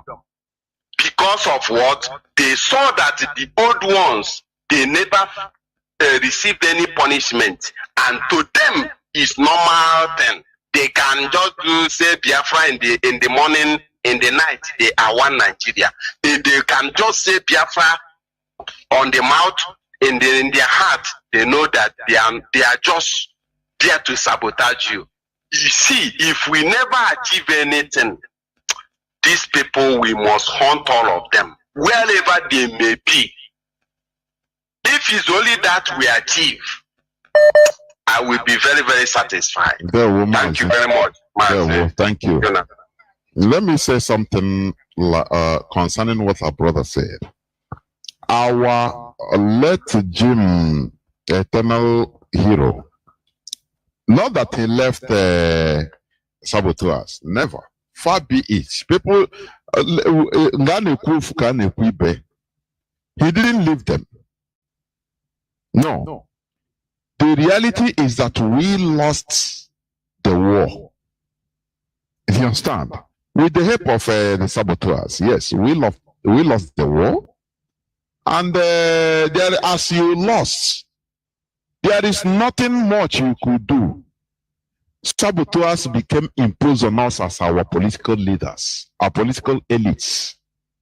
If you understand, didn't you see somebody that came up after the war, 80s, Mbakwe? He was a hardcore Biafran, and he started doing good thing, setting up industries in Imo State. He built Imo State airport through the general contributions, which I did. That time I was going to school. I was going to school, you know. My father paid for it also. They call it Imo Airport Appeal Fund. So, but what happened?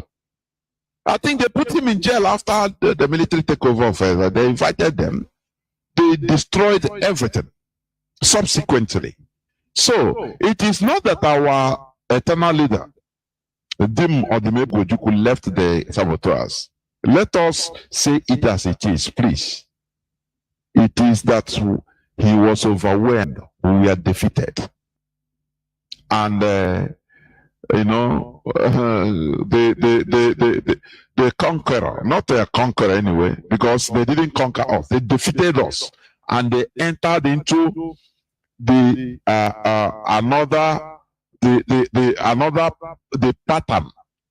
another pattern of final conquest, which they have been since 1970 till today, but they couldn't. It's late now, it's too late. So, in our own time, that is why I am soliciting as a hardcore Biafrans. Do not come here to tell, DOS, we should give us order. All those known saboteurs, anywhere in the world, you can take a wolf action. That is it.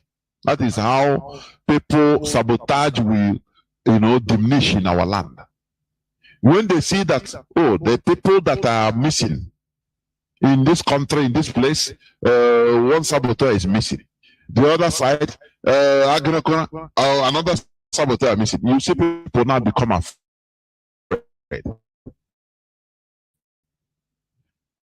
Nothing. Instead, too much, cannot do anything. You see people come here, give us order, so that which order are you waiting? Because you are weak. I give an example always. Look at Arabs, look at Muslims. They take wolf action. Wolf action. And that is why they are respected all over the world.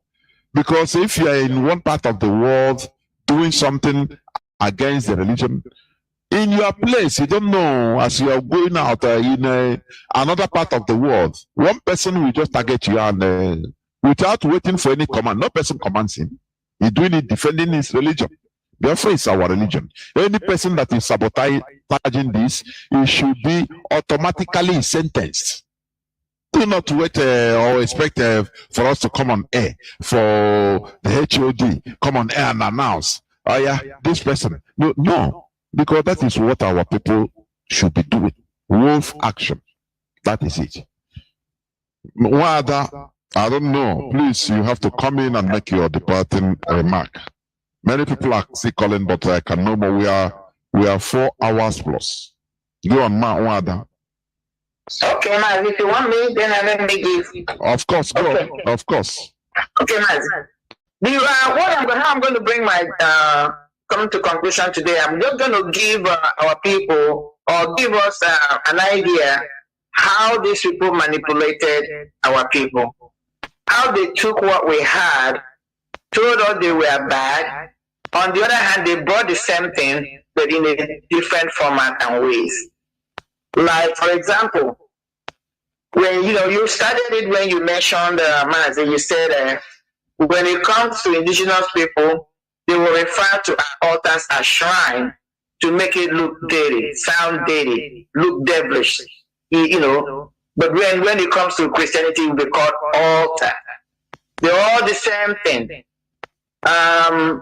When it comes to like our priests, which is whom people will find in the altar, our own, they call them, the way they call it, native priest. There's a way they call that priesthood.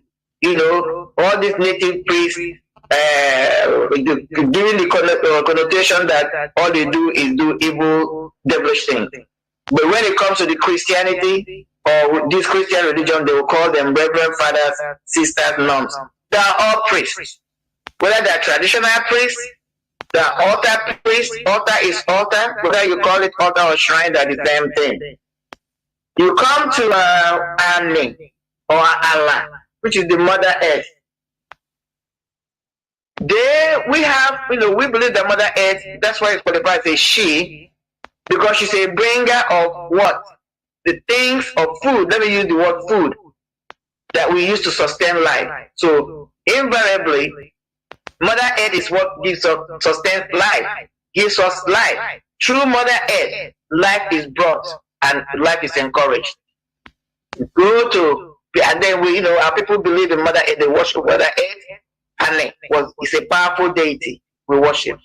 What did they do? Virgin Mary is a kind of Annie. She's a virgin. Through her, when you break her, you bring out life. Life springs out. That's what I'm telling you. Through her, a seed was sown, and this seed is whom you call Yeshua, according to the Christians, Jesus. And through this Jesus, true life, which is spiritual life, is given. Just like our people believe in Annie. Through Annie or Allah. You know, a seed, we sow seed, and through the seeds we sow to Annie, where life is encouraged, life is embellished, life is, you know, multiplied. So these are the things our ancestors were doing. That's what I'm trying to bring up. When they came out, they already knew these things. They knew we knew how to worship God. They knew what we're doing. We are not devilish. We are not that. I'm not saying everything. Most of the things we're doing, just like with every other culture, but just to bring in deception, they kind of change the formats, change the names, change the scenario, the conversation to make our own look bad and nasty. So, but let's look at this. This is the kicker for me when I was writing this down. Now everybody's talking about climate change, greenhouse energy, and all that, trying to combat climate change. The question is, what is it that brought climate change? It's Western civilization. That's what it is. But then look at that. Then it's Western science and technology.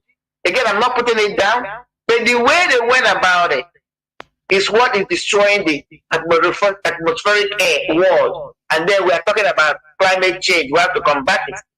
But because this earth we are talking about have been here for millions of years, science is proving that human beings have lived or walked on this physical earth for millions of years. And their ancestors were part of those ancient people that lived. They have lived, they never violated nature. Rather, they respected nature because they understood that they have to work in harmony with nature. They had their own science. They had their own technology. Like I invoked earlier on, they were great navigators. They traveled a lot, both land and sea. They were great astronomers. That's science. That's technology. Some of them, people may not believe, but I can tell you, there are very few people that can still do it. But some people, you know, in English, you can call it telepathy or teletransportation. They can be here and they'll be able to be somewhere else. You may not see them. They're able to affect things, affect change. That's a science. Unfortunately, they could not write some of these things down. They didn't write them down for us to continue. They were orally passed down. Along the way, some people, you know, we missed the connection, which is the reason why we have to go back. Do research. Find out how were our ancestors able to live? How were they able to read nature? How were they able to predict nature? How did they get the amount of knowledge of astronomy? Even when you read the Bible, according to the Christian Bible, you read it. They said the shepherds were watching, you know, taking care of their sheep at night. When you read the Bible, they were magi. Magi were magicians. These were from the east. They were not from the west. So when you talk about East, they were either Far East or East. That is China, Japan, Russia, Far East. These were astrologers. They were able to read nature. They were able to read the heavens, the skies, know when there was a shift. There's going to be a paradigm shift in nature. That was why, according to your story in the Bible, they were able to spot that something new, if you want to believe and follow the story of the Bible, something new has happened in nature. A great star has come that has come to change the paradigm shift of whatever was happening then for those people, which is what happened in our own case now, in the person of MAZI Ahmadike. He has come for a mission. There's a paradigm shift. That is why the world is in turmoil. Those who do not want to follow this, change that is coming in, which must come. That is why Nigeria is in trouble. This change must come. But most of us are not able to read it because we have lost our ancient technology, our ancient science, our spiritual ways, which would have enabled most of us. I know some of us are aware, are in tune to understand. MAZI understand that he's on a mission. He's been saying it. So that was our way. Our ancient people, they were able to even predict when their life was coming to a close. They will gather their families. There was no will. Nobody, a good man that lived and was spiritually developed, didn't have to write a will. They didn't write will. When their time was closed, they will gather their families, give instructions, and quietly cross over. That's a kind of science. You still find it in the Bible. When it was time for somebody like Joseph to die, Jacob, the Bible said, he gathered his people. Abraham did it. They rendered their blessings, rendered their curses, gave us punishment. Then they knew, they would tell them, I'm crossing over. Some people are still able to have an idea, but many of them, very few of them. That's why we must go back to that technology. Let it evolve, research it, see what it is. We could have gone our way with, or mix it up with the Western civilization or technology. Only God knows what would have been. So that's one of the things we are missing. So when our ancestors were following their own scientific way, their own methodology of explaining and harnessing nature, they respected nature. There was no need for climate control. They knew we had natural resources, all these minerals, all these iron, all this gold, because they played with them. Look at the Tutankhamun. Look at the influence of Egyptology. You see the amount of wealth they had, the amount of gold. They knew they had this diamond, but they did not abuse those things. They were careful because they knew that they must have a relationship, respect between them and nature. And that which nature has given them so that they can, this life and this earth can be sustainable to sustain their life. So these are some of the things we are missing. I just wanted to bring it up to let us know that our ancestors were not dumb. They were not dumb. They knew better. Even this, the only thing that the science of the white man is practical, is physical, but it's more of illusion. I'm not condemning it. There's a place for it, but there should be a place for our own too. Because even this medicine we're talking about, if some of us can go back and do a little reading, you don't have to go deep. You will find out that this medicine we are talking about are the insertion of medicine. The herbal medicine, that is traditional medicine, and the conventional medicine were one time the same thing. They were together. Anybody that was a doctor then had the knowledge of both. Even metaphysics, some of them went into metaphysics, cosmology, and all that. It was all brought under the umbrella of medicine. Until the Western or the white man realized that with that kind of concept, you will not be making a lot of money. It goes back again, making profit. It goes back again, control. That was when they came and splitted what you call traditional medicine from conventional medicine. Because traditional medicine was geared really towards into finding the root cause of your problem and taking care of it. Conventional treatment, that's why it's called health management care. They manage the issue. They don't treat the issue. So what I'm trying to propose here, or what I'm arguing here, is this.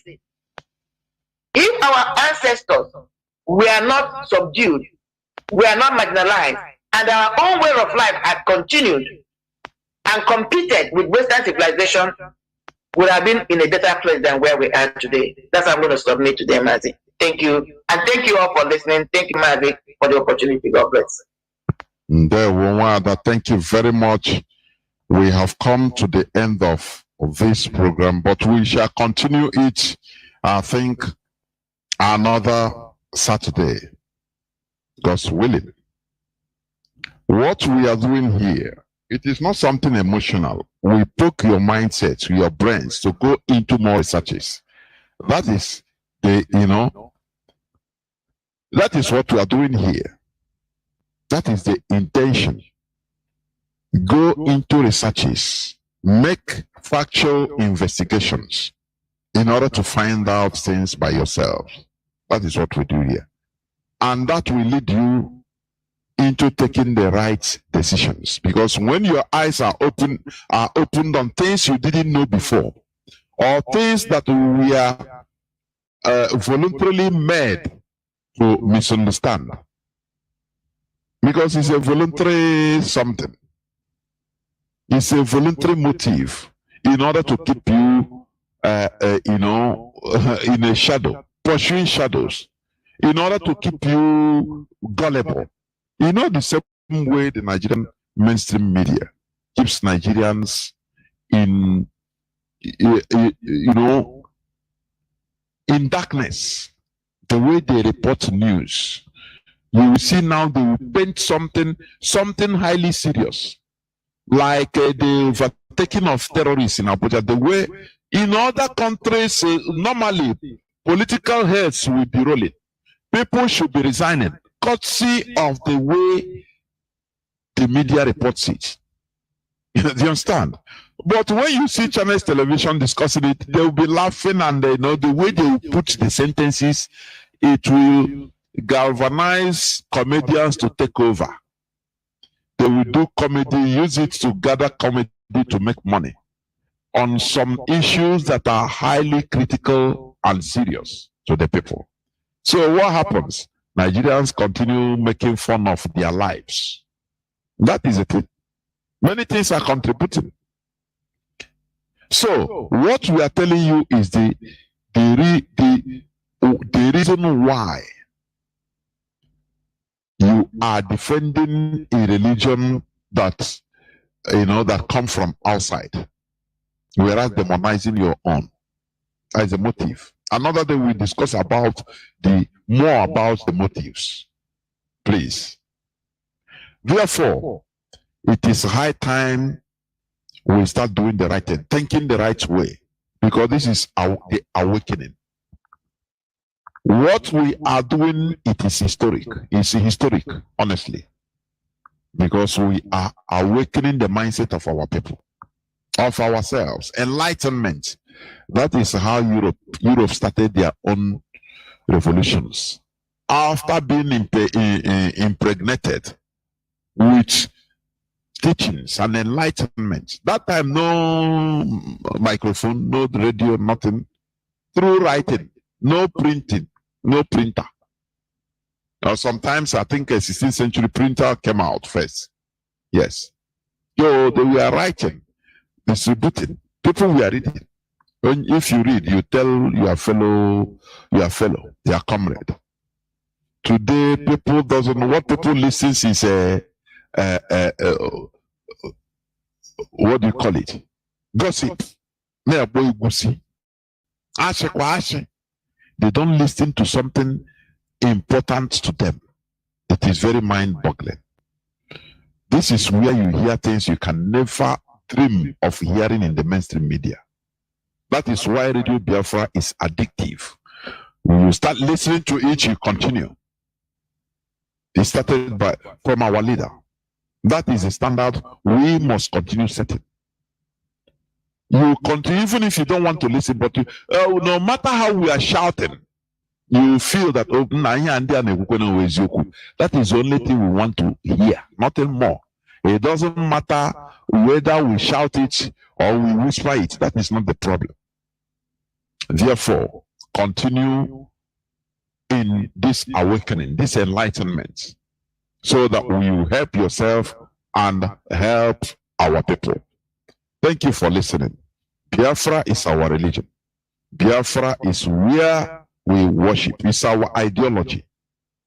We have no other identity other than Biafra. For people that think that they can hold the IPOB hostage, your ass is grass. Nothing can destroy IPOB. It doesn't matter. That your personal